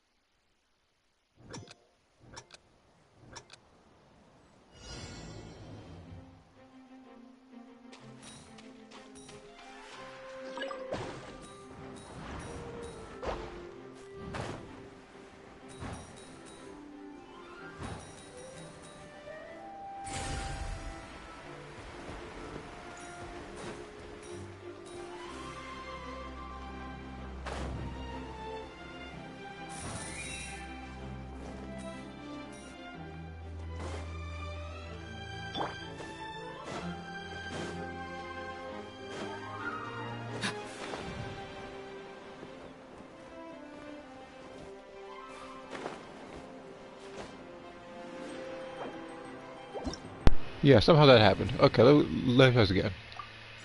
Trying to say, I wound up missing the stuff. Try to get back over there to the beginning to get those keys back, and this guy wanted to fall off the edge, which again is completely my fault.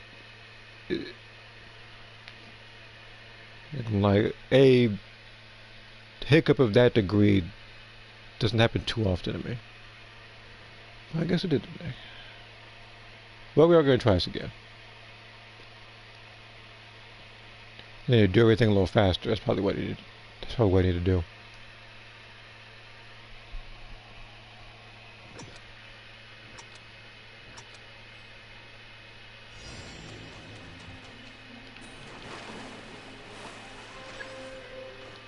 So why not doing it again? But.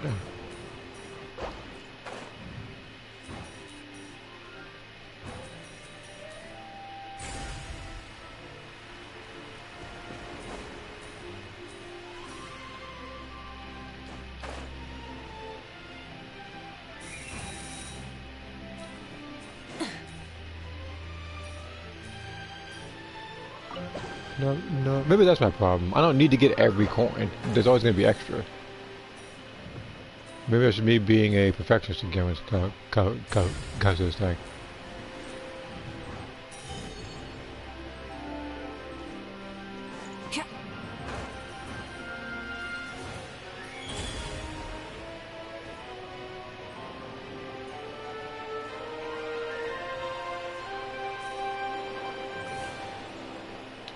Oh.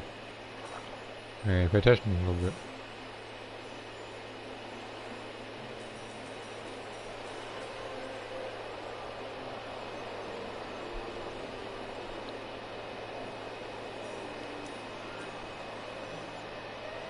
And that went under the radar, of course.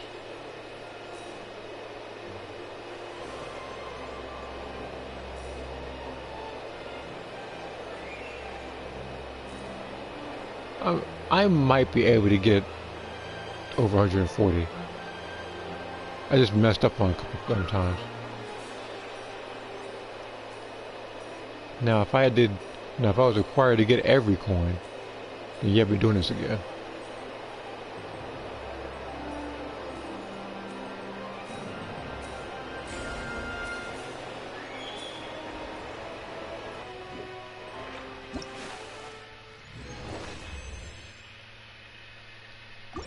So like, if anything, I feel like the first time I retried actually wasn't necessary.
I feel like I should do this one first.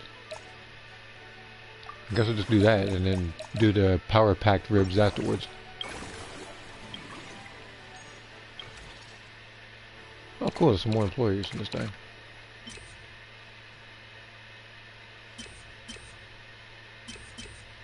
Ah shoot, I can't even get them because I need 4 of the thing.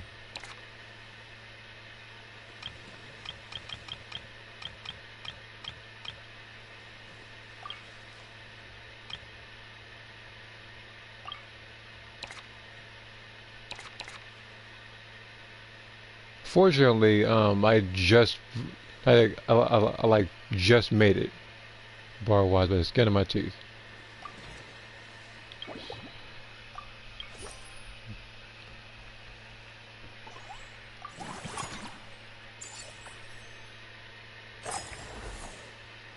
All right, now let's go to Staff Center and get some more people, some more qualified individuals. Wait, I'm over here. Wait, I'm employing robots all of a sudden? No, it's funny, like, me and my brother were just talking about this, like, about a good 2 days ago. It wasn't specifically this, but it was around that ballpark. But, I guess I'll go ahead and get him then. Recruit a robot.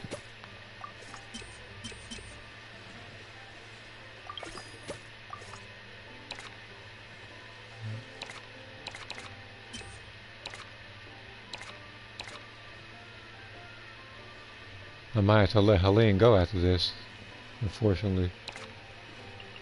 Gotta train a robot to do a human's job.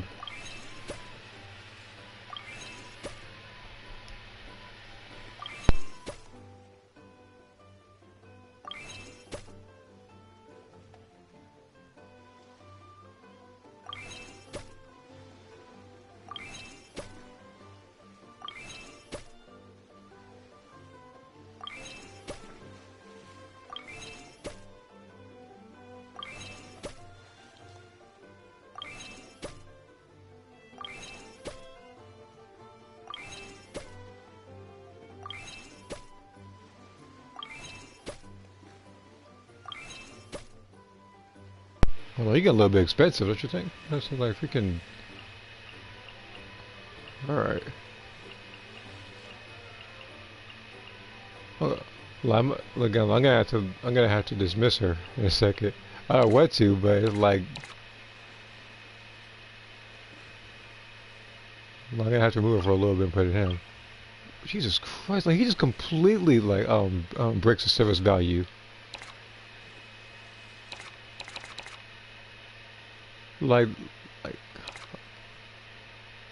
Okay, is there anybody else that's like one at a there is.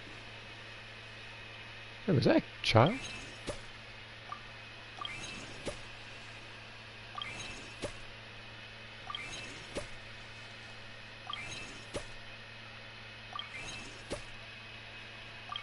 As long as the customers are happy in this thing, then I'll be able to collect enough revenue to upgrade these guys to 20. Okay, so we're gonna have to get rid of freaking. So it's like so basically this like 8-year-old kid is gonna be producing more than this this freaking grown adult. All right, time to get you out of here then.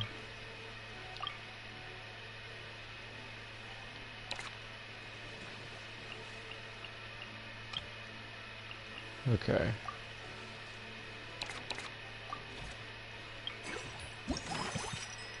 I keep forgetting this.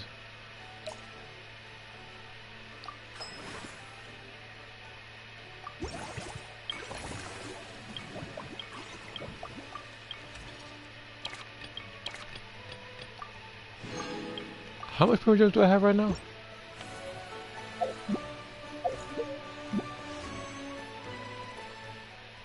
I actually have enough. I'll do a test on them right now then, because like I said before, I was gonna use that particular like points to get another one of these weapons. Like specifically either the sword or it was the sword or it was something else, but no, I'm pretty sure it's a sword because of the particular characters that were coming up. Because my original goal was going to be to get this thing and probably get Ayaka next banner, and then upgrade her in the weapon, and then go for skirt. But none of that's guaranteed. So we're going to go ahead and do this real quick. And welcome back, Saturday. And I gotta hope that I get the character by this 10 summon. If I don't, then like I said, you know, I still have 13 days. I don't want to spend any money to try to get the character either. I want everything to come by like through pretty much being natural and just grinding it out.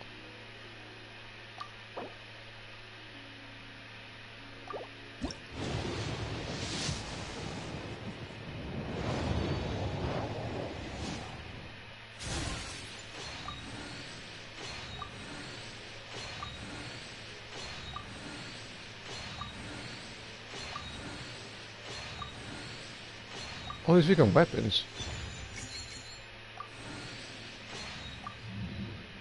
You know, at least I got a constellation for Aurora on, I guess.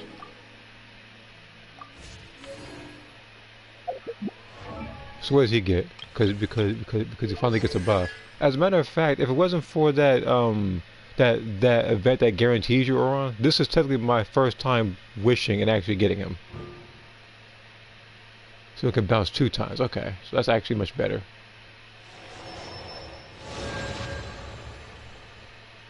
Increased damage from... Okay.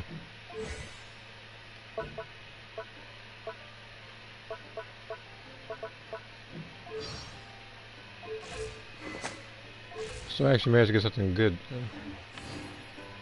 Real good.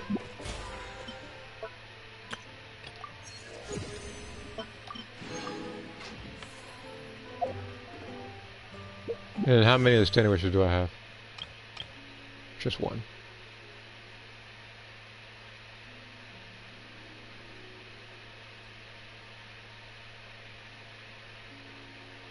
Yeah, why not?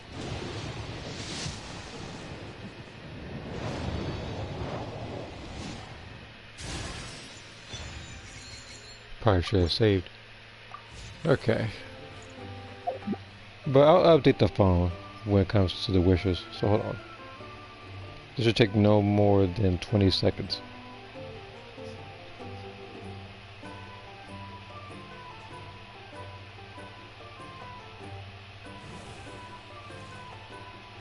Okay. So yeah, I need I think 49 more wishes to get a guaranteed 5-star on the character banners.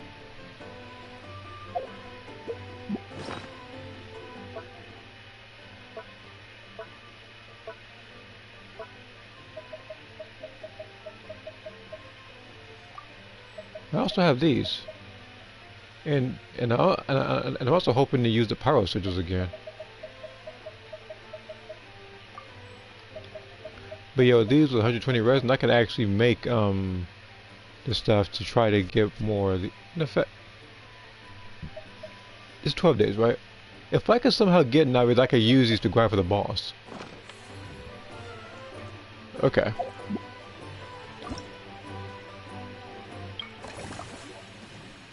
Alright, let's do the next cycle.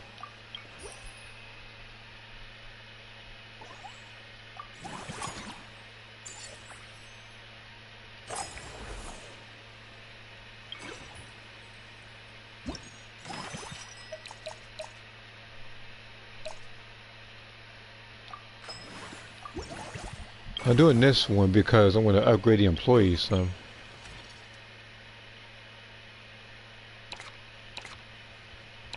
If I dismiss them, what do I get out of it?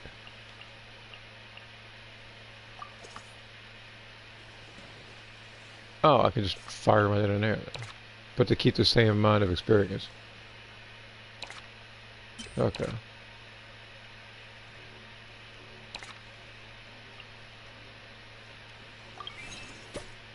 Well, it's so expensive to train this man. Or thing. You know, so we can... Alright.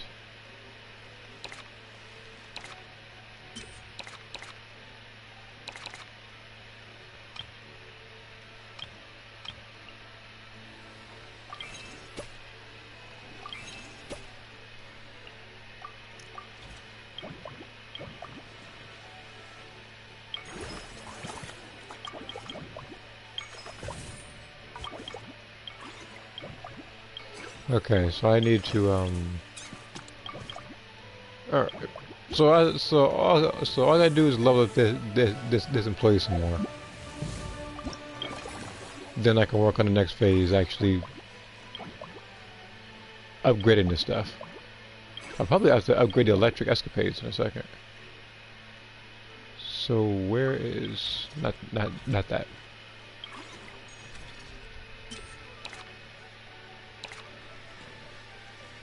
Or so I just move the millimeter. Yeah.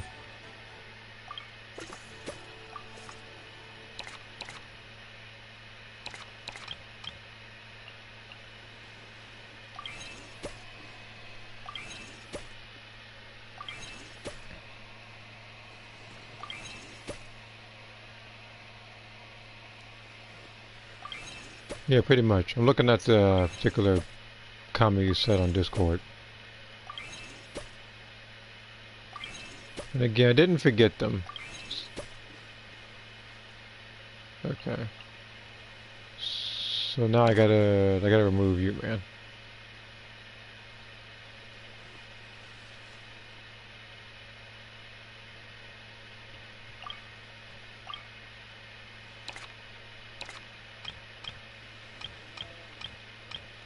Okay.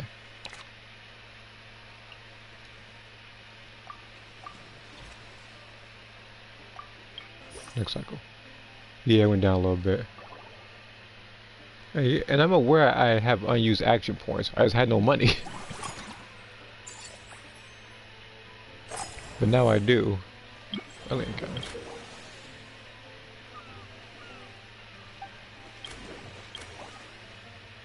This level 6 movie masterpieces. Oh, okay.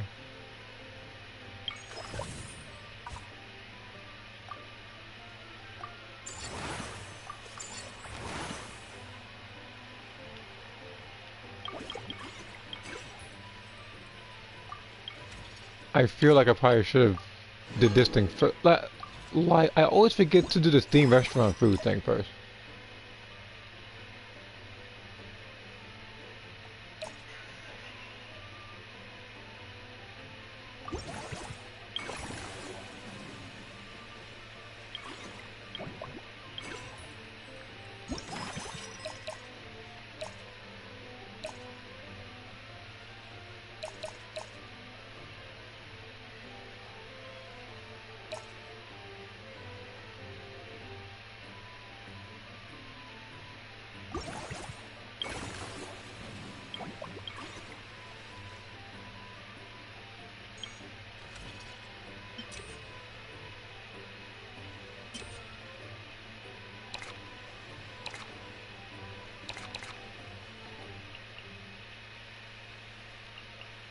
What is this? Let's do this for kids.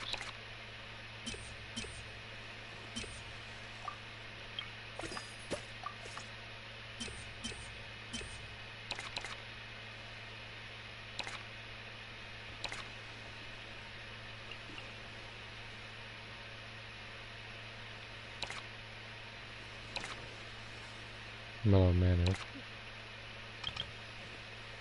10 heads. Okay. I don't have enough. Okay. I guess in the meantime, I gotta upgrade someone else.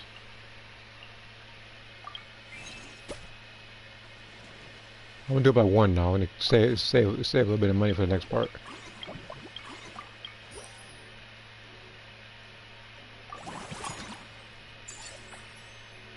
Okay.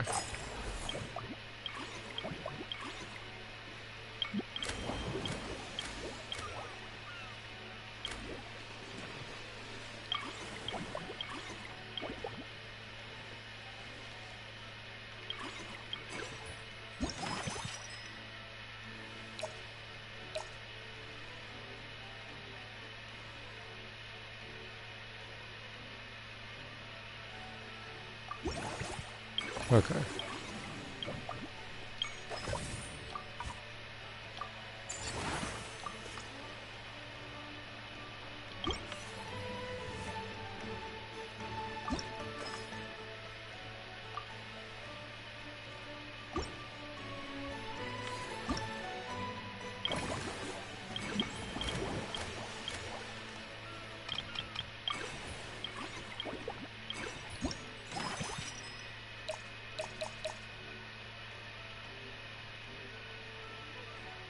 Pretty sure I gotta use this one.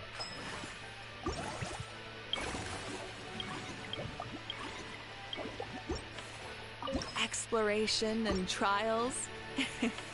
Oh, that one.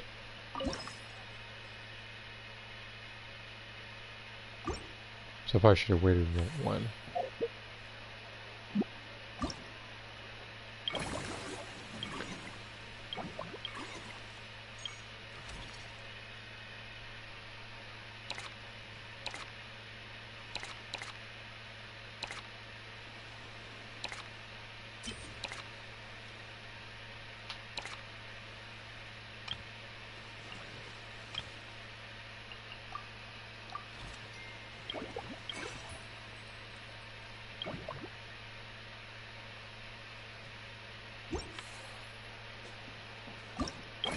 I guess I gotta go next cycle then.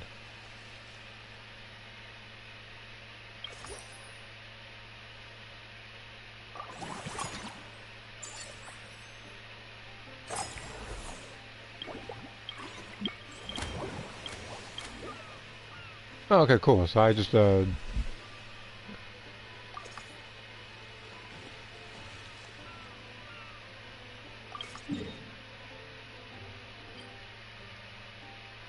Whoa, oh, that's not far at all. It's like right there.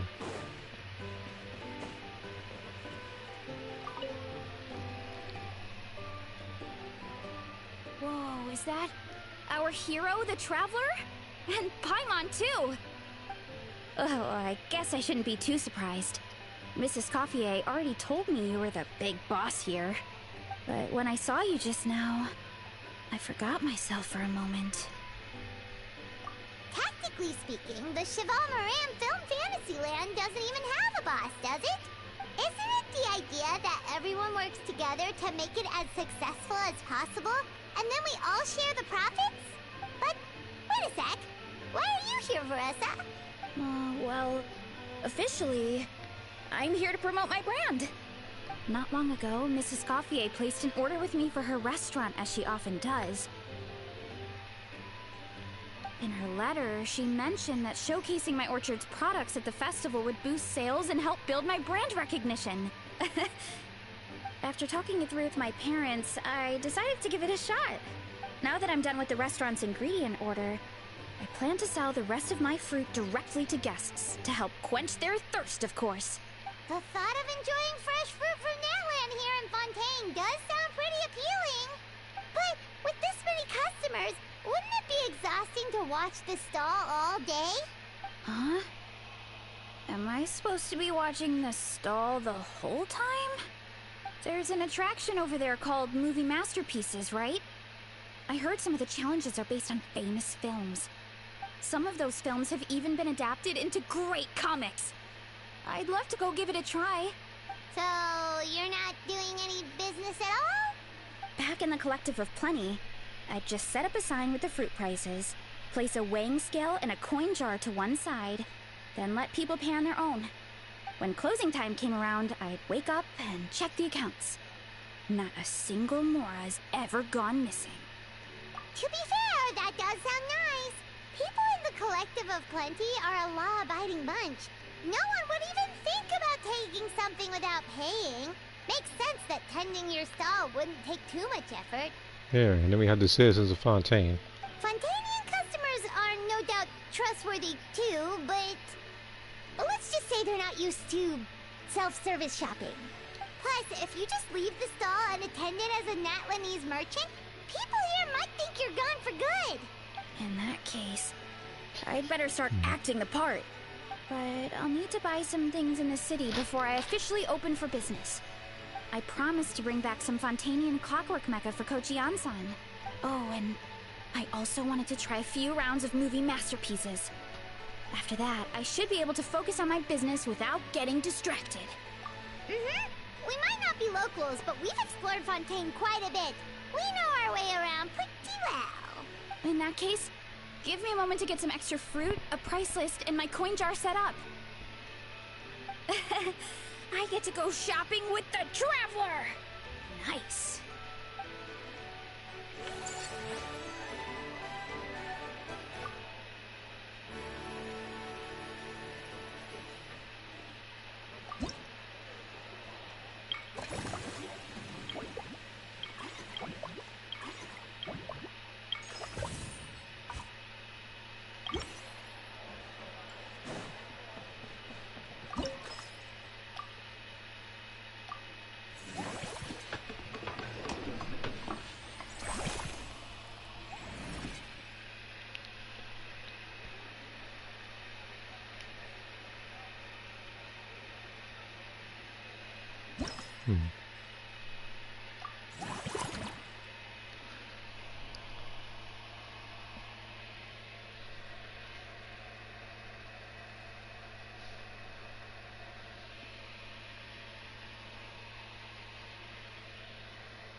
Okay.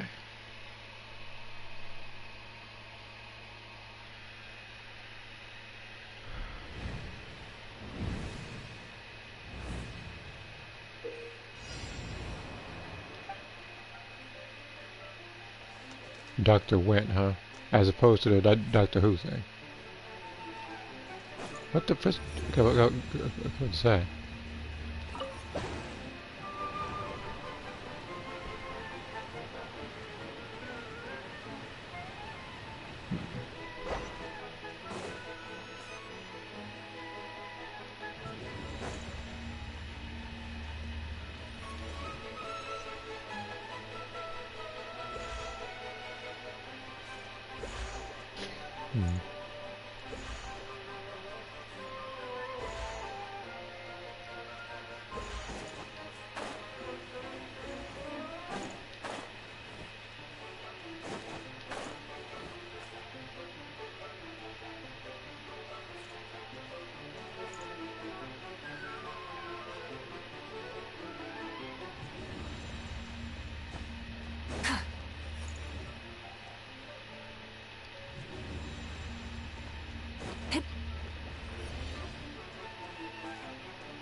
These don't disappear, do they?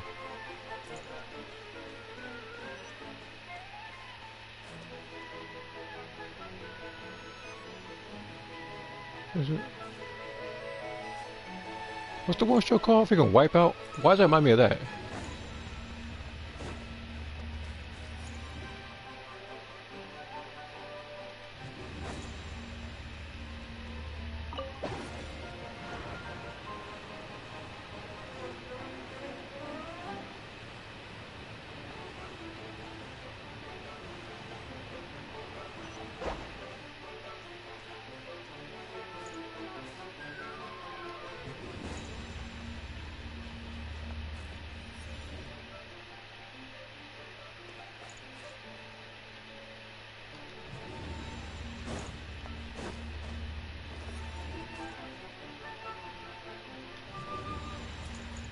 No, it's not good enough.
Have you ran into the unusual healer trail? I heard he gets Primo Gems.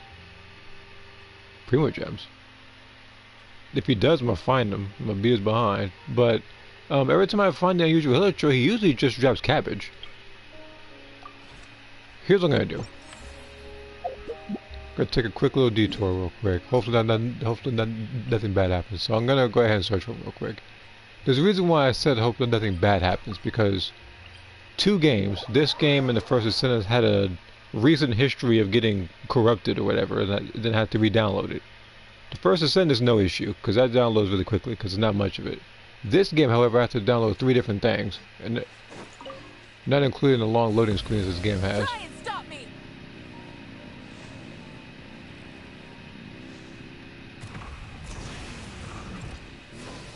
If you're over here, you're getting behind whip, I'm telling you right now.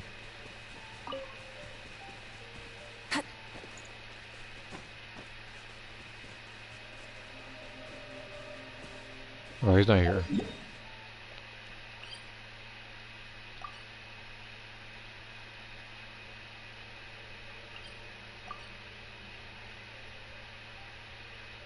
What is this?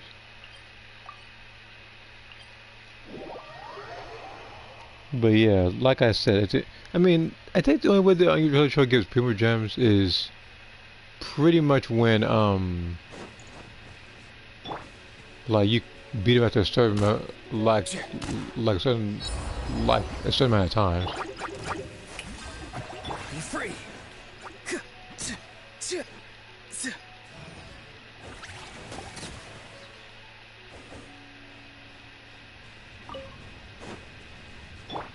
Full throttle.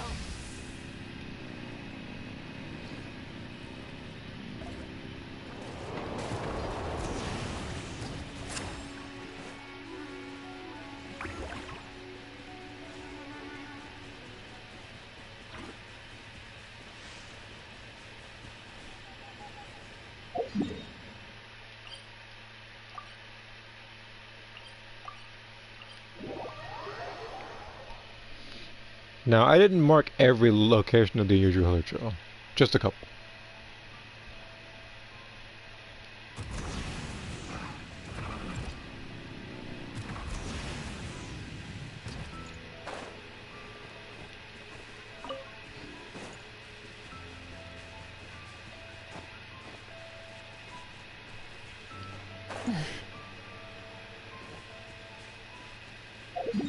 Okay, he's not here either then. I think I checked here already. I'm pretty sure I checked already. But I'm gonna check again.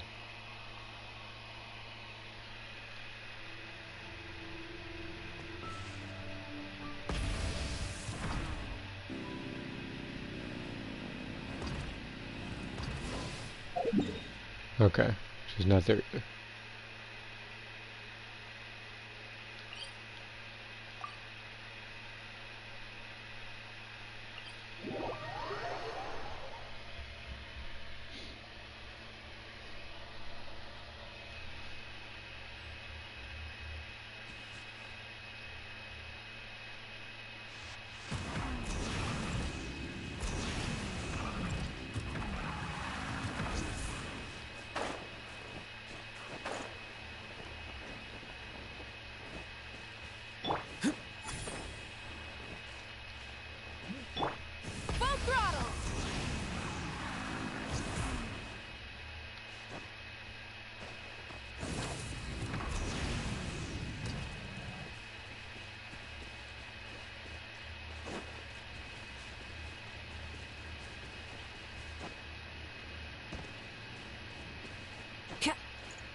it's not here either.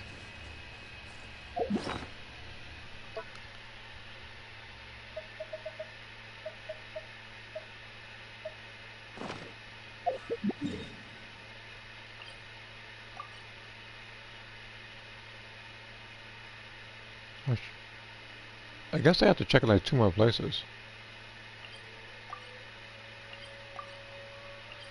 Actually 3. Because I remember where one of the locations is.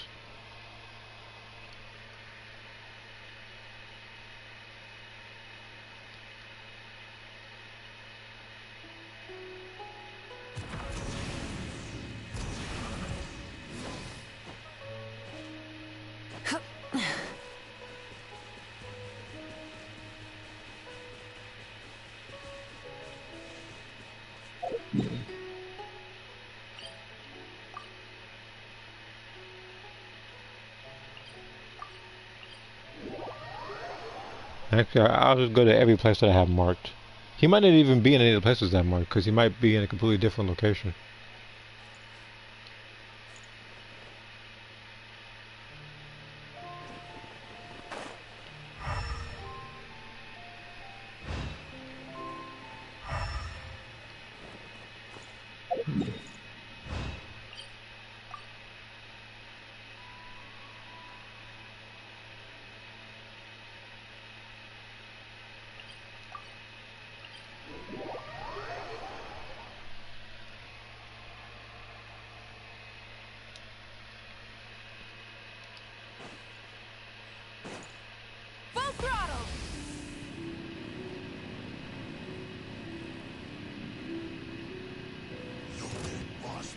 You ain't doing a dang thing. Farewell.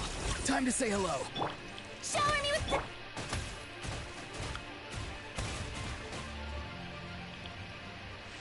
with My point exactly, man.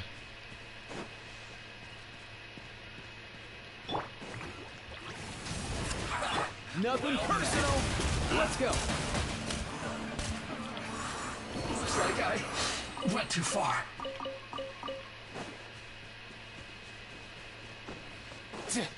Hey, there you are. No, I knew you'd be here. Light of the blazing sun! Here, see, it's just cabbage. No, I don't want to fish.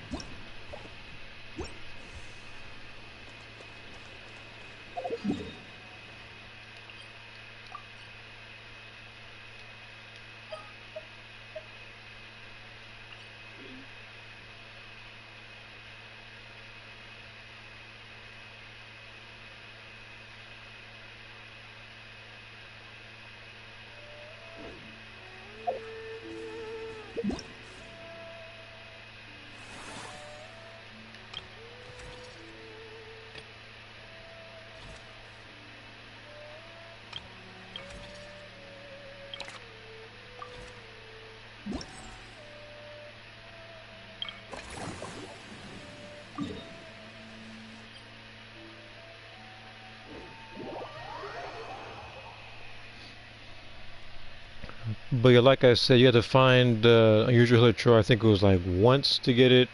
I think 5 times and then 20 times. Either that or it's 1, 5, 10, 20.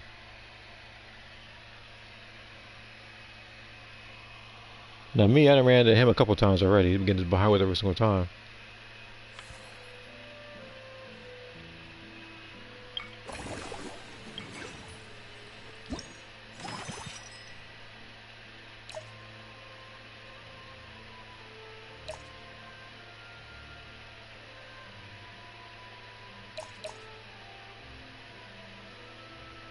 Spend 100%. Jesus Christ.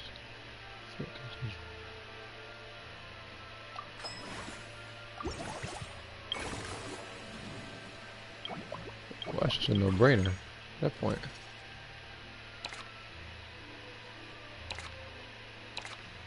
Now, where's that kid? Well, actually, we'll do this one, actually.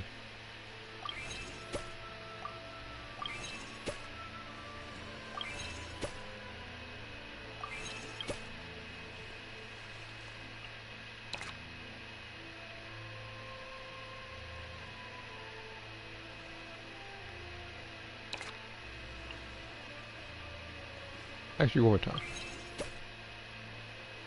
Just in case.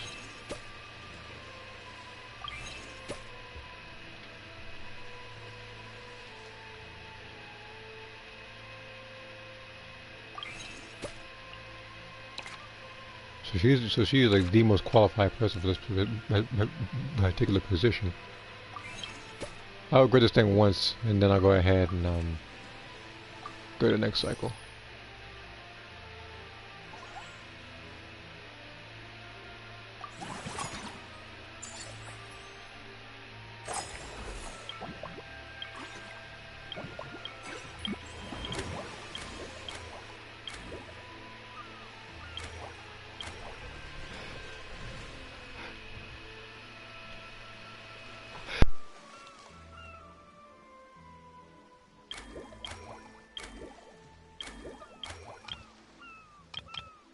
What is this? This new room.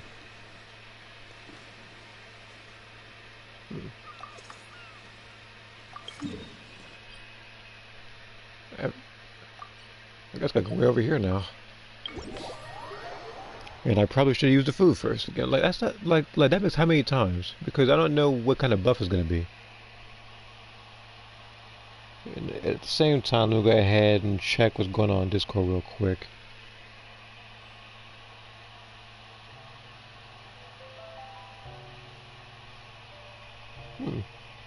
I like that one.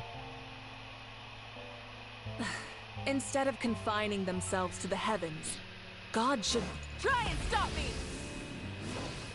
That was an unusual choice of words there. Make a lie. She cut off that sentence to say something like that. Hello, boss. I'm from the Collective of Plenty. You might recall receiving a letter from us requesting you to design some components. Wait a sec. Why does Yansan need clockwork mecha? Nothing like that. Our coach just wants to fine-tune her gym equipment so people can target different muscle groups more easily. She mentioned something about a rowing machine to focus on back muscles, as well as a pec deck and a leg press machine. The parts that connect the ropes and weight plates wear out easily, but they need to be strong. So Coach Yansan thought she'd give Fontanian Clockwork Mecha a try. It all sounds so technical. When did fitness turn into some kind of complex engineering problem? To be honest, I don't really get all the details either. But if it works out, I'll be sure to train according to her revised method. And if it doesn't, we can always stick to the good old methods. If you're interested, I can show you a few beginner exercises the next time you drop by our tribe. You'll be able to smash the records without even breaking a sweat. I know it. Paimon will pass on that one. She'll be rooting for you from the sidelines, though. You can always try the equipment we keep for little Saurians, Paimon. As long as you start out with the super lightweights, you'll be fine. Weight training's for everyone, you know. As long as you put in the effort and keep it, anyone can develop rock-solid muscles. No!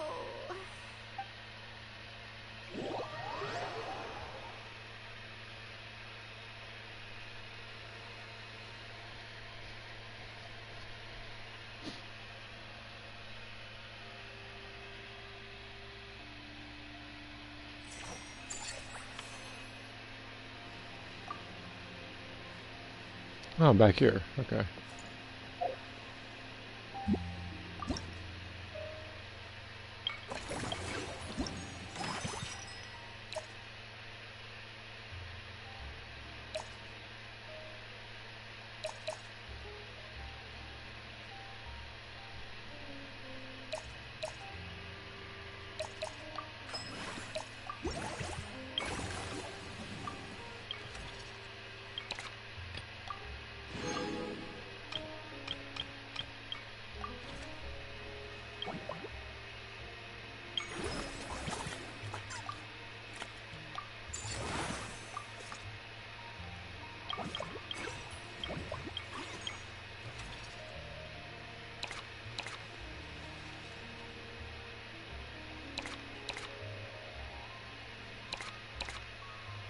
These movie masterpieces.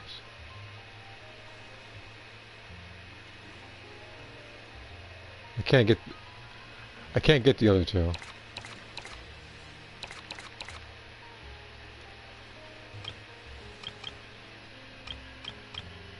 But this is the only one that's lacking when it comes to the service value. Everything else is fine.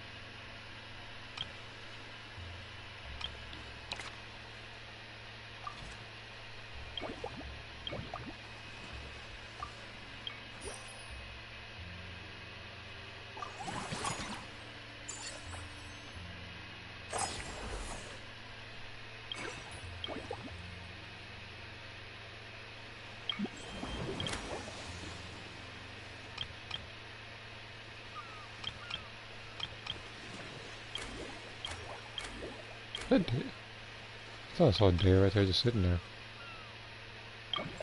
Oh.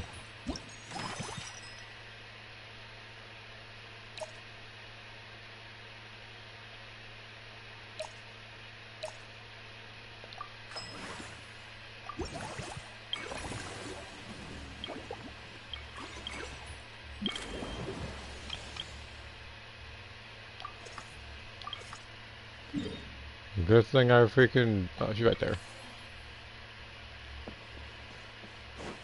It's a good thing I did that first. Alright, time to show off how fast I can run. I'm gonna go have a blast, then come back, calm down, and focus on running my fruit stall. That's right. Last thing you'd want is to get too absorbed in having fun, then suddenly realize you're starving because you haven't eaten anything for hours. Funnily enough, Paimon can think of someone else with a bad habit of getting so into things that they forget to eat. No matter how busy you are, nothing's more important than staying well-fed, hydrated, and healthy. No need to worry about me, guys. I do a lot of long-distance running, so I always make sure to bring some food and water with me. This time is no exception.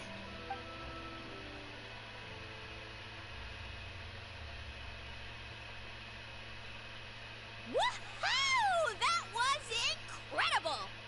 How was it? Did you get through all the levels? It was amazing! Not only did I get a super high score, but I also checked up on every homage to the original films, and even recreated several iconic scenes starring comic book superheroes. I'll focus on doing business this time round, but if there's ever another event like this, please let me know as early as possible. I want in! Yep. You know what? We should let you design the levels! I'm sure all the fans will be thrilled! That would be great! Anyway, back to business. Time to focus on my fruit stall. I'm gonna make a name for my orchard and fontaine.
I'm trying to understand. This crab will try to dig his stuff through this particular like brick and wooden boards now.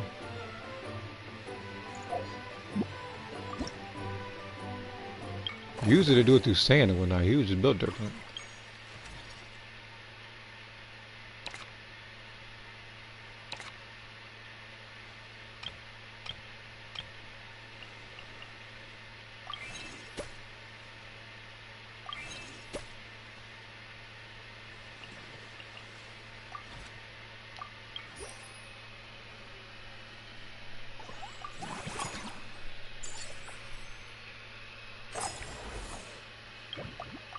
There's a huge amount just now.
There we go. And then I don't think I need to employ anybody else, at least for now.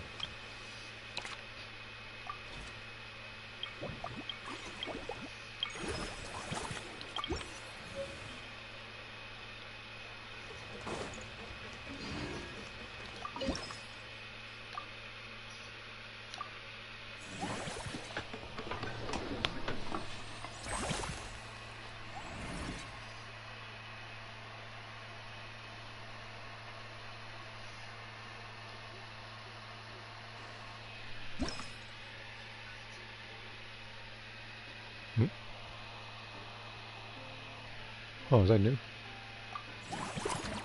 Yes, new. Since there really isn't a definitive and protagonist family story, we call it Dragon Ball: The New Century. Okay. I already explained why my title is the way it is, and it's probably going to stay that way. And no, there's nothing to add to that. I was about to say something else, but I'd much rather just leave it as that. I know there's a lot of people who make a lot of stories. I don't want to take somebody else's name and not even realize it. Because very likely if I try to do something like that with like another spin-off, I might, so.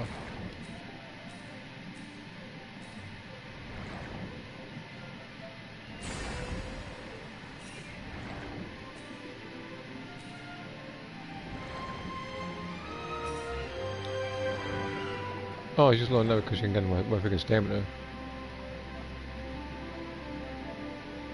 Hey man, I have Nebula. I thought about it. I sound like I'm pretty sure he consumes less stamina or something like that.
And again, look at the particular image he did send on Discord. Like again, like for some of the drawings, they kind of sit still for some reason. It's when you start doing other animated stuff, such as let's say Xenoverse, such as Tekken or Soul Calibur, they'll actually look more fluid. Which, thinking of it now, I don't think I've ever tried a Soul Calibur picture. I might do that sometime. Bless you. Okay. I'm getting a lot of Mora back for this particular event, so I thank the event in that regard, because I was running close to broke. Exploration and trials.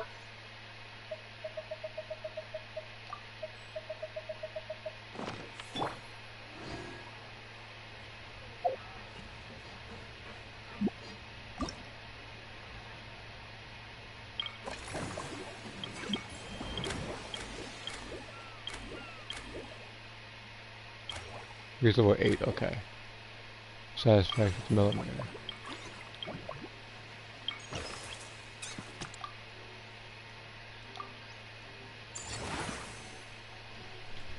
Okay.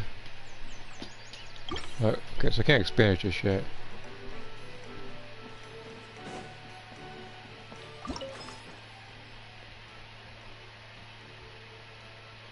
Yeah, I can't expand it yet.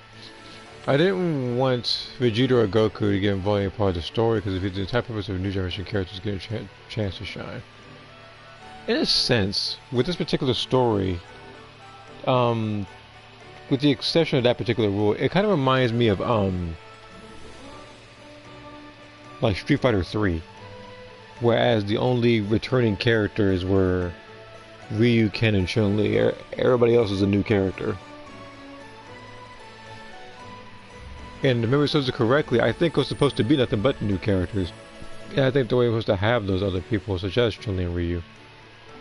I guess at the end of the day they made that decision, which I don't mind.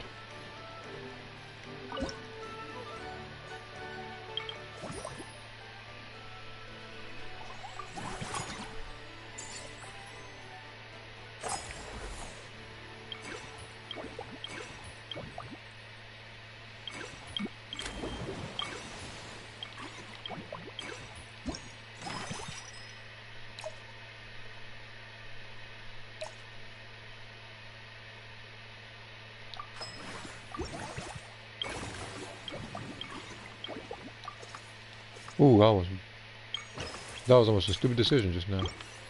Sometimes a shrouded path is not meant to be walked.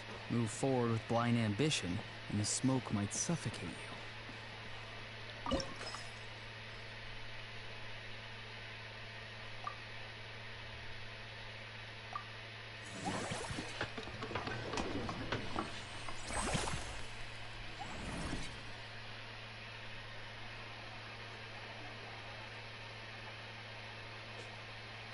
Oh, just slimes just sitting there?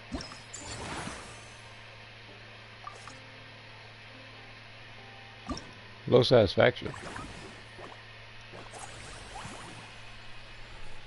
Alright, time to add a little more.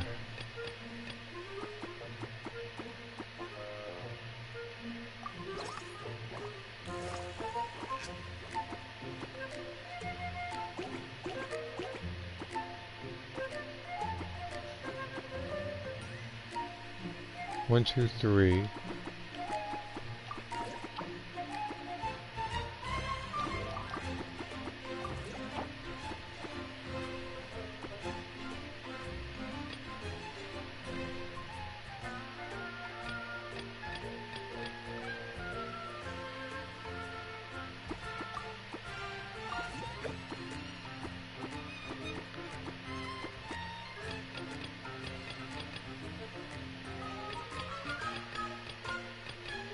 Six versus 12.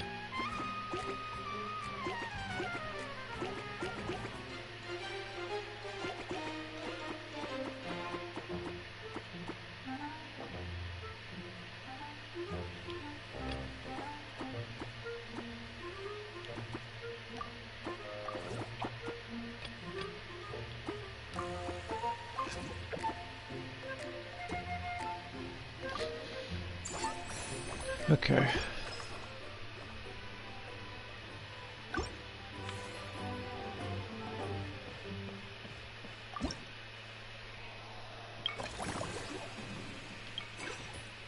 It can be upgraded, but do I have the more? It's the question. Wrong thing.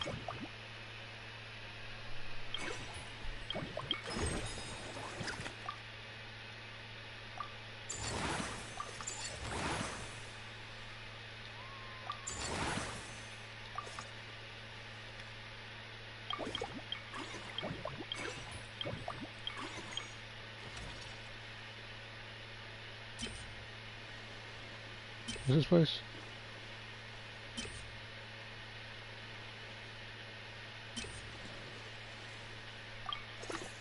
Okay, I can get him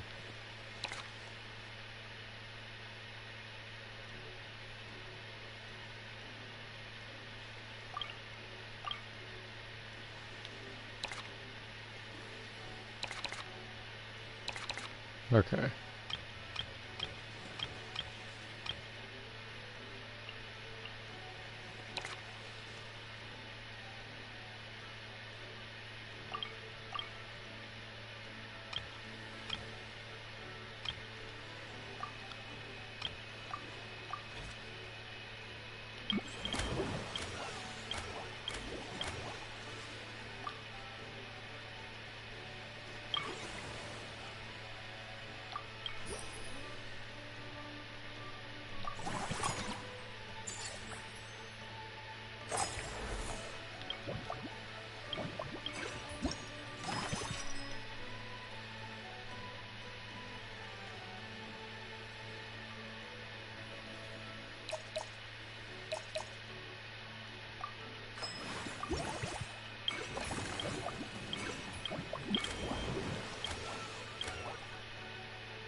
Us?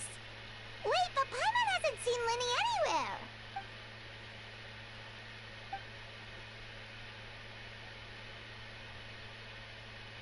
All of them? That's some serious dedication right there.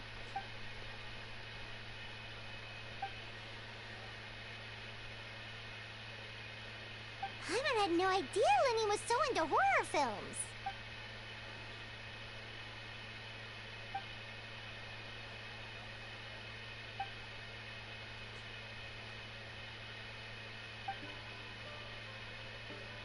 Well, that's a side of Linny we've never seen before. Don't even think about roping Paimon into this!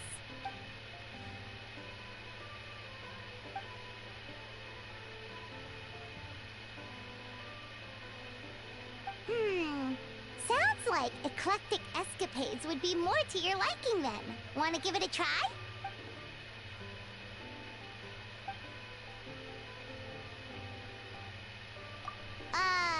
Is that really that entertaining? Still, if you're interested in the attraction, why not become a consultant? That way you'd get to see more of the visitors' reactions too!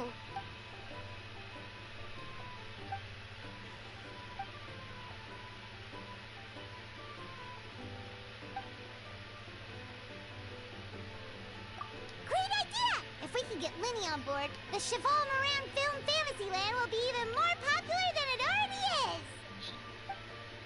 So where does Fermine fit in all this? Unless he's just kind of back at home chilling.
Oh, what?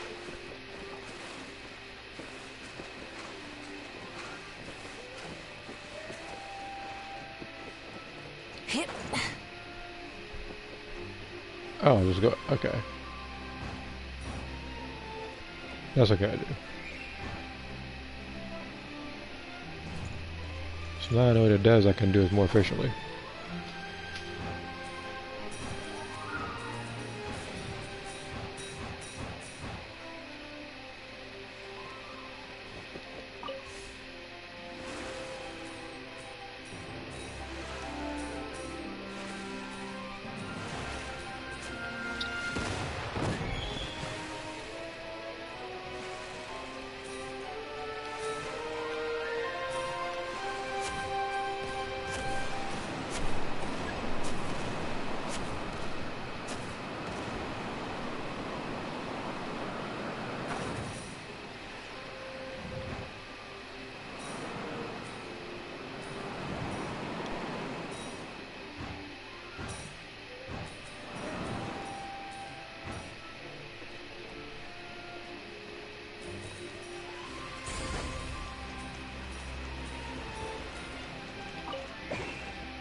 Somebody gonna have to go now. These guys are 5 stars, or 3 stars actually.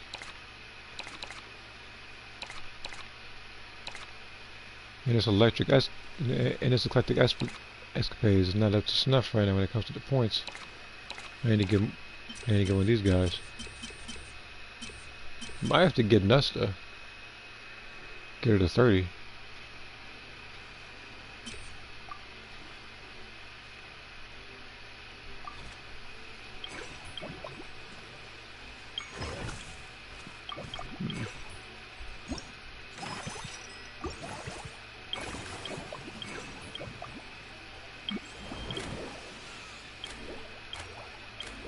Okay.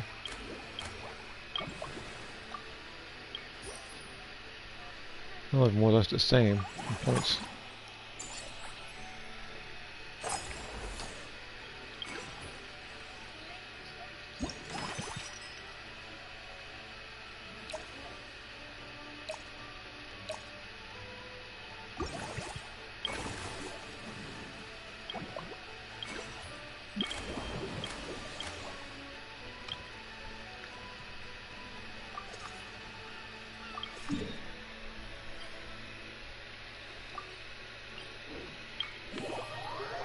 I might have to split this into 2 parts. I didn't think it'd be this long.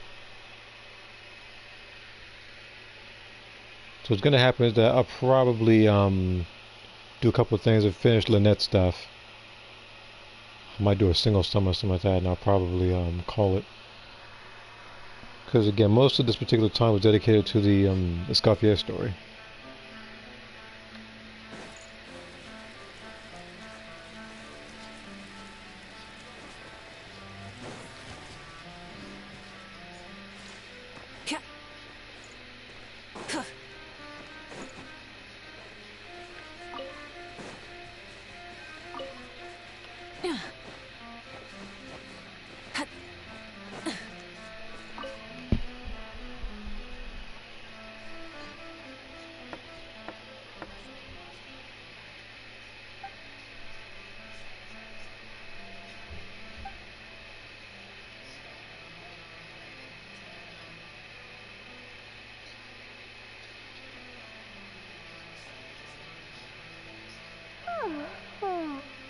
I'm delighted to hear that you've been enjoying yourself, but I need to concentrate on this film for now.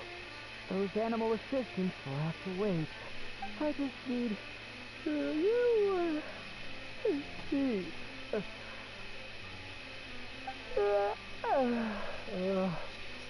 Every time I close my eyes, I keep thinking of new tricks. So tired.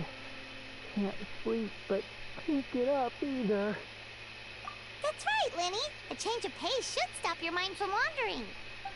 Wait, Traveler? Paimon? You two are here as well? In that case, count me in. Not just for my own sake, of course, but to support my friends. Just give me a moment to freshen up.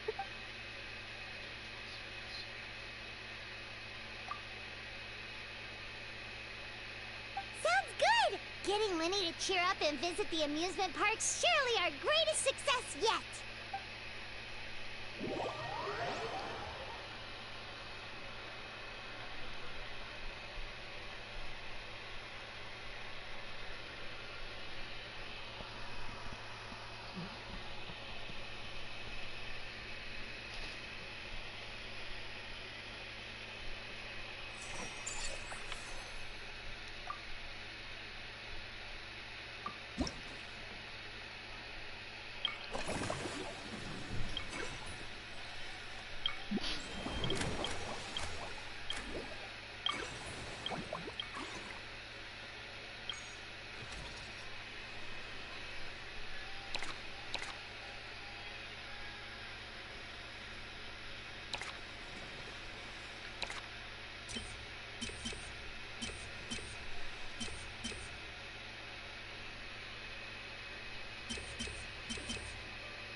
I feel like I just wasted points doing that.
I mean, at the same time, well, there are no, load like this then. Just spend the rest of that pass. Okay.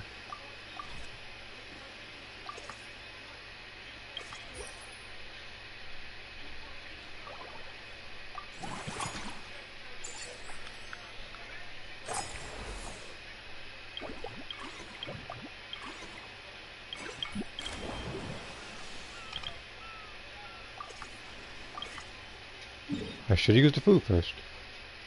Just in case.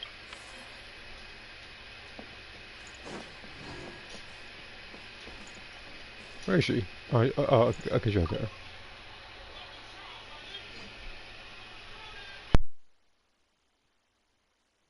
Thanks for inviting me to come down, you two. I must say, I feel like a new man after visiting the park and seeing all those adorable animals.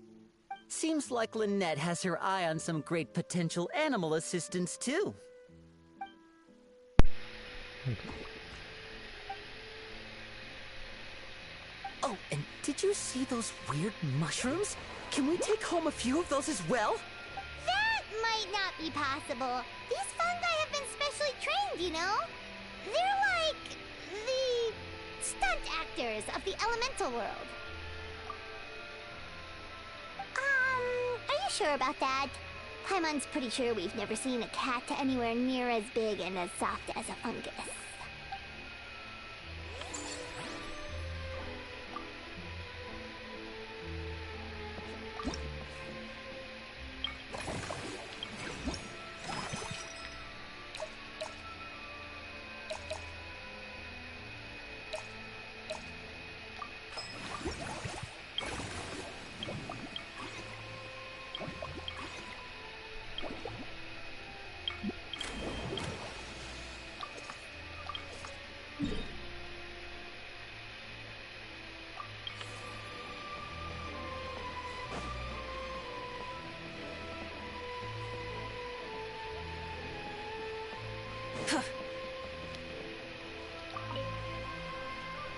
And she's been showing up less and less with Candace.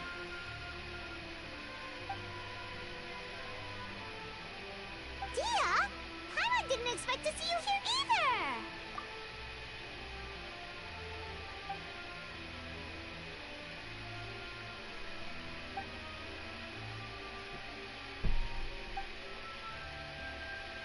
Guess that's not scenery most Fontanians see every day, huh?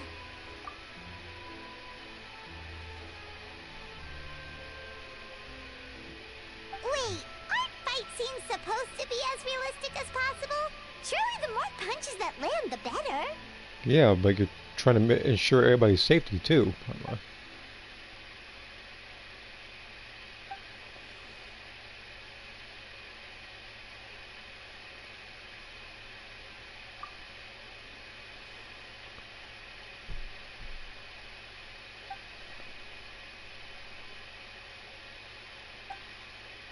Wait a minute. I know I skipped it fast, but was that a reference to Indiana Jones? Because that's what happened. Like, there was supposed to be this huge fight scene between Indiana Jones and the swordsman, but I guess he had the runs that day and decided to just shoot him instead.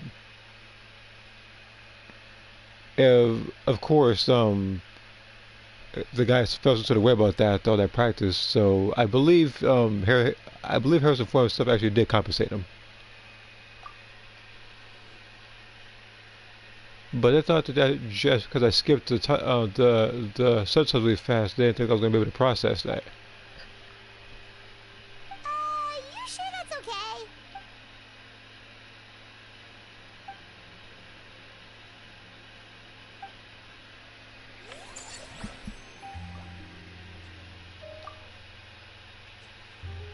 Has an additional dish, huh? Okay.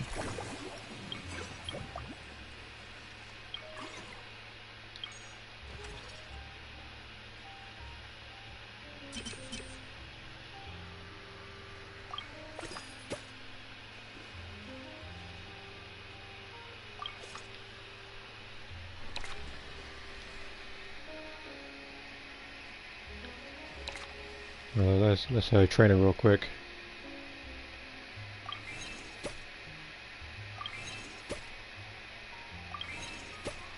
There's no one going to dismiss a 3-star staff either.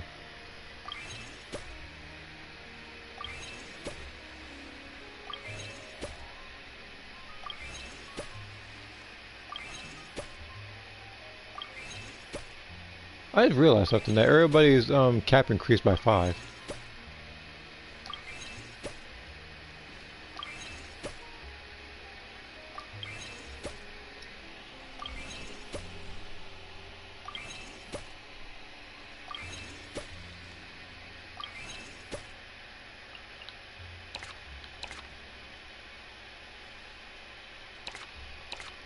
Yeah, save the money for a little bit.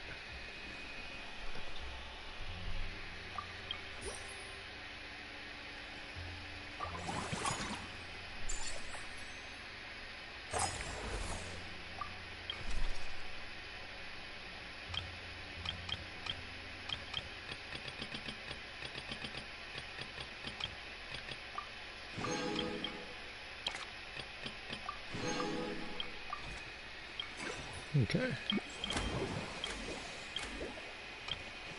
Not yet. Check the foods first.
I was trying to elemental decide, but for some reason, it's like I have to either hold it, or press it. And sometimes some stuff interfere with it. Is she on? Oh yeah, she's in there. Yeah.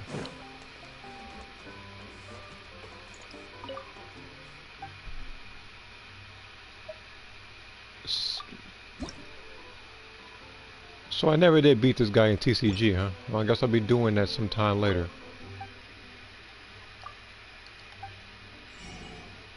Man, this guy doesn't have a dang thing.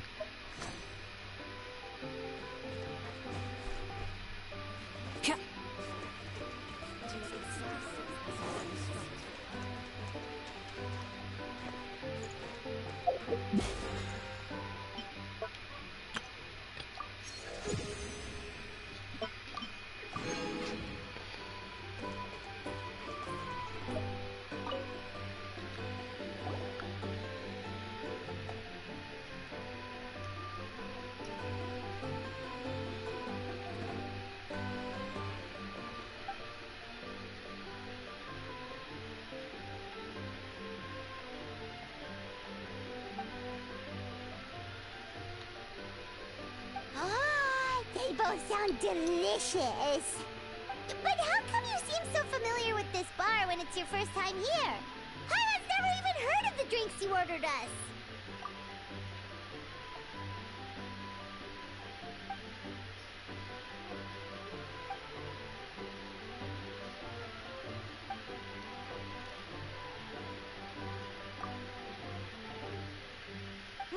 Where do we begin? Literally everything that's happened has been pretty incredible, if you think about it. Yeah, such as Varesta's story. That's all I'm gonna say about that one.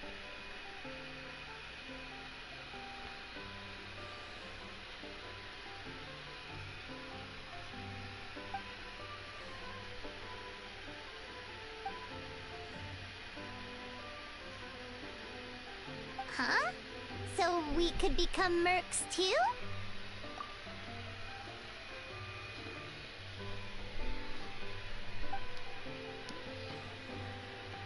Yeah, that one. Everything else is fine. That one was the most weird of all the ones I played. Who knows? Maybe we'll find jobs where we can help a lot of people while also bringing in a nice chunk of Mora. Wouldn't hurt to build connections with Dia's Aramite friends either, would it?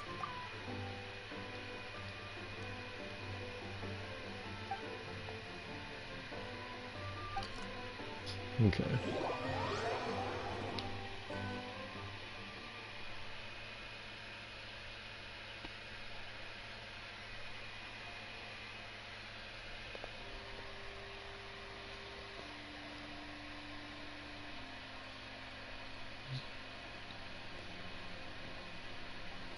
Yeah, like, everything about that from start to finish was just absolutely weird.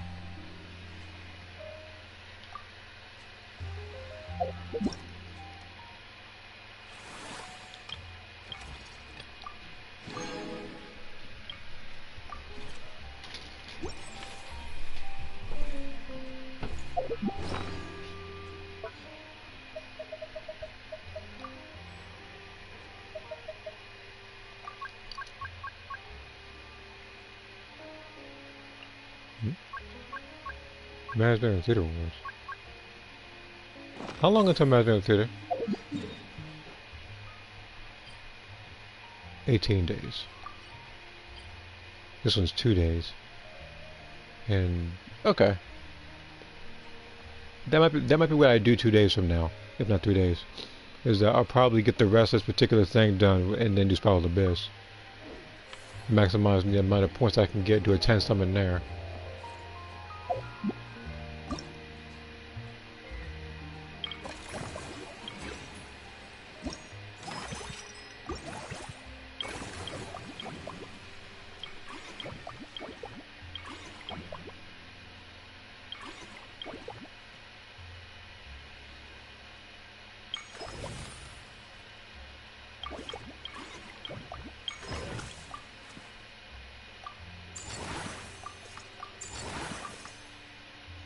Can't expand it, shoot. Okay.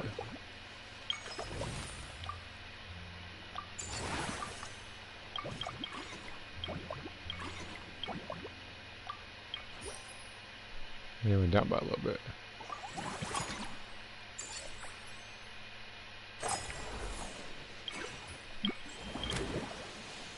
Last one's Farina, huh? What is this one? Upgrade all 3 attractors, level 11. Again, I'm gonna do this last one for a day, and then I'll probably... What?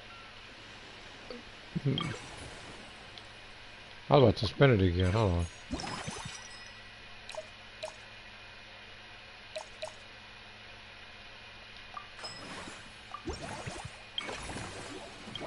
Before I do that, let me hit the staff center real quick and go to that 5-star.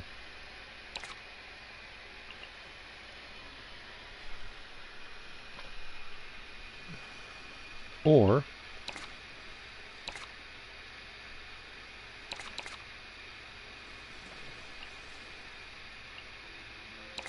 no, I just look at the 5-star.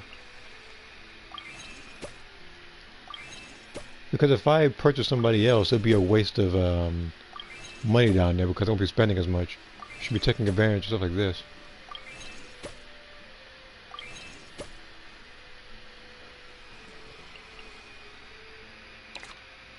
Okay, is that?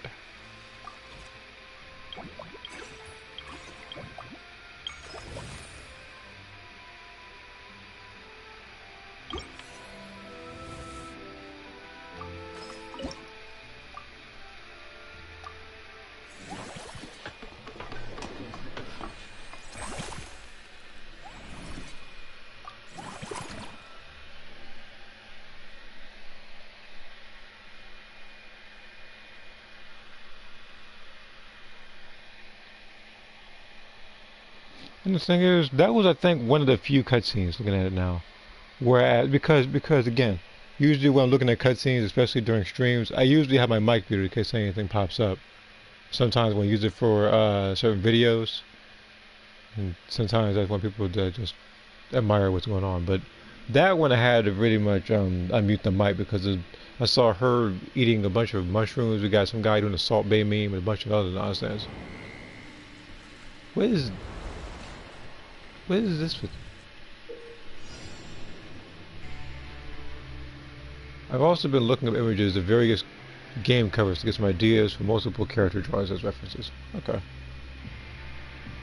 So avoid lines of fire. So there is something that this reminds me of.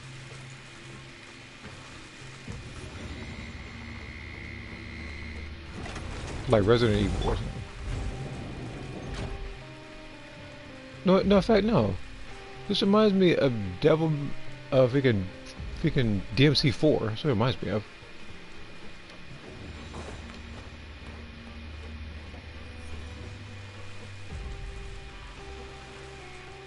Okay. Okay, use it while I'm in there. Okay, okay.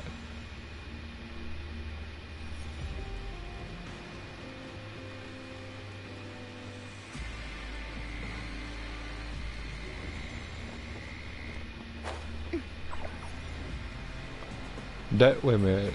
Did I touch it? I think I touched it.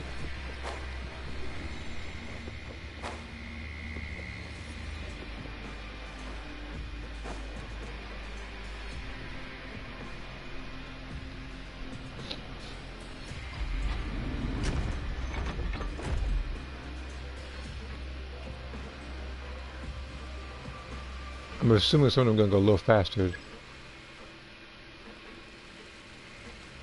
Oh, never mind.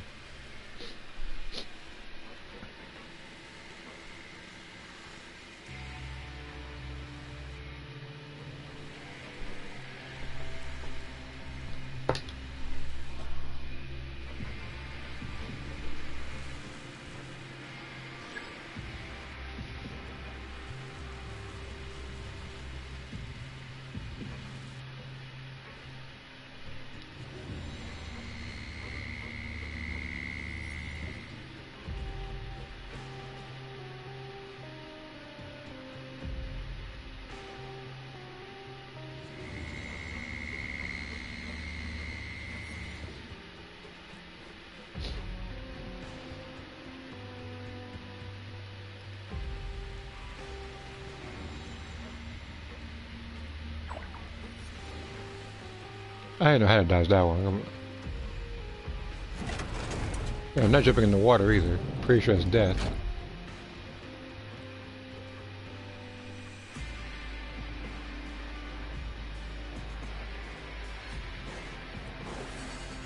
Freaking boiling hot water.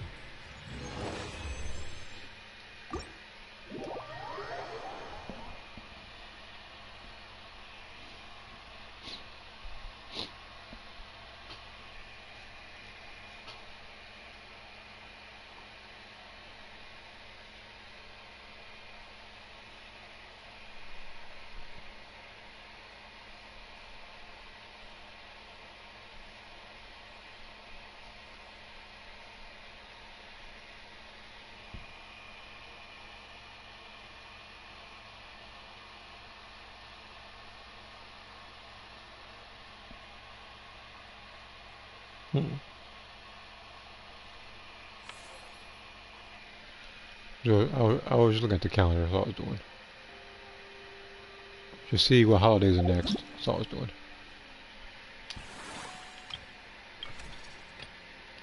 From the looks of things, I think Memorial Day is next. I don't think I'm doing a drawing for that one. I'll just focus on the requested ones.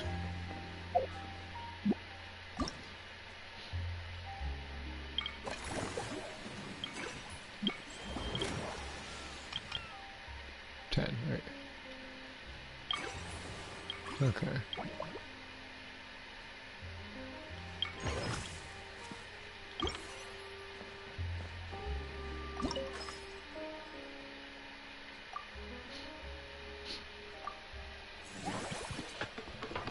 So I'm going to expand this facility, and now I'm going to talk to Dale one last time.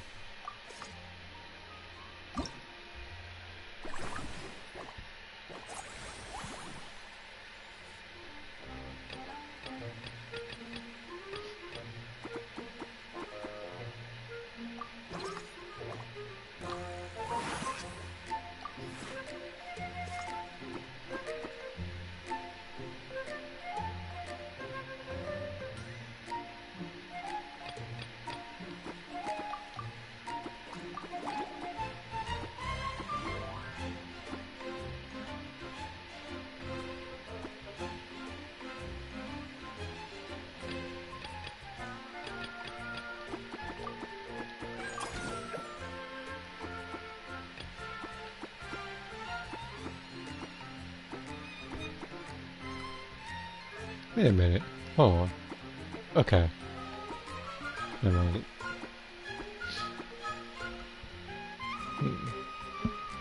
So it seems to be in high satisfaction, which means I don't think I need to do anything else.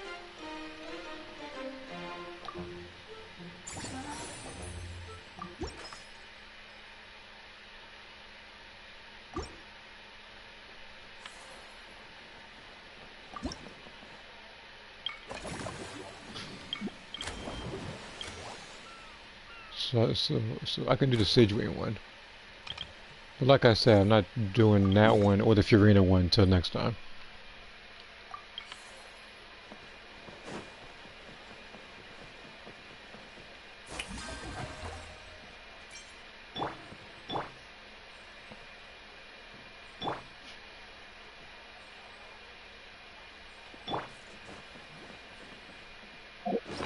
Just to check one more thing.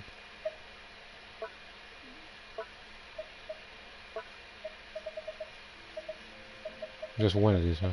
Okay.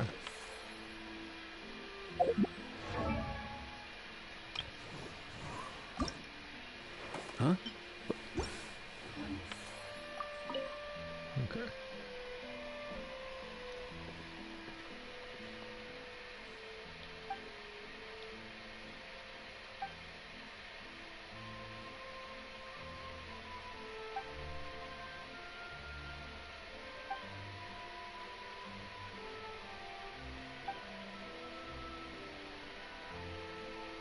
You're so quick, Dia! Everyone agreed just like that! Guess that means we're now official partners of the Blazing Beast! Hooah! Watch out, world! There's a couple of new mercs on the scene! Maybe Paimon should give herself a proper mercenary name. Oh yeah, you want? Oh yeah, you want to share one? I'm all ears. So that'd be good.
Alright, that's better.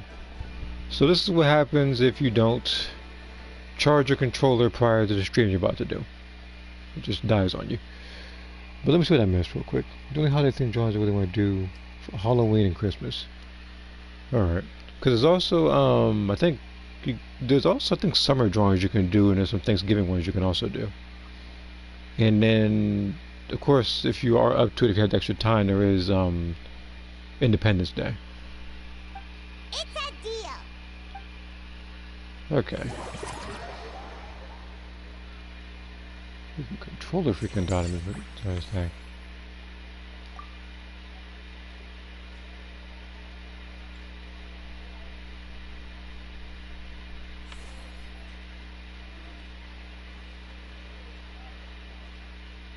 Oh, there's just a bunch of crabs running around.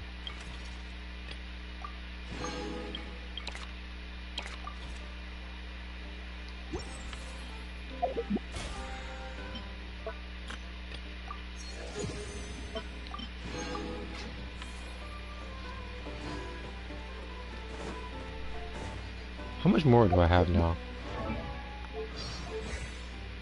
Okay, I got plenty.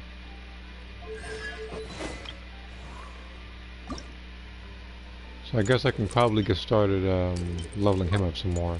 Get another wish.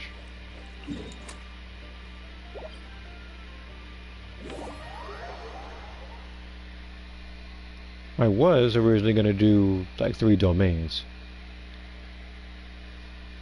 try to get some artifacts in. But this is also a way to do it as well. They're not exactly as good as some of the ones I actually want, but oh, cool. Oh, it's this guy anyway. Yeah, after giving us some thought. Let me take my week out real quick. I feel like there's somebody else I should introduce you to.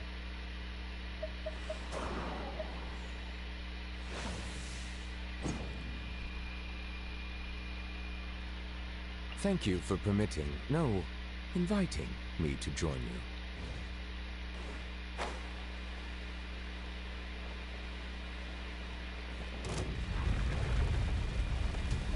Actually, hold on, this is... I thought about it. Hold on. This one was the weird one. Don't you?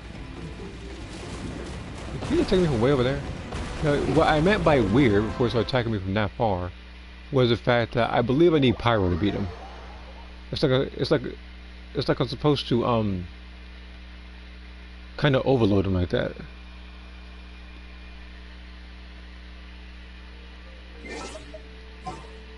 So allow me to come up with a different team then.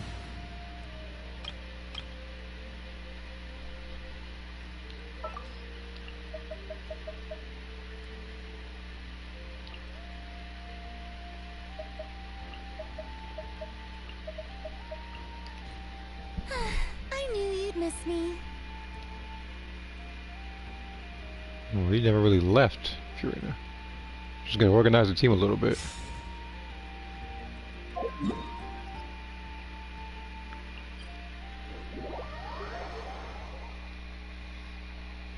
Let's see here. For Independence Day, I can either draw Captain America, Terry Bogard, Guile, or Brian Battler from the football. Man, that freaking team. You know, every time I think about them, I think about that freaking basketball player, freaking acting like I don't know what it was. Like, he acted like it was an online match. It wasn't anything. It wasn't even that hard of a difficulty. But all of a sudden, he was fighting like somebody else was playing as him.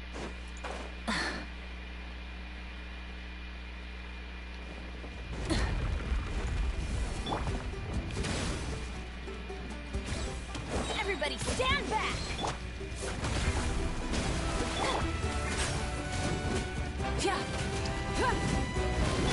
Let the world collide! Burn it down!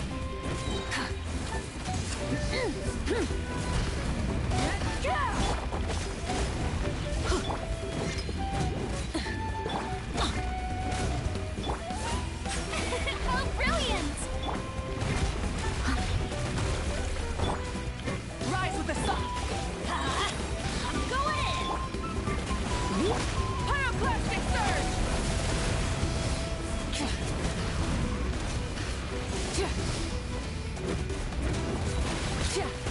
As a dutiful maid would.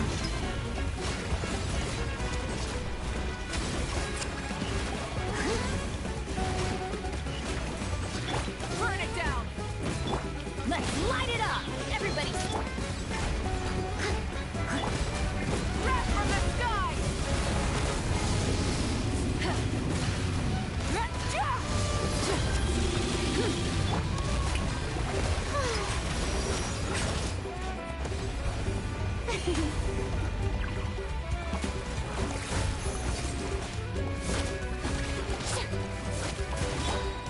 I must leave. Light it up! Strike a pose! Let my name echo in song!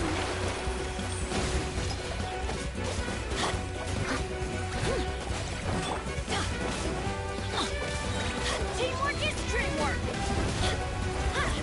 Let's light it up!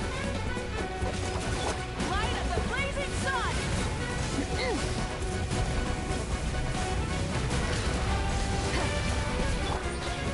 Steady as Okay, how you go? Time to clean up. Alright. Going in!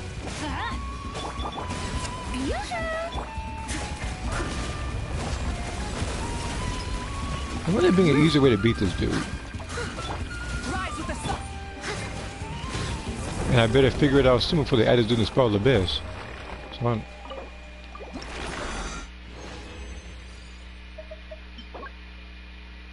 I hate this artifact so much. It should have been anything else. If it was pyro damage bonus, well, I actually would have been real happy about that one. But I'll level them up more later. For now, I'm just gonna go ahead and go to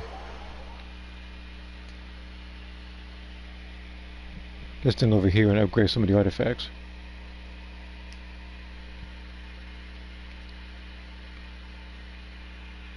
Assuming I actually have spare artifacts to actually use.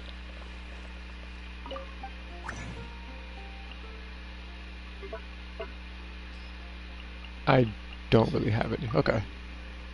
Just making sure.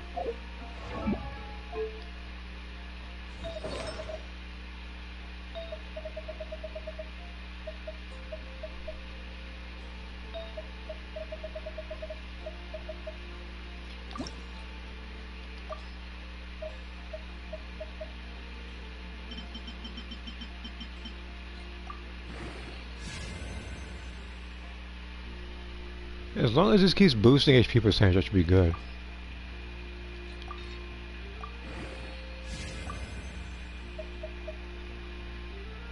I'm pretty sure I can actually put this artifact into it. Because I think I already have a danger one that's actually good on health.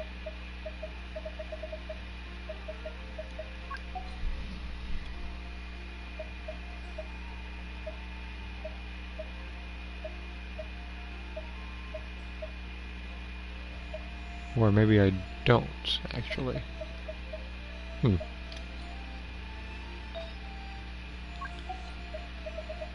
Alright.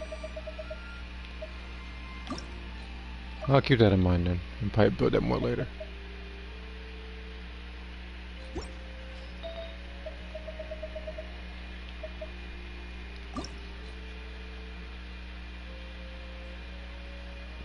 I could probably get rid of this one, actually.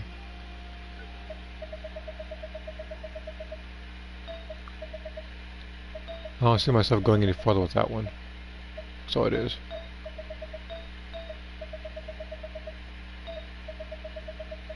What was the artifact I was just upgrading?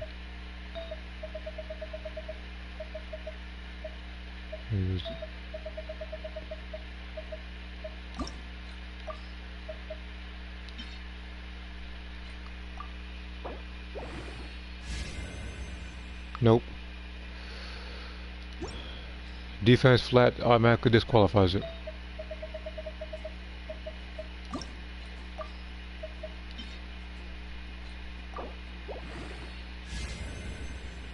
This one's recharge, which is actually not good. I want it to either be HP percentage or crit damage, so I can put it on a different character. I might utilize that a little further. But I'll end it right here. Been doing this long enough, and there's still a lot more to this particular thing than I thought there would be. So I'll finish that either tomorrow or the day after. So I will see you guys next time.